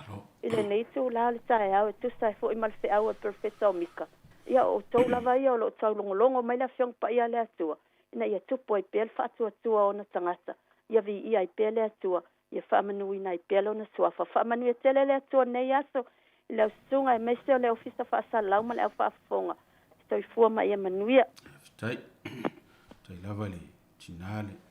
Whaasoa mai ni tai au mata ngofie. Le whaasoa ese uma fina ngalo ma manatu. Ia e whaalau tele ina i tātou tu sifeitau. Whaamanuia fo i le tua. Te o le tina i tū te mawhaiva ma wala awina o whianga iai. Ia. Olo o tala pel tātou a wanoa ma le leina ual tātou whaasoa. Ia al tātou tu sifeitau le nā pi ona whailo atu. E whetau mika, ta upoi ono. Ia whau poi iwa le sifuma le ono. Ia le fo o ilis tātou wala au. Ia. Whaatalo whatu tātou wala au. O te whaatalo whatu malo whaalalo lau sunga e tau simatanga aluenga. Tālo whalawa. Lua pō le ingoa. Ia, lua pō ma lo lawa soifua. Whaatalo whatu pō i le oro fisosoani ane a oil pato ia ana. Ia pō i le. O la o le ta ea tele o pinangalo whaalia. Ai whapu pū watu lau whamatalanga whamore more. Ia. E whapupu whapea. O te mana tua le si upu e tuspa ia o lo iai. Ia e apa i lo tua i lau oa. Ua ngalo a te au le tusia o le matata le te whetau tuspa ia. A ora no vinga. Ia e mana tua lo tua i lau whaasoa. Ale temi e nei. Inisio e kalesia. Ro faia to fainga tau langa mole ati na nga lo nga le tu i la tino ia ni sia ka fier so so ane le abatu e fatale le ifaf per te mitono la nei et tu le e va o ta ta ina ia fa a wai male tu el fa so al tangata tele petiti ai faia male lo to male faia male sia pe ola o ai na ia ila ho ile tu se fai tau awa le si vai ngor tusi o manino ai e tele ata tele la tata mau ainga ia wa alo estefo ia me fa pene rotu ono o le musu alo se sen pe ona tu la me ne vai te mi la tele la 1 bilion ia o fa la tele to te una tu pe fa fo isia tu ele TPI se taxe e atina ele tu o no foi ona ole mana tu fa pit ai ola tu fa nga ina fu fa manga ona da o mai tu e au no mai fu le pa so ele suso atangata pa le fina ngalo le tu a e lo fa ele o au pito siri na mana mela o feso soan o lo faia lava na tinga halo le tu o la fa popo ia tātou wava i lo tātou atua ia tātou o manuia le aso. Alo, tai le walo po, ia, se le matangofia o le whaasoa. To mai fo i manga waa, e te o tau ta maa le whaasoa matangofia le whaasoa lua po le aso. Ta talai fo le tātou mata upu, ia, tā ua i o mea i o whaasoa mai fo i lua po. Ia, i le lofa o le atua e ma le tamao a inga. Ia, i mai se fo i isi usia ua. Ia ngai ma tātou lewa i tau e, o inga le au mau oa ma text me wha pēnā ia e whi so o tai le ma le whi au le tātou. Ia whaftai tere wha manuia le tue te o le tamalo po. Ia o lo tala pēr tātou a wanoa, mo le tātou leina. Ia e pēto e sfurua minute ia ona watu lo leo le rao te lenga le tātou mta aupu ia ma wha mai a mai ai. Ia nuinga nei minute o lo toi mo tātou wha soa. Ia le a wha ua utu pēr le wha mamla mai nā tili o le tātou tusili nei pe ona a watu waili taimi ua sola ia e tā ua i o le taimi o le perfecta le nei o mika ona o mea sa tutupu i lona vai tau ma le taimi na valo ai i uta. Ia o i nā o lo o le siusi o mangale nā o lo o mafua ai ona ia whaamanino lana whi au mo isara elu o le vai tau o le taimi o le tamau a inga. Ia la tau ia e whaatasi ma perfecta le valu sentuli. Ia e pe o mika ia se pe sa whaapito lana whi au mo le tu i saute i le vaenga le tau o iuta. Ia o lo o anga i eilana ia whi au. Ia o le i le whaingo fie fo i le vai tau lea i le soifua o tangata e ui o le vai tau o le tele o le tamau a inga ma ia peitai e o a ali e fo i le awha ina o nei tangata matitiva ia ma nei tangata mauala lalo ma le tau o loa i tutono o le malo ia ona o whainga lava a e o loo i tumutumunga po o taita inga o malo o lotu o ia maise foi o whaala potputonga ia male au whai pisi nisi le nawa i tau ia o le pe o ina le whaavae mai ai ia manatu malangona foi o le profeta o Mika ia o profeta foi o Mika o lo iei nei wha maumaunga ia e sau mai se nuu mao tua o Utah ia ono winga o tangata foi e tuale no fuanga sa ola e ai ia tangata le nei por profeta nei o Mika ia o masani vo le to inga o langa ma si o manga lea o le mativa ma le tango lima e masani vo i le nei perfecta i la ngona o tangata e mai se lava la ngona ma whawhita au o whea ngai ma nei tangata mawala lalo le ta mau a inga mawala lalo le tūlanga tangata le tau aloa e mai se lava le tu pao tina ma ta mai tai ia o ina o lo o a fua ai le whe au le nei amika no winga o le tangata la e tala noa mai le mea la e tupu le whawhita auri o lo tu lai mai tu tono o le si o manga o tangata mawala lalo tangata matitiva tangata mamai tangata le tau o loa no winga o tangata fuilele o lo o mo o mia le soani ia o ina le wha tu iai lana whi au le ua iai li statou wala au ia whaatalo whatu tatou wala au Malo sai foi, lo sunga proclame ni kai au. Malo la sai fua. O la ulule. Ya la ulu ya malo sai fua. El fong. Afkaya mo le amano. E kastiale fe aule amai perfect pelingu. O le ami kong Le anga lau sila le kua le nu. Wala tō whaasiri a mea wala tō mo. Ai la fo ile tu. A sila el fai po surma lima. Na fai mai e te ruru saitu a e te le sele ina. La fo la fai mai e te fia aia, e te fiu ai, e te le maonga iau mea. Wai maua. O talainga Yesu. Yo tō mua isa ili le malo le atua malanga mi o tōna. O na wha o popo atu leo me tele ati o tō. O le moni o le upu o le atua. Ngai whai mai a Yesu le matei o anu luatasi. O le mea lai ele oa e iai a tō mo o tō loto. O longa ui. E alu fual tangata mau o le loto. E se ale mea lai ele loto. Anga le o alai tonu no.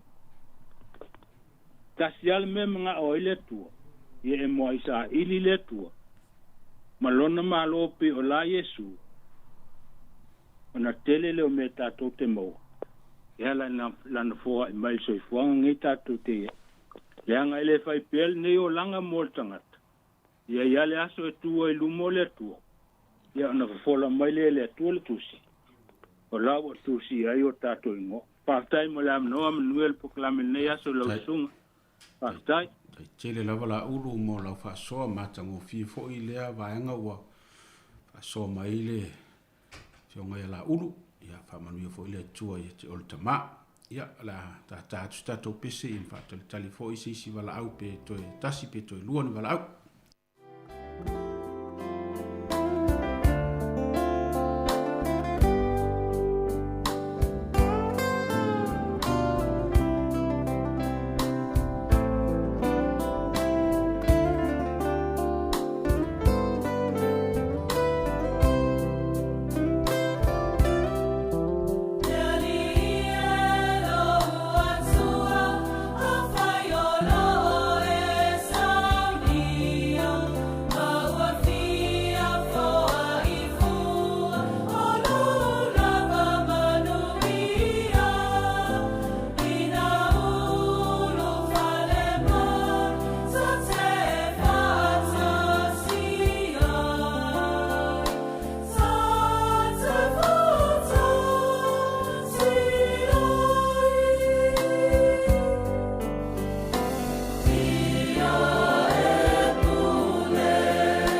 le tātou whaasoa mo le nei aso ia lea ua mai a mai ia nisi o whaasoa le mamalu le tātou tunu i tina fo i matamā mātango fie i o le whaasoa le nei aso ua tele fo i tau mafa ia mai se fo i o ai o le tai o wale soifua whaaleanganga si o tātou tunu ia o le a tau mawhai atu se au te lenga le tātou ta upole nei aso ia ona ua lata fo ina mai al tātou taimi. O lea ua mai ona tali mai fesili e lua lea sa ia maua mai fo i le a toanga i whaasoa i fesili na e lua. Ia ae na ona toe whai au lea o te lenga ma wha manatu a tili le whaasoa sa whaasoa mai le tātou atu nuu. Ia pe ona ile fesili mua le na o le ale mata upu po o le mea tonu a le tala no aimika i le tātou tusi whai tau lea, tā upu e ono, o iwa o suma le ono. O le wha upu wa pe o le tala no mika i le sala, po o le wha salanga o tangata wha saua ma le a miu pio pio. A whaperetania o the punishment of cheating and violence. Ono winga o nai whamatala mai nā le tusi whaitau nā le whaasalanga ua fola e le atua mo i la tau ie whaia le mele o le whaasaua po le saua ina ia ma le a mi o whaapio pio. Pe o le whaasalanga la nae tau mai nae le māma whaasalanga. A fesiri la o aila tangata ia whaia le mele o le whaasaua ma le. E tolu ia vaenga o loo a ngai ai le profeta o mika e whaamanino mua o tai o le mālo le teimi lea. Rono winga a mata mai lawa i tupu. O ina lo a mata mai ai le whiau. O tupu ia e maise foi o le lātou o lo o mia tofi maurulunga le mālo, maisi la o le mālo. Ia o i lātou na o lo ave i le whiau le nei. Lona lua o le au whai lotu. O le afo ia a fia mai whai taulanga ma perfeta. Ai pei o le mea le mafua ai o le tamau a inga. Whao ngā se o le tamau a inga le taimi lea. Ua le whao ngā mo le whina ngalo le atua. Ia ua whao ngā le tamau a inga e a whaina ina i tangata ia le sa au ta ua o tangata e mawala lalo lo lato tūlanga. E maise lava nai tina, nai tangata ua matuoti, tangata mamai, tangata matitiwa. Ia o tangata ia o loo a whaina i whainga, tangata ia i lunga i le pito i lunga. Ia, pe o nai whaataita inga nā, ia e o lava i, tori o tangata ia i nuu i tua, o tangata i le vaitau lea, o lae mia o lātou whanua. Pe o le mena na tua i aina i tangata ia, matitiwa, e mia o lātou whanua. Ia aua, a apatu iai, ia le pule saua whainga mālo, ma tangata ia maumea. Ia ma whao wha mālosi whanua o nei tangata matitiwa, pe wha tau fo i se tau i sili o na tau ngofia ma le tala whia ngai. No winga o whainga mā mionga pio na sa wha tino e nei tangata. O le wha o me tō tino nei tangata matitiwa ma nei tangata mo la lalo ia. Ia ma whaau popo ia mo meo tax, ma mewa pe nā i tau au o nei tangata. Ia ele ngata la ua le aini whanua e tua i nei tangata. Ia e ofo i lava i whaamasinonga, ia ua mālo lava le tupe. Whaise whaamasinonga nei tangata matitiwa ma le au maumea. Ia e mālo a tangata maumea wae, tongi tupe tangata nei whaamasino o winga pio na o tulaʻi mai le vaitaimi lea o loo talanoa ai le profeta o mika pe patino le feʻaua mika mo nai tagata ia loo olo palaina ia po o victims ia o loo talanoa ia ona i tagata na maua lalalo ma tagata lē taualoa ia e o lava i perfecta ma faitaulaga ia o loo oo ai ai le talanoa mika e le o alo lava le feʻaua mika ua moli mau hoi perfecta o mika e o lava i faitaulaga ma perfecta ia ua haʻafia latou galuega i le tupe ma le tamaoaiga pe foliga e fua latou galuega ma tulaga faalelotu ia e faamuamua i le tupe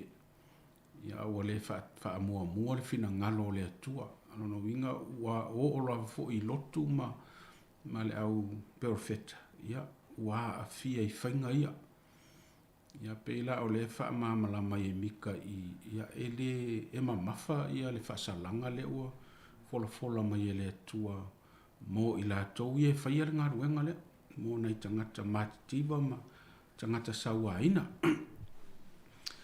ia e te lē lava le mataupu ae pe o lea ua umana faailoa atu e nisi o toʻotoʻo ia le tulaga lea ia ana ona paʻi atu foʻi ai mo se aotelega a o se feʻau e fia faatauaina sa mo i lau faafoga lea foʻi ua faasoa mai ai o issues po o faafitauli o le tutupu lenei vaitau o loo aafia ai le soifua ma le ola o tatou tagata e feso taʻitonu ai le issue po o faafitauli e talanoa le perfecta o mika i le mea lea o le sauāina ia tatou vaai lenei vaitau ma tala faasopito e maise foʻi o talafou e mai i le aso ma le aso le sauāina o nai tinā ma tamaitaʻi sauāina o nai fanau le sauāina o nai tagata ia e maua lalalo lo latou tulaga ma nai tagata mamaʻi o nai tagata ia e tatou te vai ai e loo iai manaʻoga faapitoa o le mea hoi lele o loo talanoa foi profeta o mika o le ami o tonu o le faiga o nai tagata nei o le mea foi la ua lai ona toʻasā le atua e lē o ami o tonu le faiga a taʻitaʻi o mālō i lea vaitaimi ma taʻitaʻi o lotu ma tagata maumea ma tagata faipisinisi e oo ai le faiga o latou oloa ia ua latou faia fua faʻimamago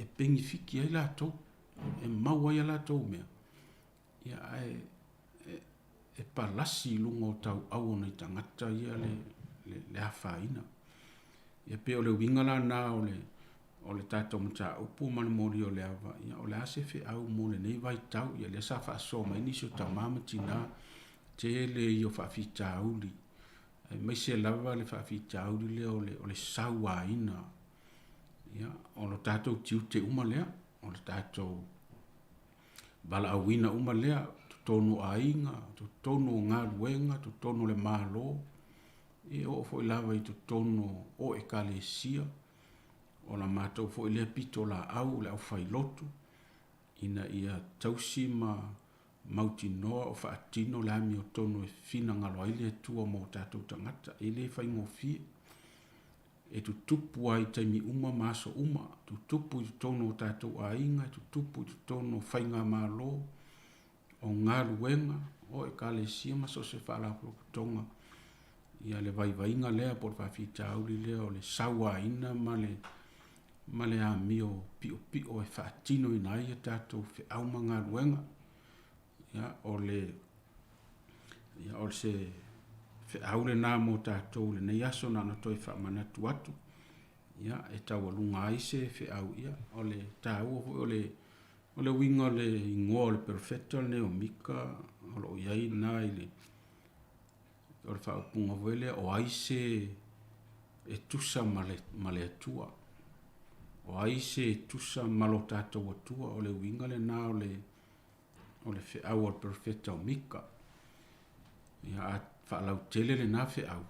Ia, o le tala noa le tusi whai tau le whaasalanga. E o i tangata nei. Ono na winga la, ele ai se atua e tusa malo tātou atua i lona toa sā pe a ona wha o lona toa sā ma le whaasalanga. I le whaatusa ina le sala le atua pe a ona whaasala i tātou e le atua i se isi lava. Peitai, e le mawhai foi ona whaatusa ina le whaasalanga le atua e whaasala i tātou. E le whaatusa ina pe a o foi ina o mai lona alofa tu noa. E sili atu foi le mamafa ma le te leo lona alofa tu noa mo tātou. O se fe aule na e tau alunga ai tātou e iaile toa sao le atua. E matua mamafa foi. A o lava ina o mai le toa sao. I le mawhai e sisiona tūma te e matali le toa sao le atua i lona onga marona mamafa.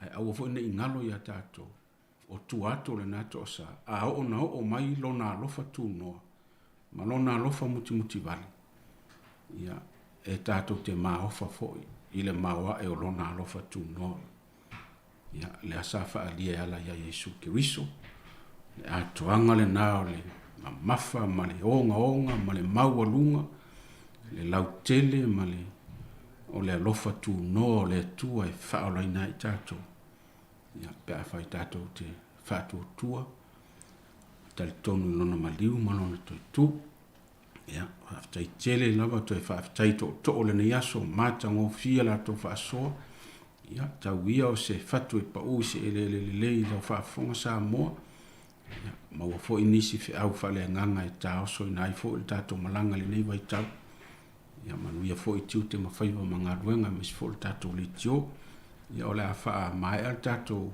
por kalame te talo fo i lava le bi inga ya te oilo mato watua i me sili ma le taua wa i saunia fa aftai fo ya vano le tala le lei le ngato fai ngā loto le taiao a ole nei fo i por kalame ya mato mawai le fa soa e ta pena ma fa ta mau ai nai mato fa le nganga wala upu ia whaafitai tele lo mātou tua anga le lei fuafuanga ma ngā ruenga ma si fo i wa onga nei whanau le tapu inga nei ta mamati nā mātutua i malu o whare wha malu mo wha paolo o au mo i mātou le nei aso wha manuia i ngā ruenga lau le tio whaasala lau maua pēa le tō whāma le whautautanga maua tō maimanga wā ia wale whaatinu ina o lātou whi au ma lātou tiute mau ai se whaasiri ngā mālosi o loa tunu uli tino le mawhau. Ia e maise o le whaaleanganga. Mawhataine i mātou ta māle nei aso. Ia mai atu mau o mātou lunga lo manuia. Ta māle alo le ngang pa ia e whaavavau lava. Amen.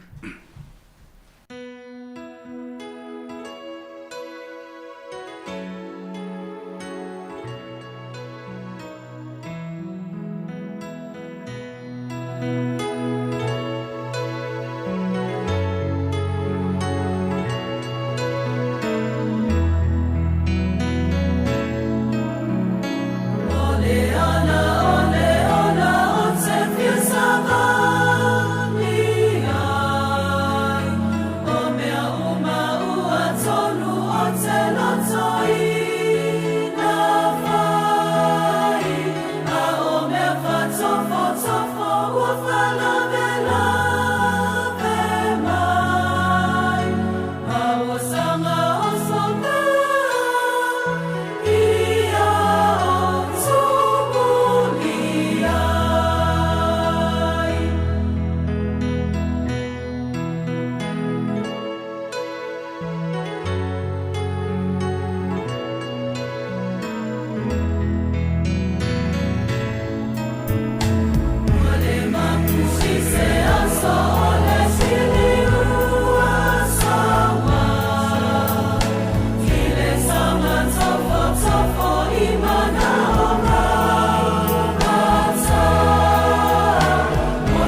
Ia, mo le tleanga nga whaftai ia le songa whawhenga ia Reverend Godfrey Nisi tui au whai, ia mar pokalame mo lio le ava.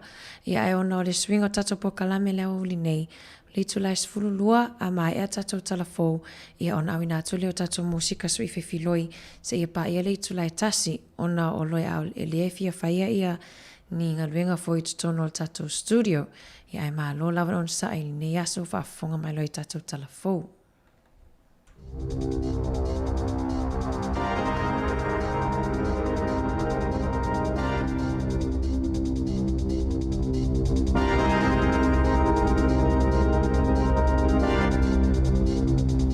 E toi whaatala whātol whaapoponga o talafou ma le si ufonga le laumua mo le nei vaenga o le awa uli.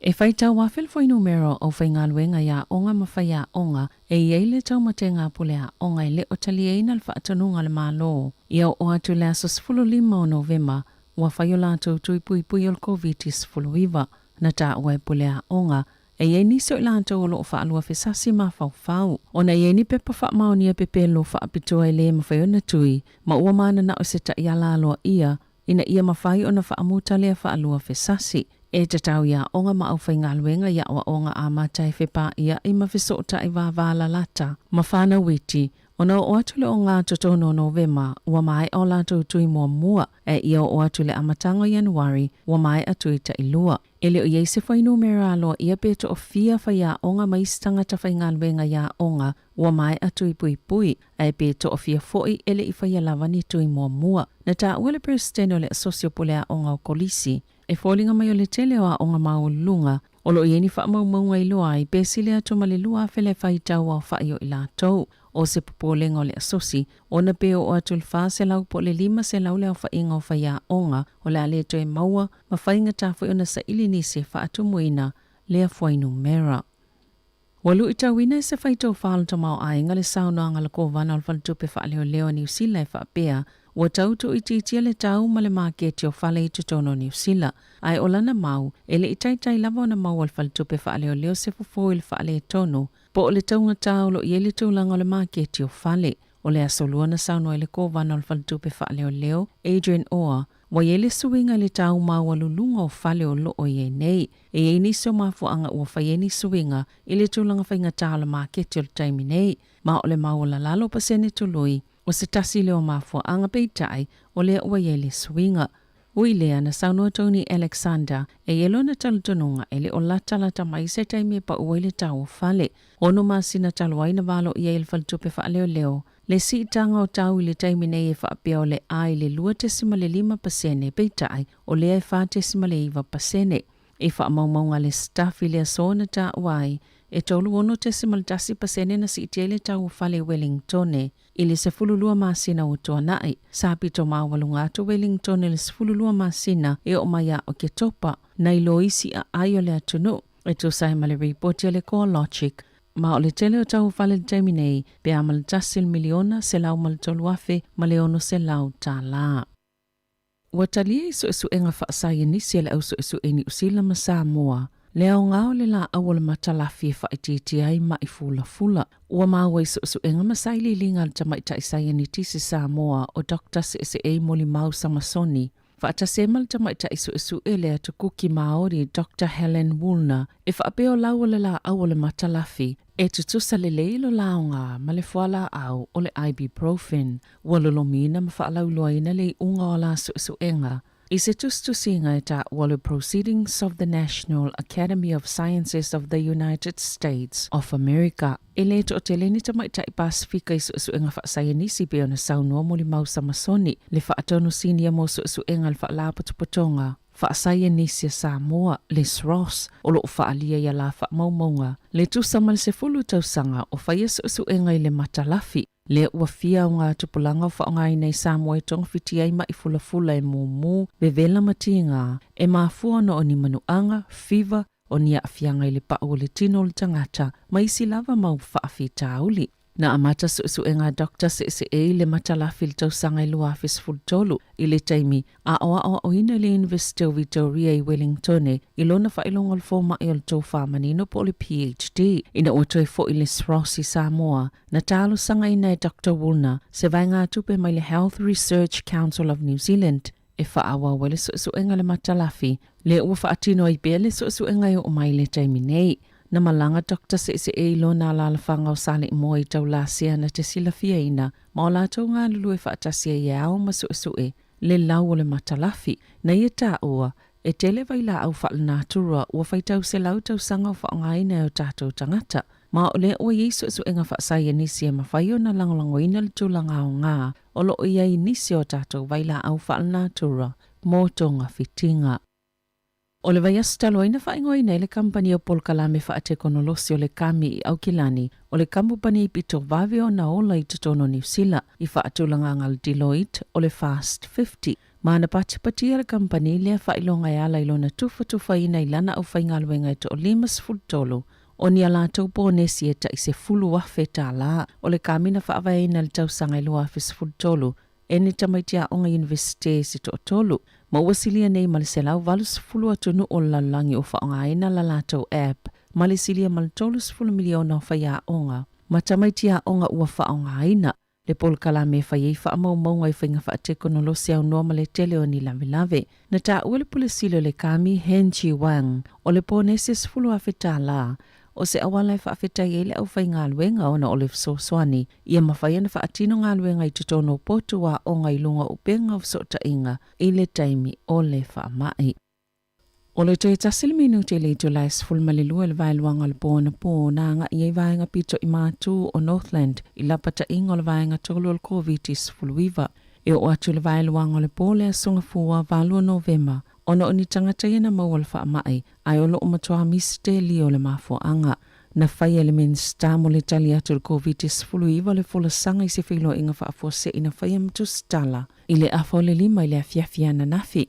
Na tawe Chris Hipkins, o le tangata faule na maua le asolua e kai taia, ma o se tasio le ainga o le tangata. Le na whaasilsila i le asonga fua wa afia le COVID, na whaalia fo elementa. O le tangata faule na maua na nafi le virusi. Ele o manino sona so otanga, ele tangata le na whaamaonia mua, whaatasema situlanga manino ile iaio ni so otanga o lo omisi. E to o tasi na whaamaonia i Northland ile solua, wa ato i ele to o se fulu tasi o tangata o lo o awhia le virusi, ile taimine i Northland. Ia tunu i whafo, ua whaasila sila le United States ma le Unia Europa, sala whainga pa anga whaavao malo e whaititia ile kāpone, mai le kesi o le methane i le tausanga i lua whetolus fulu. Sa whai e whaatasi Presidente Joe Biden ma le whaululunga o le komisia le EU. Lea wholasanga le whono le COP26 i le asolua. O le whaanaunga autu o le Global Methane Pledge. Ina i o atu le tolus fulu pasene whaatapula aina i le kasa leanga mai le methane. I tuunga ina whaatulanga ina le tausanga i lua wheluas fulu. O le methane o se tasi le o kesi pito malo si e mawhanawhana, ma vevela i le lalulangi, ma o lo ta ue whaapio le vaenga lo na tolu lea, e pito mawhanawhana i le lalulangi le taimi nei. Ma i ngā yoinga e whaatino e tangata soifua, e peo le ngao singa o le elitise ma le taanga o vao matua, na whaalia le whaululunga o le komisia le Unia Europa, e le mawhaiana whaatali mo le tausanga lua whelimas fulu, ai ua tatau o na whaititia vave nei loa, le kāpone makasa o ona o lo lua i atu le lalulangi. Sa langolango i Presidente Biden i lea fola sanga. Tala fauia ma le si ufonga le lau mua mo le nei vaenga o le awauli.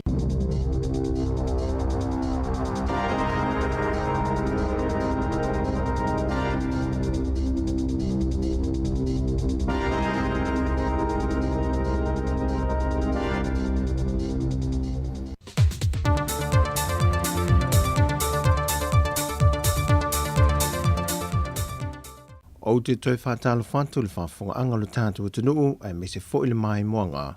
I se isi whao pōponga le neo tātou tala fau mai sa moa, mai le to whāre lua amesene tani elu. Ai o le tala toi tuli loa mta ngalwenga o whanatu ramal sisi o manga le utu iai mta uptau funga lea na mawane i whaipisi ni saina i vaitele ni masi na watua nai. Ia lau mea i pio na sao no le minsta langolango o le mta upule na o lo whai ele mta ngalwenga o whanatu ramal sisi o manga E te tau ona avel mta upu le ofisa o leo e whai mōlianga ona i eile tula whono whatu angam whai ngā whaiva e ave ai ele vaenga o le MNRE wa soli e saina tula whono. O ngā ruenga e au fia ele whai o su e ngama wha auru le tangi.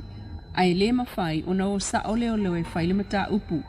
I le soli e le whai pisinisi leo le tula whono le MNRE e te tau ona au mai ele tanga ruenga o whanātura e ona le tula whono ua soli. O le sfainga lea inai masina taluai vaitele le whanua sa whaatau wha soli tula whono ai funga mamamao sa iai umal minsta lango leo ma le sui minsta o whaatu angam whainga whaiva e mōli mawina lea whale tonu peitai.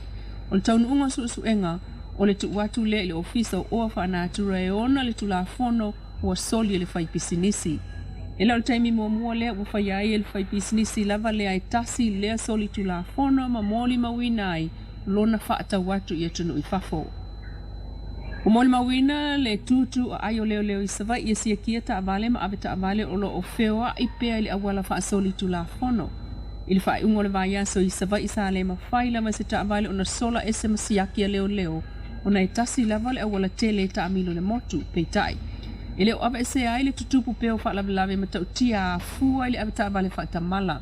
Lea na mōli mawina ai le whai ungo le vaya so toluai lea so wharaile. Na whaamatala ai le tasi o pase se le pasi lea na wheto ai malta avale i lungo le awala i samalai ulu. Lea ta ua, o le lato pasi na anu atu i sale longa mo le itu o tane. Ai whaatu wane le isi tamaloa i lungo le whalema e tua sivi. Peita ina te ili pase se le toe li liu whaafua se i o le lato pasi mai tua sivi whaatu tua nga i sale longa. Ai te i walu wa whele awala i vaiola. Whaatu ao o fo i leo lato le la awala. Na tumun pase se le pasi, te le lava i tangata mātutua, na alu le pasi i uta, tau atu le whailo le whale pui vai a ata, ma toe wha alava nea i uta nga i sifo, a e wo o i patamea, ma toe maua mai eile pito i sa sae o le awala so o si maa fau i samalai ulu. Na o ane le pasi i tai, ai toe li liu fo i anga i sale lolonga, ma alu e mamoli pase se o le pito o samalai ulu, lea na le oso mai eile pasi. O le toe fo i mainga, wa le oso ili awala si maa soo, ai alu sao ili a ayo samalai ulu, ma toe wha atua ilo isi sifo. O le ala tunga le na o le pasi na maua ai le maanga tolu lea na feto ai, ma le ta avale le ainga, e o atu ai tangata maati tua matamaiti. O le feto ainga le pasi ma le ta avale lea, na tupu wha afua sei ili tala altina, ma tua ilo le pasi wha atali leo, ai uonga lava a fianga, o tangata nai le taavale e peise van lai titi. Ele i umi, tau nuu leo ma ave ai le tasi o tamana ti ngā ina i le whale ma eitua sivi. O ia malan whanau na mawala lato lifi tangata o le lato nuus sai sale lolonga, ai na whaapena foi i si vaenga o le pasese. E o mai i le asone na fi, e na o sui o le vaenga whaapo whai o le whaatua tui le tua sa mo o tasi, lea ua mai aresta le tau vai mo whai ngā palota la iti. E pei ona sila fia o le vaiaso a tole nei o lo whaanganga i le ofisa o whainga palota. E te tauai ona restala ni sui uma e fia tau wā, mo whainga palota la ito i tu malo e fitu, o lo uawa no ne o lato na fōi pale mene. Ai e na o le to ono la sui o le whaatua tui le tua sa mo o tasi po le vang whaupu whai le fast, le na restala i le aso ngafua. Pei tai ua mai a whaalawi loa sui o vang whaupu whai e lua, a le fast ma le HRPP, le to o se furusui mai le vaeng whaupu whai le whaatuatui le tua sa mo o tasi. Ai to iwa mai le vaeng e pui a ia te tau o tangata le HRPP. E o isi vaenga whaupu whai e le i whaalawi loa ina ni a lato sui fi tau vai le whai ngā pālota la iti le nei. Ai whato a manino le ato anga sui tau va, manisi foi vaenga whaupu whai e fia tau va o lato sui. Be a mai a le aso whareilio le vai aso nei. O le aso ane nafi silingi e le a fionga le whaipule o le sa a vea ma minsta o le va lele a le Samoa Airways le fionga lautafi fio se la fi Purcell. E sono fina ngalo e fia se tupe maua mai whai ngā malanga se fulmal tasia pe a whai e lele i ele va lele a le Samoa Airways pe anatang mai. Ta ua lautafi e whai tau miliona tā la tupe maua le company va lele le Samoa Airways E maua mai whainga malanga e se funmal tasi le ua fuafua le tātou whainga mālo ma le kāpeneta, a o le ua whaasa fuatu e le vaalele le Qantas ma le Air New Zealand, whaatasiai ma le malanga e tasi le vaalele a Fiti, mo le masina le neo Novema ma le masina o Desema. Sau no lau tafi o lana tuua lalo le le whainga mālo, ia alolo whai au mai le vaalele whaafea luai, a wa o tupe umai e maua e le tātou company vaalele. Na tā ua whai le whionga lau tafi, o le tupe maua i le whainga malanga e tasi, e mawhai ei on tutongi le masina e tasi, o le lisi o le vaalele. Na ia whaadia whai, o le whaata tiango fuafuanga ma tupe maua le vaalele le atunu, ua mai a le lei o na tā pena, a o le i o ese. O lo tua lalo pea le whionga lau tafi i le whainga malo, o te tau o na whaia sa lātou whai unga le au maia ma le au mai o le tātou vaalele. Ai maise ia sila fōi tanganta whainga wenga de company vaalele sa mua nei, wa fia tele o lātou i tū la whainga wenga. O le vaiaso nte nei le whaatano nonga le whionga le tamai taipale mia fia me na o mi mata afa, e na ua fisiringia le au tūstala i se whina ngalo le kāpene tai whaata tau i le mata opo, pe tai na sau no le whionga le pale mia, o lo o ilo lava le mata opo le komiti, e pei ona sa mo o mia i nisi aso whaau popo, e na ia sila tilipea iai. E to alua ni matai me lea whio ango sa matau, wala i o ina nei lumol whaama sinonga lo la saini se ina oni pepa aloa ia, e resta lai ni swafau ni matai. O le tamai a muti te li ai sali Samuelu, e onos fulfata usanga le matua soi fua, e tolu molianga lo moli ai lea tama, e lona saini wha malo sielo di pepa resta la moni matai to tolu, e resta lai lungo le lisi o matai. Ma le tamai a te li ai e mosi, onos fuiva te usanga le matua soi fua mai sa matau lava, e na o le tasi le molianga o molianga lava i e pe o na moli ai le isi matai. E lona saini wha amalo sia le e wha amalo ni ai le restala o se matai e le i matai. Wan tolu poe le a whionga whipule ai ambe rosa roma le mata opo. Whātoa a lauso la whaasalanga i le aso se fulmali vo le masina le nei. E luma o le a whionga a vui Clarence Nelson. Ma o le mata opo le nei na tūla i mai i a Novema o le tausangan tēnei. Ma le tala whai u, ua whaamawai mai le whionga mulianga Tele James Awa, mai le tofinga perestene o le asosio whaamtalanga ma fsota inga wha teknolosi. Le whionga mulianga Tele James Awa, na ia tau aveina le tofinga Neil perestene, mai le tausanga lua festival maliva. Ua whaasea nei le whionga whaasota tau lua Sam Saili, e a vea ma perestene o le asosi. O whaso tau loa Sam Saili e mai le company le Sky ai. O isi sui o le asosi e au fiai le sui perestene e a malai ulu Joe Benzema noa, mai le matanga luenga le MCL. O le teu o loa po le teu tupe, o le sunga ainu u seu fale, mai le matanga luenga o tupe. Ma le whailau tusi o Akosita Salesa, mai i le company telefoni le Vodafone.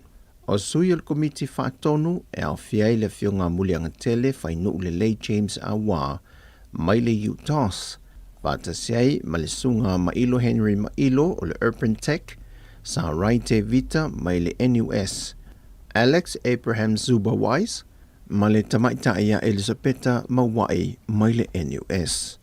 O tātou tala ia mo le nei fo yaso, man wio le tātou atunu le nopia iai i tiute ma whi au mga ruenga, Fasoi foia.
O mafuta ne elele le fia fia o fai mala e o aiga e o ile tala lele e ai o aso ele anga e tiga o mai o anga ma o fu uma ai fa ano ano anga tanata uma o tutu olo i mata uale matu tangia wefa alu petangi masu su le itula le tueva ai le pai atu malo fusi mai fa ato fa songi tasi e malanga ese ai ito afia fi umalava le taimi sili le aona le anga e mana tua umalava o anga lo fai ngata ma lo fai aso mea umana ole ale ngalo e fai ngata ona fa amalielo ina ngalo tanata uma ua tutu olo i mata uale matu tangia wefa alu petangi masu su le itula o le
masalo wayai o se mea ufai esea ilo tava e fai ma vai ne fule manino ile mafutanga ia suuma tatalo e ia yo se aso fa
Hallo.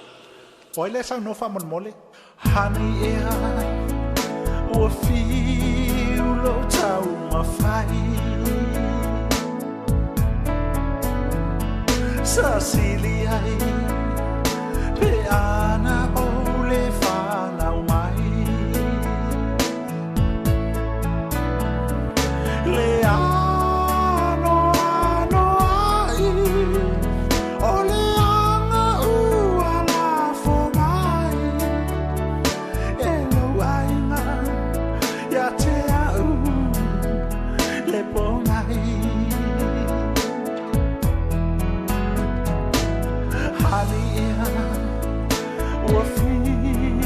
Lo tau mafai Ceri salau pele Ole ale fale belave utu Cecilia Pe ana ole fana umai Ceri sa Se tau mai ole ale fale belave utu Ole ano ai Ole ana uala fomai Hello ai Ya te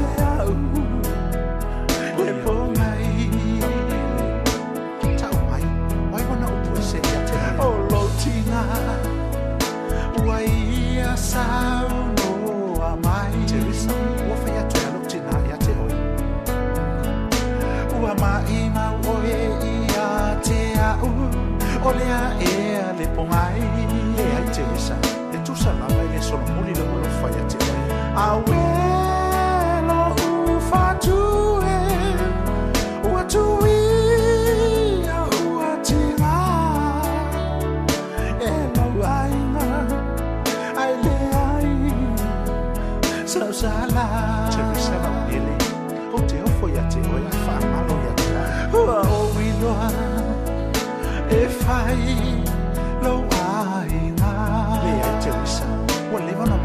male fingi le angalina ua o se ilo une le mala malama se awe te whapena o te alofa pea ia te lo fa moe moenga sa o ma fau fau iai ua leaunga ua masa le puvai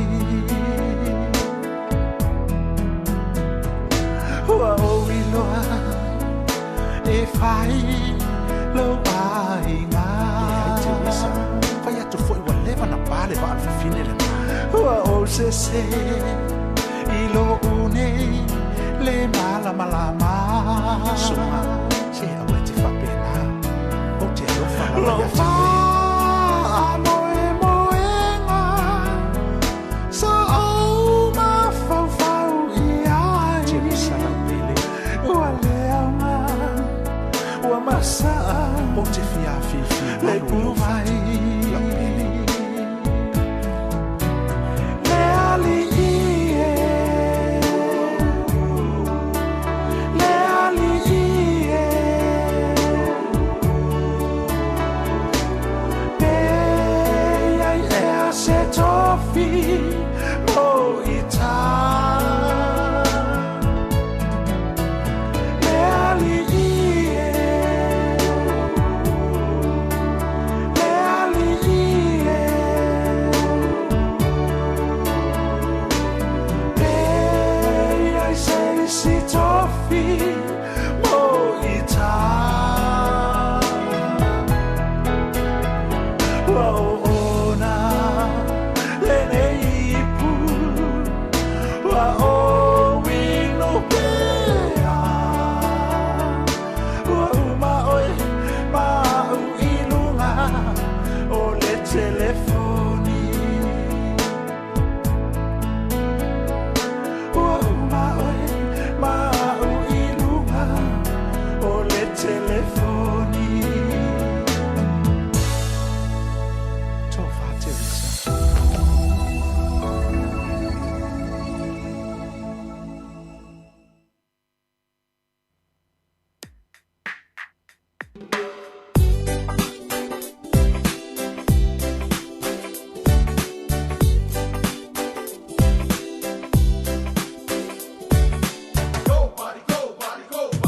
Yeah, go, body, go, how to let it go. Fear, I wanna pizza, I want ya, let me know. The bike, go in for the one pizza, five beside, want the boys in the club, please don't ask why.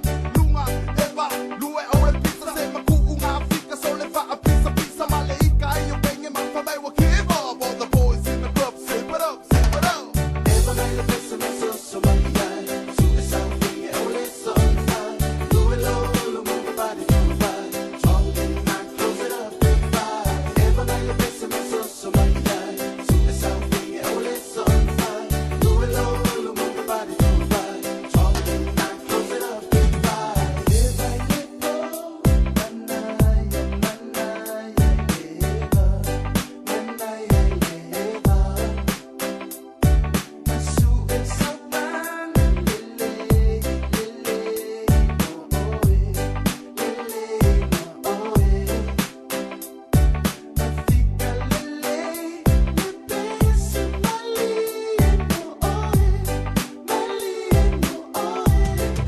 yeah, drink the violin, my fire, somebody fika, blaze it up, pipe it up, smoke from the Pacifica, let it know, keep it up the tempo, while the gang is in the club, crumb it up and let it go.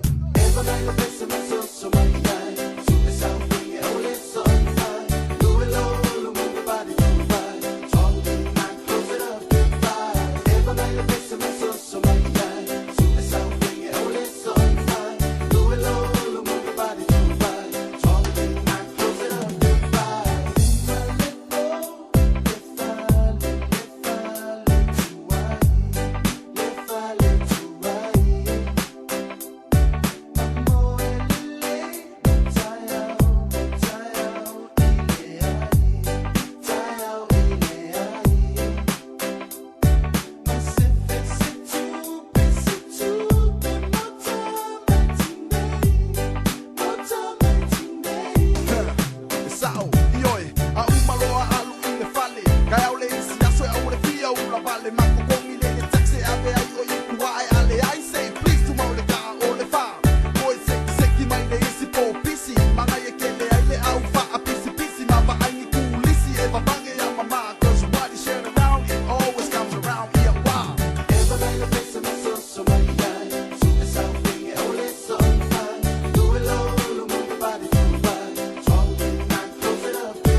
fau tuanga le nei mo o e la sa mo nei fa avai pe o i le tua mo o e ana mua lau fa alo alo umau malau ana no u i tu mau alo fa so se tasi lau fu ana i au umau matango fie mai lula lele susulu mai ya i tane wa ave o e fai ma o se na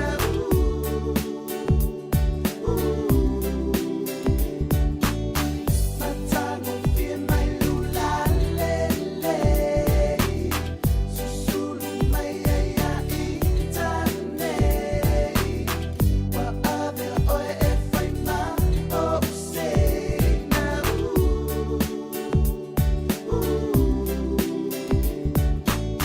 matango fie mai lula lele susulu mai ya i tane wa ave o e fai ma o se na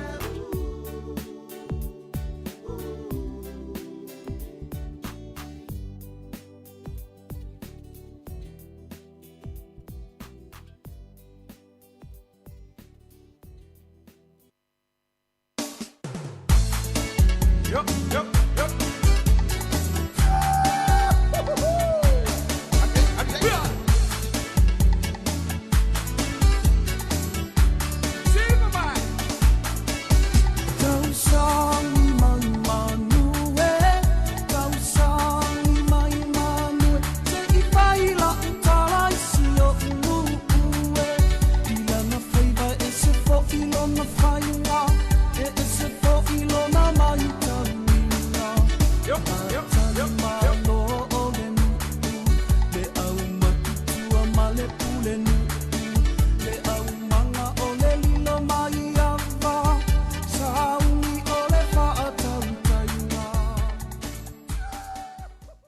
Ia whamalolo atu sei o mana watu stato whasisilanga lea ia ona toi whaawawa atu lea tato whawhiwhianga na o lea e mau atu i nisi fo i o wompa angal tato liti o lea na whafso tai mai. O le taimi nei i le aluanga i Cannons Creek i a tato ni porua ia ele o sao se ta avale nisi fo i o streets e ile streets lea a Durham i o le latuanga i le aluanga i whaleoloa Cannons Creek ia ele o sao atu sta avale o na o le maliu se tu low lava ia ale se tas fo i o alu ia po o le sui fo i o le kingi fo i le mogra mop ia pe fo i ona whanongalongo mai ia le whai lava ma pa o atu ia fo ia pasika i e whepasia ia tu lumo tatu ofisa whasalau ia e no fautai fo in malo le tatu atunu la wafta avali ia mana ia le whaonga o le aluanga i ao tea pe whapea le te fia ia i au i lava ia Cannons Creek o lo poloka i le au wala ia tatu whasisiranga na ia au nā toi le ni vaenga o le aso ma lo lava le tapua i tamama tina matutua ia o lo mafuta mai tutono maota malawa.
Whawhiwhianga na ia mai le sunga ia taulanga tangaloa, ia malana pese e whaiva o le lau niu, ia whamaloa toi lau whafonga i le nei vaenga lau holi, whamaloa tu nei tatou wōro mafuta mai lunga o tatou YouTube channel, ia le sunga ia Selenium Say, whaftai le mafuta mai, alo whatfo ia le Lani Ioane, ia o Jerry vaenga, le mafuta mai lunga o Facebook, so ia Ruta Sua, ia o Malesi Waa, ma lo lava wha ma lo singa luenga nei aso. Alo whātu sina leo, ia ma sio tina ana mafuta mai Island Bay, lo whātu fo ia lua petelo tina ia lo to male mafuta mai au Kilani. Ia toi fitu minuti ona tā leo le tulai tasi. Tā fai le tulai tasi, ia ona toi awina atu leo tatu talafou. Awa nei ngalo lea so, la so lulu. Ia o sina fesu ia inga foi o Polkalame, ia o le tulai lua lea lea wha muta i tato le tato Facebook ma le YouTube il nei aso. I tulai tasi foi ona whailoa mai foi lea ia il tato fo mai, ia ma le minista le tali mai le coronas fruiva, ia pe fia foi ni tato cases ia po tangata wha mauni al virusi i tutono New Zealand le aso le nei. Ai olo o sulumana ia le lai whawhatu i potwasa lau porua nei. Mana ia tala lea le sa breaking news mai po se meo le te o la ititi al afol se fulu. Le sa fasa wai lea watoi maua ia si tene ititi foi lea whatau sanga lea sa tau sa ilia. Ia Cleo Smith le sa whapea sa ave se sia la e mamoe tutono le tent ia porfale ie. Ia leo tala fia ia o leo maua atu o loo whapea ona soifua pea. O le aso sfulu no ke topa le na mata ona sa ilia ile teni titi lea i Australia ia ai lewa tala fia ia lewa maua tala fia foi la maua tolo ola ia se tu lo la vale fa fo anga si tato atu no ia o te loa wato o na minute ia on fa muta le o tato tautua ia ilunga o le tato ala leo pol tato frequency tasi o ono tesimal tasi fa mo ia mo le toina whawhatai nei tato tama matina mātutua lo mafuta mai tutono maota malawa. A whaifo ele asto whafonga mai stautua ia ua taulau ulu mawhita i whaalau le mga ia e matua tu lawai nā ia le tautua. Ia ai tau io le atua manuia whafuoloto soifua ia ta ia tuai o tato ola i maso tu soifua fo ile afia nā nei ia manuia lava tau whainga malolonga ia ile afia ile awauli nei ia tato le whainga ruenga whaafonga mai pia whatua whamai al tato tautua lunga le YouTube ma le Facebook ia ile itu la lua wani ngalo tato app luas fulfai tu la fitu aso vai aso ia le Samoa Capital Radio app ia pe afia ma ua lava ia whaasala launga ia po pespesenga foi ia sui filoi foi lau whaafonga anga ia i le nei vaenga o le afiafi po le nei auli ia o le afiafi ia i la tau isi atunuu ia mai mua mai ia au te lofo isi atunuu le fatoa ma le ifua mai foi i whanunga le tae au alo fatu po kalami si fonga ne lau mua i Wellington.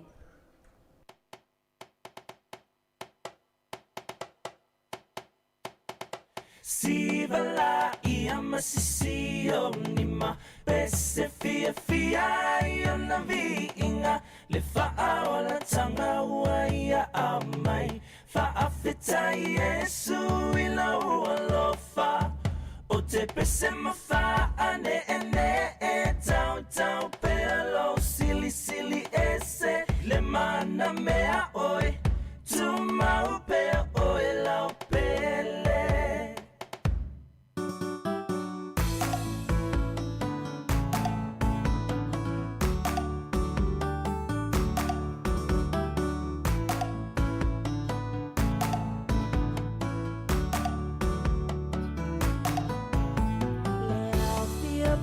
Poto mai tato si ilefa afetai mua mule vinga ya Yesu lo tato matai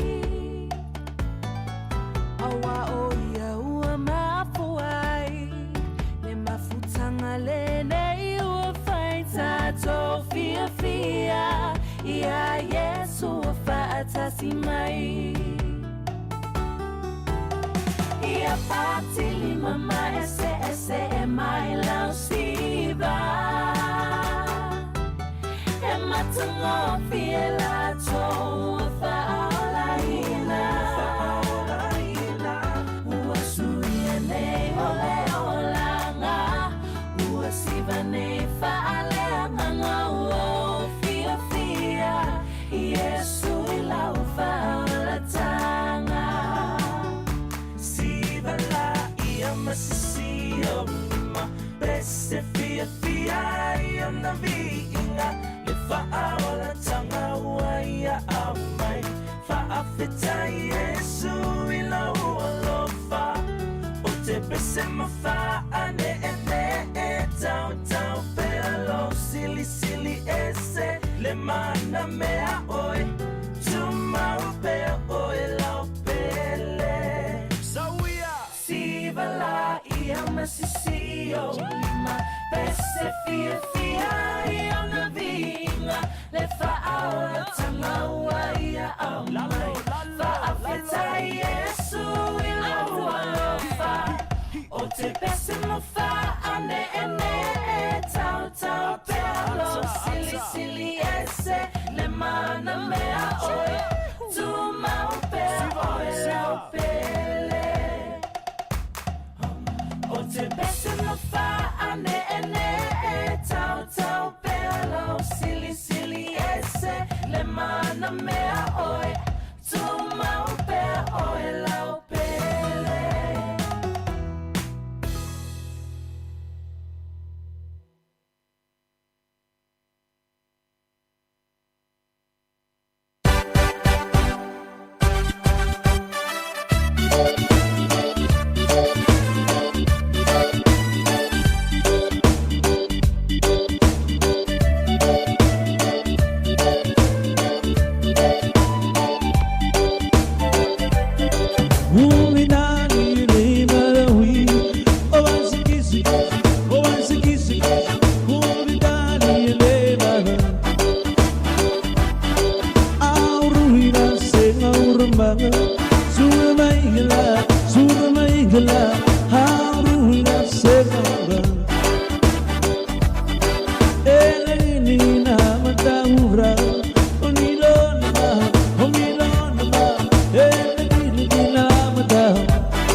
Awe lilo maya vai sau ni folau.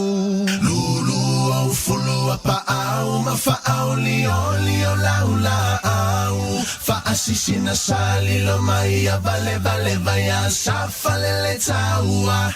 Opa laulio tama oleu amea.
Kia ora koutou, everybody. Good afternoon. As we all know, getting vaccinated is the best thing that we can all do to keep ourselves, our families and our communities protected from COVID-19. And we want to ensure that we've got enough vaccines to continue that protection for everyone who's becoming eligible beyond this year. Today I'm very pleased to announce the government signed a purchase agreement for 4.7 million additional doses of the Pfizer-BioNTech vaccine. These doses complement our current portfolio and they're scheduled for delivery throughout the next year. This agreement will provide a continual supply of the Pfizer vaccine next year for those who didn't access the vaccine in 2021, but it also provides for us to extend eligibility to adolescents 5 to 11 years, and of course provides supplies for a booster program at such time as we determine that is necessary and MedSafe grants approval for it. New Zealand's also committed to supporting ongoing immunisation efforts throughout the Pacific and Fiji. Should more population groups become eligible there, then we want to be able to support them with that. The Pfizer vaccination program is currently rolling out across New Zealand, and I want to encourage everybody to take up the opportunity to get theirs, particularly if they've not even had a first dose yet. If you do get your first dose now, you can be fully vaccinated in time for Christmas. We currently have around 2.8 million doses of the vaccine here in the country, and we're expecting an additional 1.5 million doses to arrive before the end of the year. We've also got the capacity available right now to deliver those vaccines as and where required, quickly, efficiently, and safely. And that's showing in the progress that we're making towards our collective goal of getting 90% of people fully vaccinated as we transition to a new way of managing COVID-19 cases. To reach this 90% fully vaccinated target, the eligible people in each DHB area need to get to 90% first doses first. And it's good to see that 5 DHBs have already hit that milestone.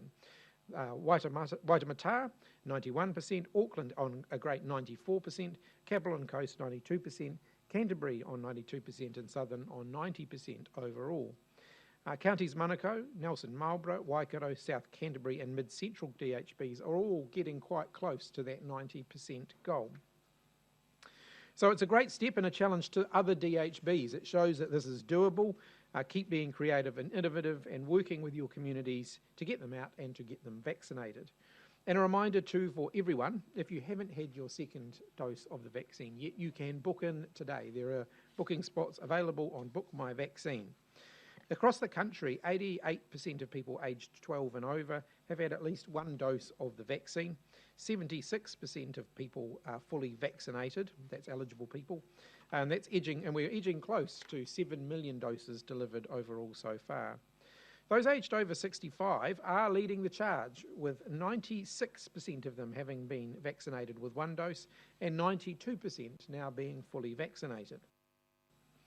A final note, Northland DHB, yesterday I talked about the importance of getting vaccination rates up there.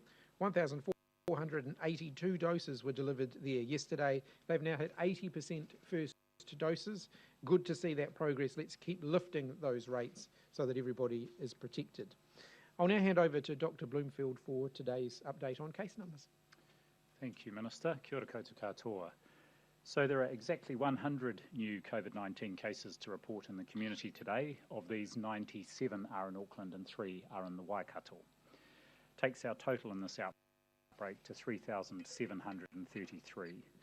Today there are actually 10 new cases to report in managed isolation, and details about those cases as well as other details with key numbers from today will be in our 1 o'clock statement.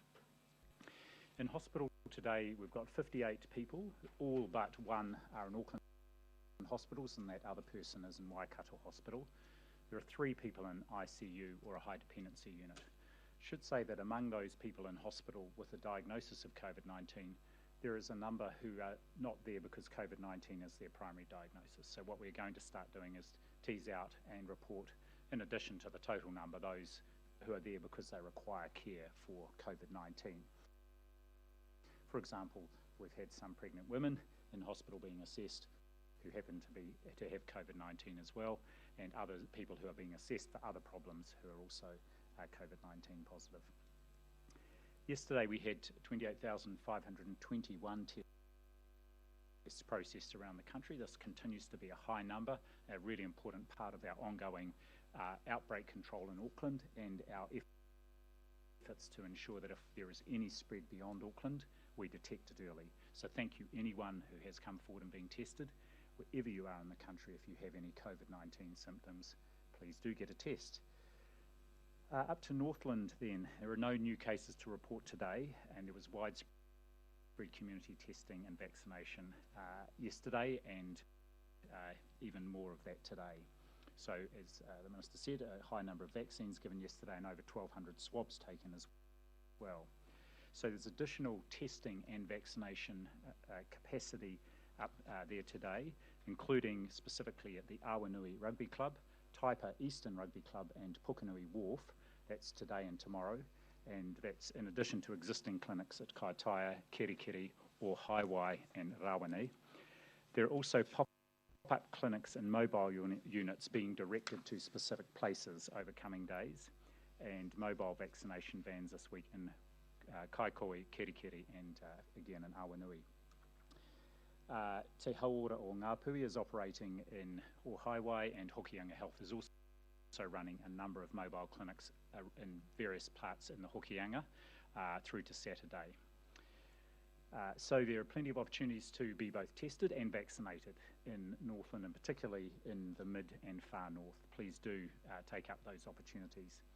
And of particular note, if you live in or around Taipa, Kaiongaroa, Awanui or Kaitaia and have had any COVID-19-like symptoms in the last couple of weeks, especially around Labour weekend, I do encourage you to get a test as soon as possible, even if you have no symptoms now. On to Waikato, the three cases there, bringing the region's total number to 144. 2 of today's cases are in Hamilton and 1 in Otorohanga. 2 of them are already known to be contacts of existing cases, and the other one is being interviewed. All 18 of yesterday's cases have now been linked as well.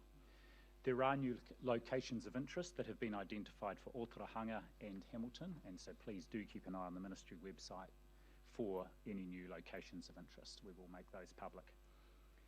No new cases to report in Christchurch today, and wastewater samples have been taken again throughout the city, and we're expecting results later today. On to Auckland finally, and there are 15 residents and 4 staff members now at the Edmonton Meadows Care home in Henderson who have now returned positive tests. 3 of the residents are receiving ward level care at North Shore Hospital. Continuing the vaccination theme, I've got 2 areas to cover here. First of all, an update on the vaccines for 5 to 11-year-olds. We're expecting that application from Pfizer in the next couple of weeks, and MedSafe is ready to review the application promptly with a very careful assessment of the data on efficacy and on safety. If MedSafe provides provisional approval for use of the vaccine in 5 to 11-year-olds, we will, as is typical, seek further clinical and scientific advice from our CV Technical Advisory Group, and then it goes through to Cabinet for a decision to use. So far, it's just the US FDA that has authorised for emergency use the vaccine in 5 to 11-year-olds, and the US Centres for Disease Control is expected to make a recommendation. It hasn't yet on actual use. That's the equivalent of our CB tag. At this point, no other countries have approved Pfizer for 5 to 11-year-olds as of this week. In terms of New Zealand, of course, as the Minister has hinted, has announced today, we've ordered vaccines, another 4.7 million doses next year. That includes access to the paediatric version of the Pfizer vaccine. So that's part of our order for next year. So it will be offered if it gets through these approval processes, or if and when, in 2022. In the meantime, of course, the best thing we can do to protect younger, unvaccinated members of our communities is for everybody else who is eligible to get vaccinated. And finally, just some clarity around the medical exemption process for vaccination. As part of the work on vaccine mandates and vaccine certificates, we are establishing a central process for approving medical exemptions. That will be used for people who are required to be vaccinated under the mandatory vaccination orders because they work in health or education or corrections settings. There will also be a similar related process available for people who need a COVID vaccination certificate to go about their daily business or participate in social events.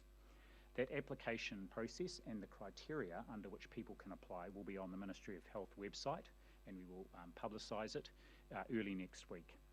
It will incorporate both applications for medical exemptions as well as those, and this is for people who are required to be vaccinated under the order. They can apply for where there will be a service delivery disruption. And as I say, it will be a centralised process. Now, I understand that there are some people who have already been issued paperwork that is intended to be an exemption or an exception. If you have received such paperwork and work in corrections, education or health, you will still need to apply through a centralised process. If you have paid for that paperwork, you might want to ask for a refund. The new process doesn't apply to the people who have got exemptions under the existing border order, which are granted by the Minister. Those are separate and remain valid. So just to emphasise, this new central process, which has not yet opened, is the only valid process through which anyone can obtain an exemption, either because they are required to be vaccinated under the order or because they cannot be vaccinated for a medical reason and want that recorded in their COVID vaccination certificate when that becomes available. Thanks, Minister. Thank you, Dr. Bloomfield. Just 2 final points from me. On that last issue that Dr. Bloomfield raised, we have had reports of people aggressively demanding from clinicians vaccination exemptions. No one is entitled to aggressively demand an exemption from the vaccination requirements. There is a process that we're putting in place. Everybody who needs an exemption will have to follow that same process. That process will be robust. And I also want to make it clear that anybody seeking to exert pressure in the way that we've seen, that is a matter that the police will be involved with if necessary and can follow up. The second point on that is if someone's offering to sell you an exemption or suggesting that you could pay a fee for the service of getting an exemption, they are trying to rip you off. There is no other language that I can use than that. It is a rip-off scheme. Don't do it.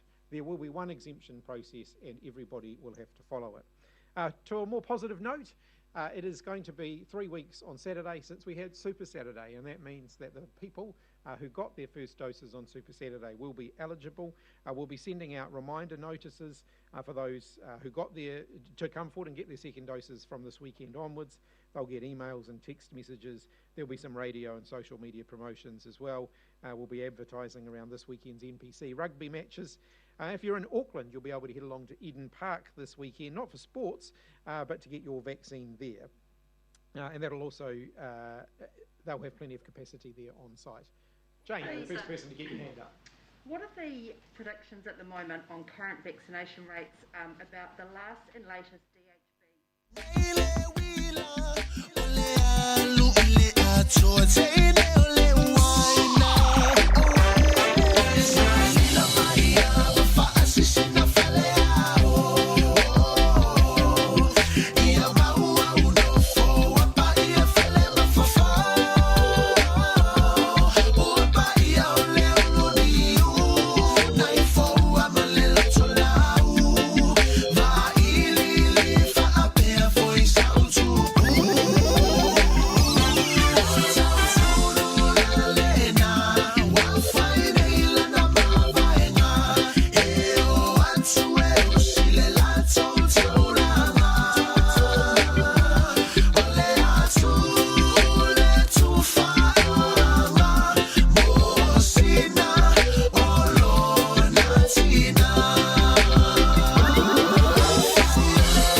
Ia toi whamalo atu I lau whafonga mai. Ia I le nei vaenga lau auli ua 20 minute te eli tu lai tasi. Nā fo iwa mai atu ia le tato updates fo I o le cases fo I o nei aso. Whamalo atu I lau whafonga asa mo le nei au auli. O la whainga o tato cases le aso. Po tangata fo I leo whamao niel virusi e toa se lau. O le toa ivas fulfitu na maua mai au kilani ia ma le toa tolu I nei wai kato. Mana ia tere wawai atu wholasanga a le tato minista fo I Chris Hipkins whamatalatala mai foi. O le ua iai ia pulenga whaafale mai, ia po District Health Boards, le ua au sia ia le ivas silia ma le ivas fulpasene ia i whainga tui mua ia po le tata o mor whailato tui mua o le COVID sifuma le iwa. A lea lai vai atu le au fia mai fo i matato i Wellington, Capital and Coast, ia lea e au fia mai to lima lea o Kilani, le District Health Board o Kilani o Waitemata, ia po Waitemata i Waitakere. Ia o Canterbury, le lato pulenga whawhale mai, ia ma le Southern DHB, ia le fo i mau atua ua silia fo i ma le ivas fulpasene ia lato tangata fo i o mauna mai ana whai atu i mua. Mana ia te lewa vai atu. Ia e le media conference, ia po le conferenisi fo i sa atu ue o atu ia le tamaitai pale mia i le ai o Wanganui i le aso. Ia ai lewa vai atu siria ma le lua se lau tangata lo whapeona tutua i wa whaile lato solo te tee. Ia po tangata fo i lea e le talia ina le tui. Ia lewa toi tolo ai le alua al tata mai tai pale mia. Ia ona o le vaenga, ia puipuinga lawa fo i saonga le mu. Ia ona toa tele fo i lato, ia olo o protesta i le fo i vaenga o lato no. Ia nai tala na, ia aise i au ili atu ia isi, po aisi whamatara talanga fo i, ia na fola sia fo i tato fo mai le ngatai leo tato minister tani mai wha mai. Ia ona longono puia li atu leo le tato watu nuu. Ia i se taimi o i luma. Ai whaafonga mai, ia whaafifianga so i whiwhiloi, ia e vai malu i lau whaafonga anga i le nei au auli. If you are a big, big tree, we are a small axe, sharp and ready to cut you down. Ready, sharpened to cut you down. Yep, y'all know the name.